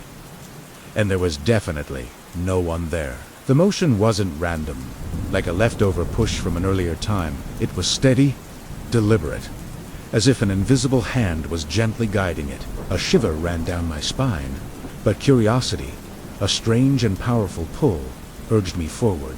My footsteps were the only sound, crunching on the gravel path. As I got closer, the swing's chain creaked in a rhythm that seemed to match my own frantic heartbeat. It was an old, rusty sound, but there was a pattern to it. I reached out a trembling hand, my fingers just inches from the cold metal seat. As I did, the swing moved slightly faster, a teasing, playful arc. I snatched my hand back as if I'd been burned. My heart was hammering against my ribs. I stood there for what felt like an eternity, just watching it sway, before I finally turned and hurried home, not daring to look back. The next day, I couldn't get the image out of my head. The memory of that solitary, moving swing haunted me. Was I seeing things? Was it just a trick of the light? My tired mind playing games. I had to know. That night, I went back. The playground was just as I'd always known it, still, silent, and completely empty. All the swings were motionless. I felt a wave of relief, but also a strange tinge of disappointment. I waited, my breath misting in the cool night air. I checked my phone. Midnight passed, then 1 a.m., then 2 a.m. I was about to give up, convinced I'd imagined the whole thing. When it happened, las 2:43 a.m., the exact same swing started moving again. Soft, patient, back and forth. Back and forth. It was waiting. I knew it. This time, I didn't get closer. I just watched from the edge of the path. My mind I needed someone else to see this, to confirm I wasn't going crazy. The following night, I convinced my friend, Mark, to come with me. He was skeptical, of course, laughing it off as a spooky story. It's probably just the wind. Lena, he'd said, or kids messing with you. But he agreed to come anyway. More to humor me than anything else. We arrived just before 2:40 a.m. The playground was still. Mark nudged me a smug eye. Told you so. Look on his face. Let's give it a few minutes, I insisted, my voice barely a whisper. And then, right on schedule, it began. Not just one swing this time. All of them. They started moving in unison, faster than before, their rusty chains jingling softly. It was a sound that should have been cheerful. The sound of a playground full of life. But in the dead of night, with no one there, it sounded like laughter. Chilling, ethereal laughter. Mark's smirk vanished. He grabbed my arm, his eyes wide with disbelief. We scanned the entire area. No one else was there. No footprints in the soft dirt. No shadows darting between the equipment. Just the motion. The swings moving on their own. That's when I saw it. The ground directly beneath the first swing I'd seen, the leader of this ghostly dance, was wet. I pointed it out to Mark. Is that dew? Or did it rain earlier? He asked, his voice shaking. But it hadn't rained in days. We cautiously moved closer, using our phone flashlights to get a better look. It wasn't just a wet patch. It was footprints. Tiny, childlike footprints. They didn't lead to or from the swing. They just circled it, over and over, as if something had been pacing, waiting. I took a step back, a primal fear seizing me. And at that exact moment, the swings stopped. All of them, at once. The sudden silence was more terrifying than the noise had been. Everything was quiet, utterly still. And then we heard it. A soft higling. It wasn't the wind. It wasn't the rustle of leaves. It was close, right beside us. Without a second thought, we turned and ran. As we scrambled away, the sound of the swings started up again, faster and more frantic than ever. The rusty chains rattling like 1,000 tiny bones. The laughter followed us, echoing through the empty park. It felt like the playground itself was stretching, the exit getting farther and farther away. The next morning, driven by a morbid need for answers, I went back one last time. In the bright sunlight, the park looked normal again, innocent. The swings were motionless, their seats glinting in the morning sun. But when I approached, I saw them. The small footprints were still there. Circling, circling. Waiting. I don't take that shortcut home anymore. I take the long way around, even if it means getting home late. But some nights, when sleep won't come, I find myself drawn to my bedroom window, which overlooks the city, and in the distance, I can see the dark silhouette of the abandoned playground. And sometimes, I think I can see it. One swing, moving gently in the darkness, back and forth, as if it's still there, inviting me to come and play.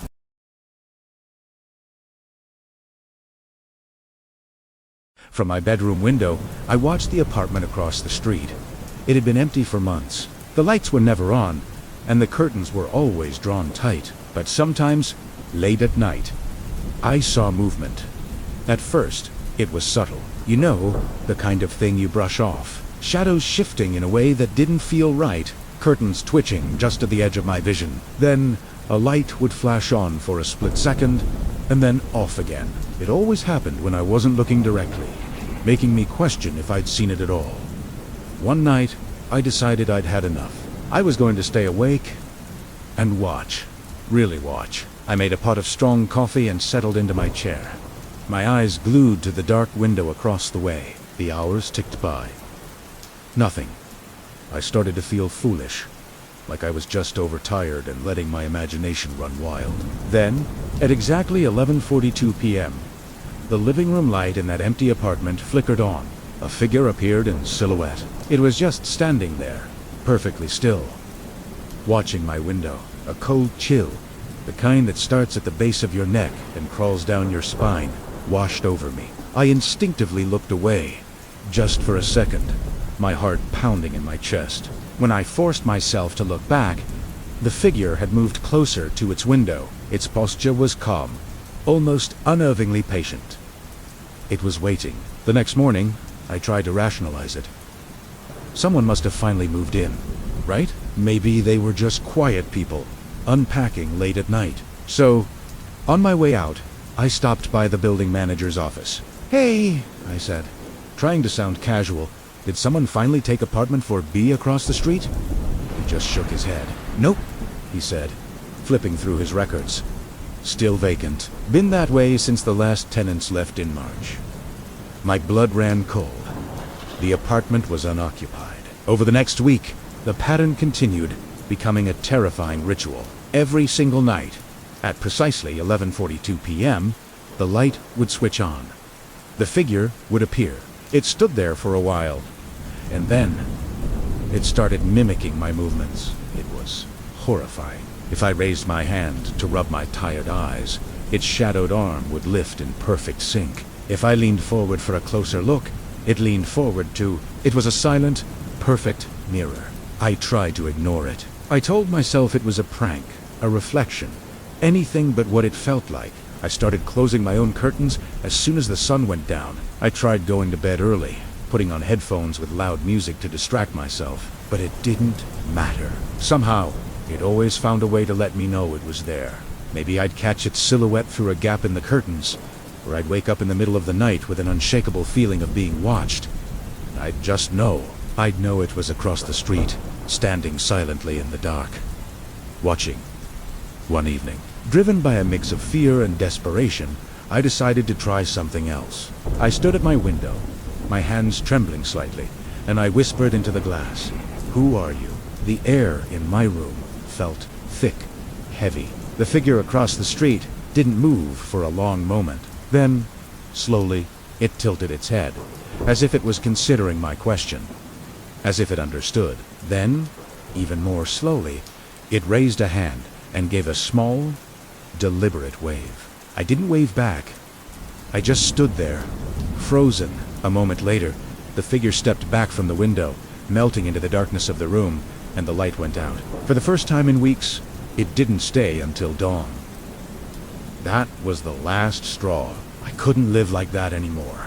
The constant feeling of being watched, the paranoia, it was eating me alive. Within a few weeks, I had packed up my entire life and moved apartments. I found a place across town, in a completely different neighborhood, with a completely different view.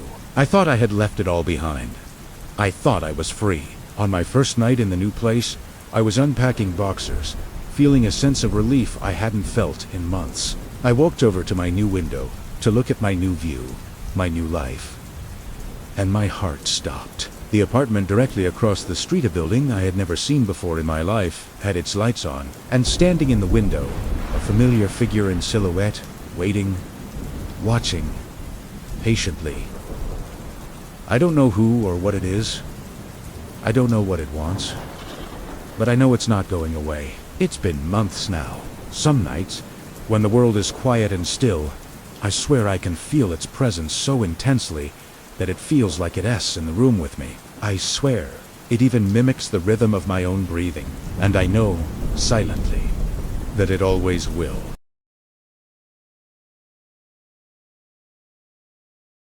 It was almost midnight, precisely 11:57 p.m., when Rania walked past the ATM.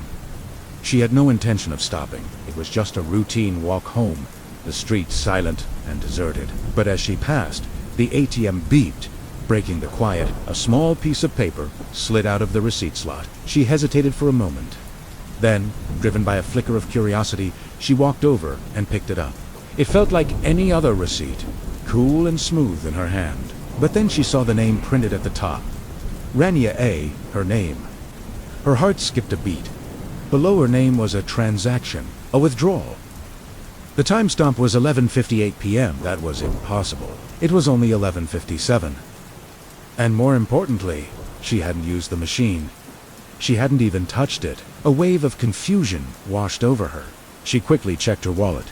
Her bank card still tucked safely inside. There was no cash that hadn't been there before. The receipt was real, yet the transaction it described was a ghost. She told herself it had to be a glitch, a simple machine error. Shaking her head, she crumpled the paper and tossed it into a nearby bin, trying to forget the strange incident as she hurried home. But the next night, it happened again. The same ATM, the same time. As she approached, another receipt printed itself out, waiting for her. Her name was at the top again. Another transaction, a different amount, always dated for a minute or two into the future, always happening right before she arrived. This wasn't just a glitch. A cold knot of fear began to form in her stomach. Night after night, the routine continued. The ATM would print a receipt with her name, detailing a transaction that never happened. She tried to ignore it, to convince herself it was an elaborate prank. But the feeling of being watched grew stronger with each passing night. One evening, determined to understand, she approached the ATM cautiously, her steps slow and measured. The machine hummed its usual low electronic tune. As she got closer, it beeped, and another receipt slid out. Timestamp, 11:59 p.m. Her hands trembled as she unfolded the paper. This time, the transaction was marked as pending. The amount listed was exactly, down to the last cent, her monthly salary. Before she could even process what that meant, her phone buzzed in her pocket. She pulled it out. A bank alert. It read, "Pending withdrawal."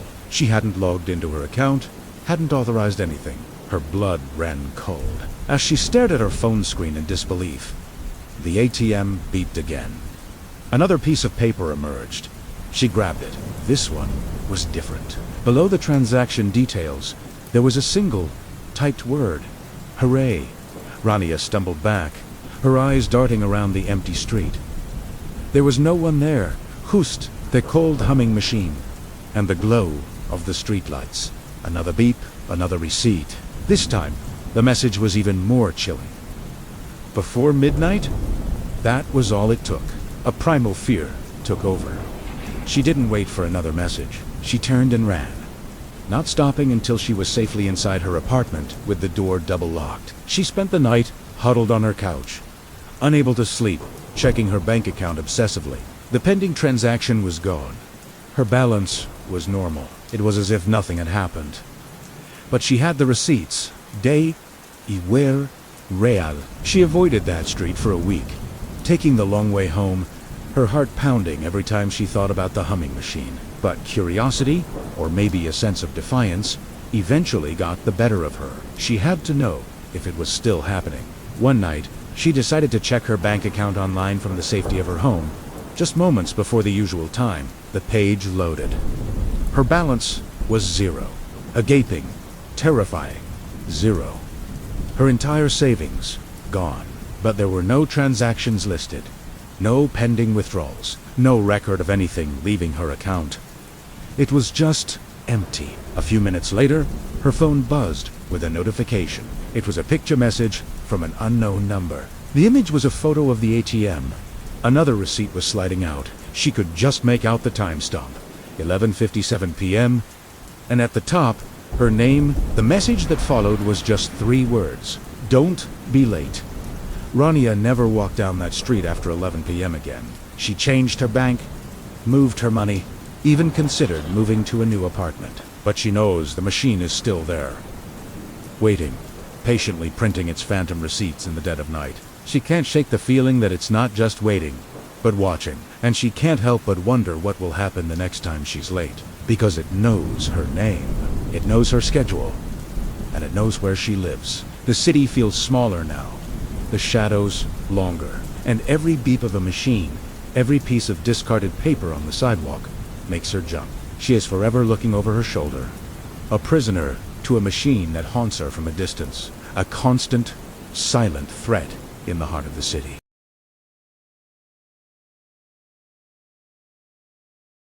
The station was nearly empty. It was late, really late, and only a few tired travelers were scattered along the cold, concrete platform. Farah stood waiting for her train, headphones in, trying to block out the chill that seemed to come from the very ground itself. At exactly 2:06 in the morning, the station's loudspeaker crackled to life. A harsh, static-filled sound that made her jump. And then, a name echoed across the platform. Her name! Farah! Please proceed to platform 4. She froze, her blood turning to ice. The train she was waiting for hadn't arrived yet. Looking around, she saw no one at the information desk. No station staff. Just the other silent passengers who didn't seem to have noticed the announcement. Only the echo of her own name bounced off the tiled walls, a ghostly repetition in the dead of night. Confused, Farah pulled out her phone and checked the digital schedule. There were no trains scheduled for platform 4 at this hour. In fact, that platform was supposed to be closed for maintenance. There were no announcements scheduled at all.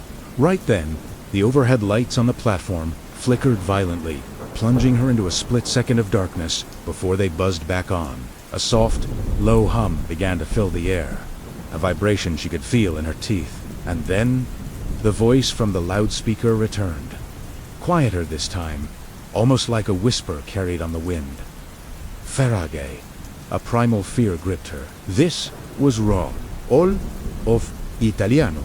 She turned, deciding to leave, to just get out of the station and call a cab. Forget the train, but as she took her first step toward the exit, the announcement blasted again. Much louder this time. Impossible to ignore. Farah, hey.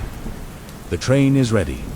Her head snapped toward platform 4, and there it was. A single, solitary train carriage sitting silently at the platform where nothing should have been. It was old, antique-looking, with dark, unlit windows that reflected the station lights like vacant eyes, and its doors were wide open, a dark, inviting rectangle. Farah felt her heart pound against her ribs like a drum. She strained her eyes, but she couldn't see anyone inside. It was just a black, empty space. Then, a soft sound, like a drawn-out whisper, drifted from within the carriage. Come inside. It's your turn. Every instinct in her body screamed at her to run. Run, and don't look back. But her feet wouldn't obey. They felt heavy, disconnected from her mind. Slowly, step by agonizing step, she moved forward, as if she were being pulled by an invisible string. Each footfall echoed loudly in the silent station. Closer and closer she got to the open doors, the strange humming growing louder, the darkness inside seeming to deepen. She stepped over the threshold. The moment she was inside, the world outside, the train seemed to bend and warp. The interior was impossible. It was endless. The rows of velvet seats stretched on and on into the distance, farther than reality should allow, disappearing into a hazy vanishing point. Beside each row, the space between the seats and the wall was a corridor of absolute darkness, a void where no light could penetrate. Panic finally broke through her trance. Farah spun around, trying to get back out, but the doors were gone. Where the opening had been was now a solid wall of metal, seamless and cold to the touch. The train hummed softly, a constant, soothing vibration that was somehow deeply unsettling. She was trapped. She felt a presence nearby, a subtle shift in the air, a fleeting movement in the shadows between the seats just a few rows down.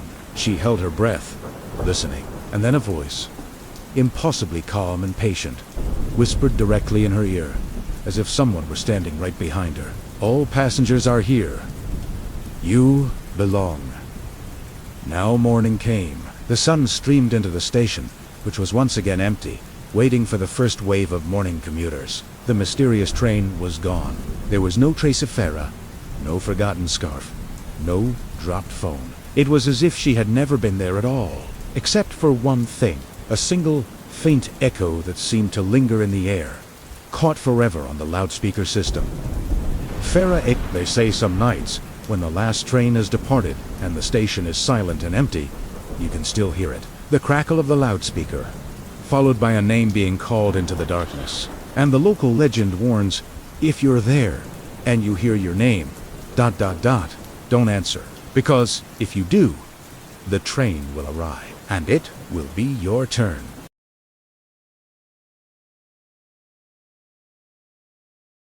The stairwell in Building 7 had been sealed for years. Rusting metal steps, paint peeling from the walls, and a faint, sour smell lingered in the air, as if the place itself had been forgotten and left to decay. But every night, Samir felt an inexplicable pull towards it, a strange fascination he couldn't quite shake. He first stumbled upon it one late evening. The building's elevator was out of service, a common annoyance, so he begrudgingly headed for the service stairs to get to his top-floor apartment. The stairwell door groaned in protest as he pushed it open, a sound like a tired old man waking from a long sleep. Inside was pure darkness. Only the weak, distant glow of a streetlight managed to filter through the layers of grime caked onto the windows. The first step creaked ominously beneath his weight. Then, the second. The sound seemed to echo unnaturally, stretching out longer than it should have, reverberating through the silent space. Samir frowned, a sense of unease starting to crawl up his spine. He was only halfway up the first flight when he felt it. A distinct pressure at the back of his neck. It wasn't the feeling of a person standing there. Not exactly. It was something else. Something patient, almost intelligent. And then, a whisper, so soft he almost missed it, slithered into his ear. Keep going. He froze, his body rigid. He scanned the darkness, but nothing moved. The only change was that the darkness itself seemed to thicken, pressing in on him from all sides. He shook his head, trying to dismiss the feeling. I'm just tired, he muttered to himself. I'm imagining things.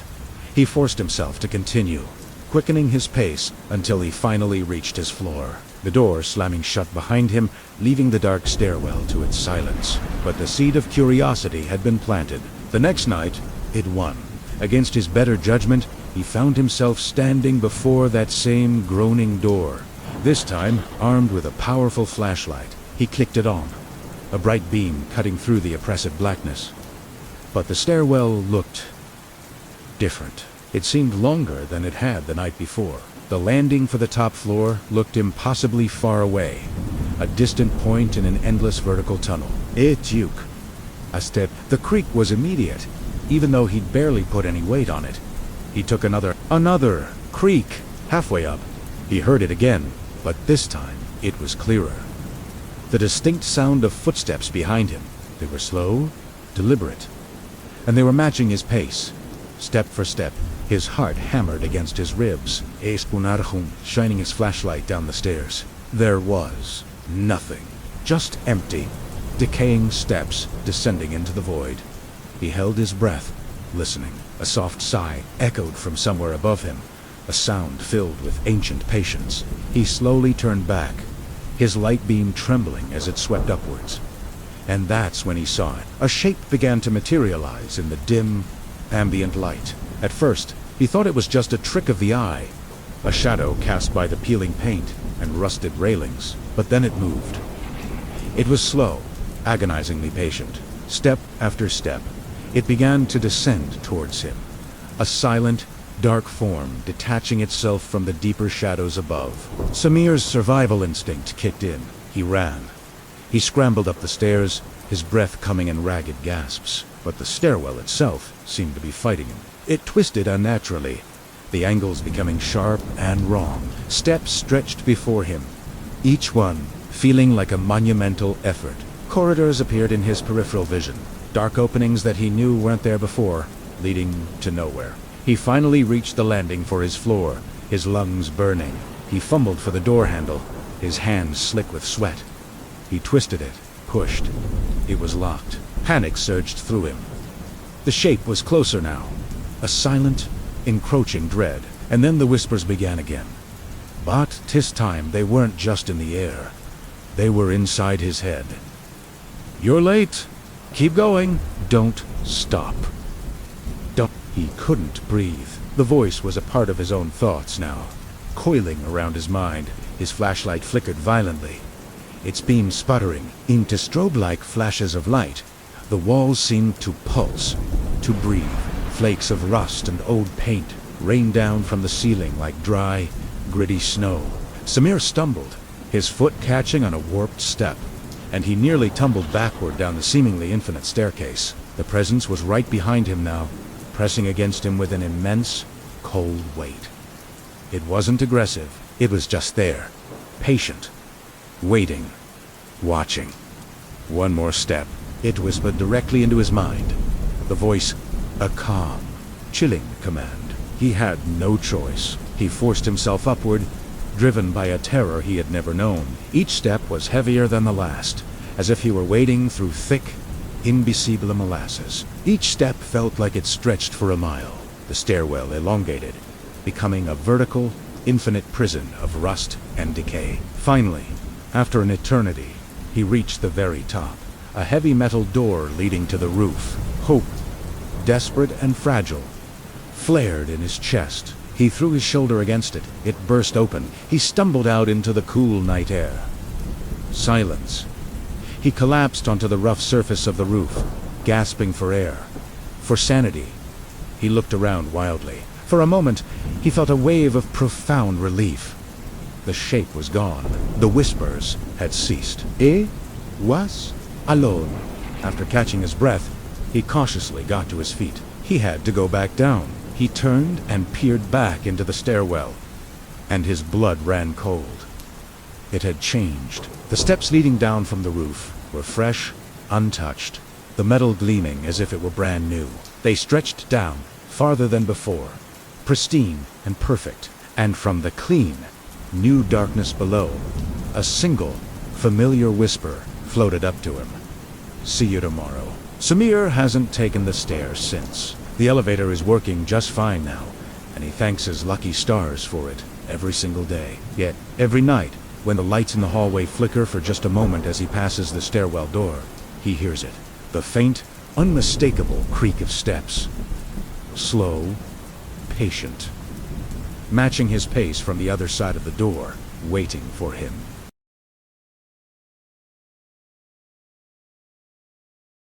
Have you ever lived somewhere so quiet it felt wrong? Like the silence itself was a heavy blanket, muffling not just the outside world, but something inside. That's the story of Reem, a young woman who found a room for rent that was advertised as unnaturally quiet.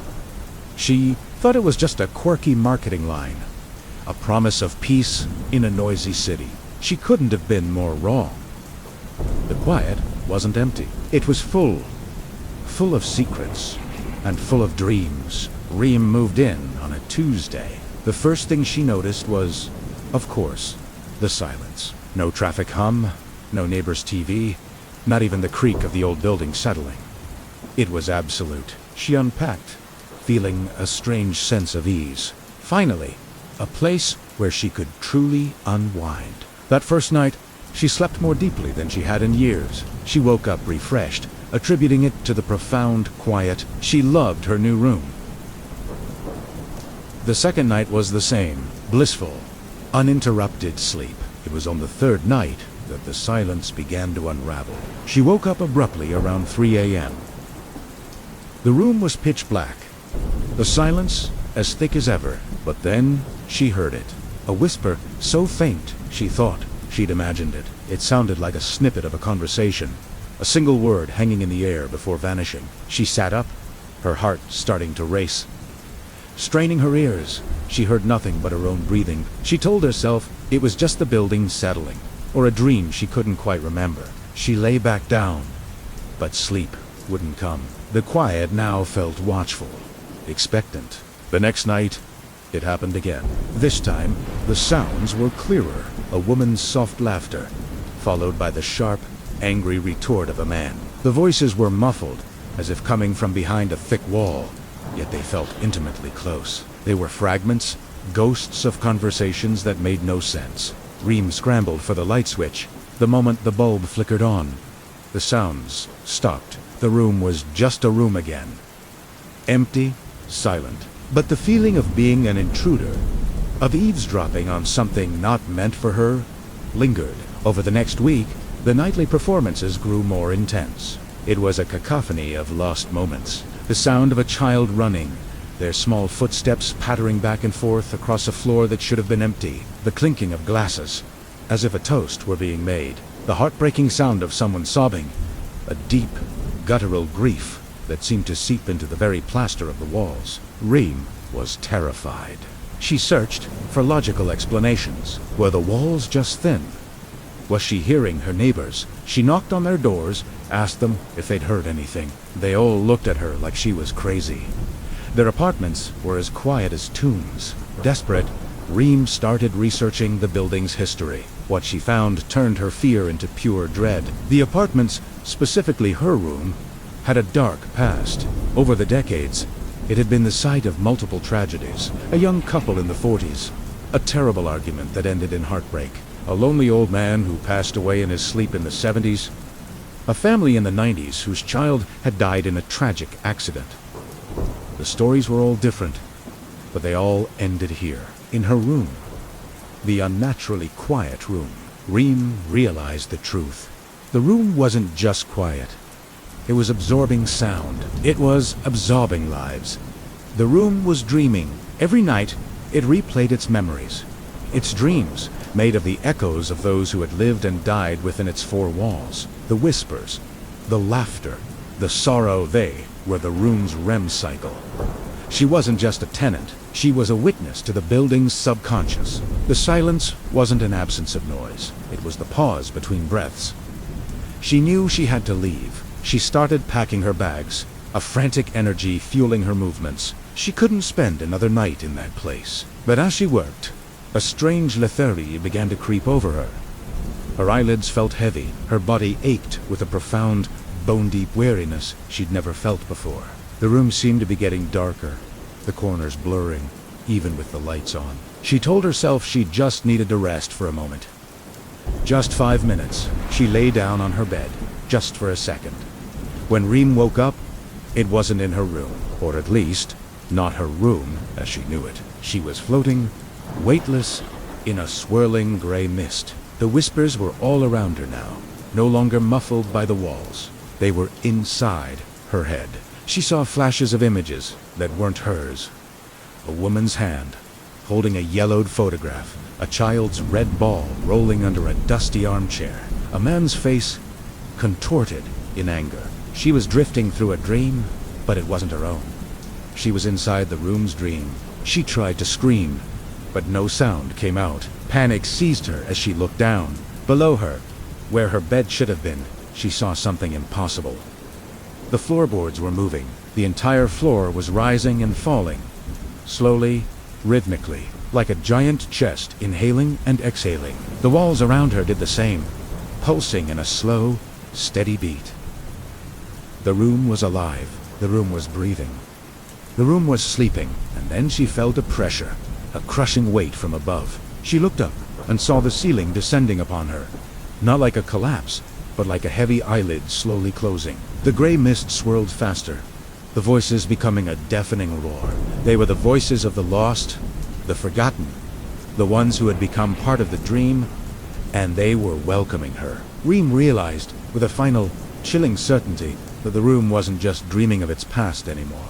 It was dreaming of its future. And she was in it.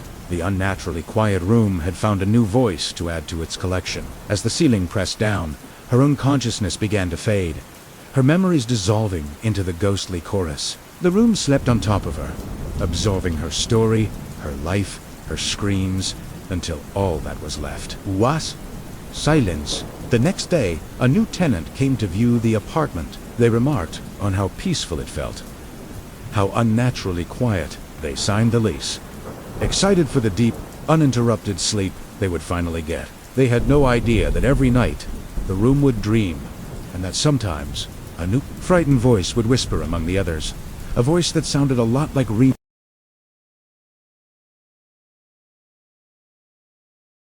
It started as a game, a strange little quirk of the old house Regard had moved into, a whisper in the hallway, a laugh in the kitchen, a frustrated sigh in the study. Whatever she said, no matter how quiet, the wall in the living room would repeat it back to her. Just a few seconds later, It wasn't a cold, hollow echo like you'd expect.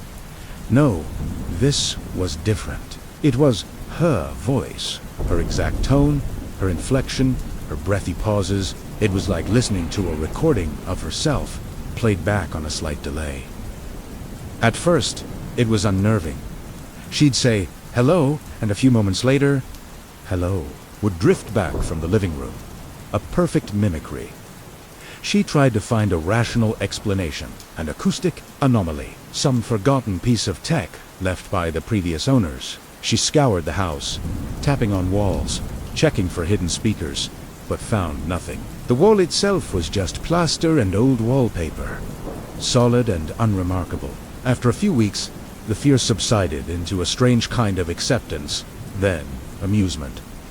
The echo became her companion in the quiet house. She'd tell it jokes and wait for the punchline in her own voice. She'd sing a line from a song, and the wall would complete. The duet, "Time for coffee," she'd announce in the morning, and the wall would agree. Time for coffee. It was her secret.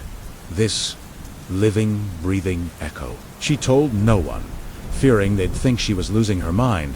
She started testing its limits. She'd speak in different languages, whisper complex scientific formulas, recite nonsensical poetry. The wall flawlessly repeated every syllable. It was her perfect, uncanny mirror. It knew her voice better than anyone.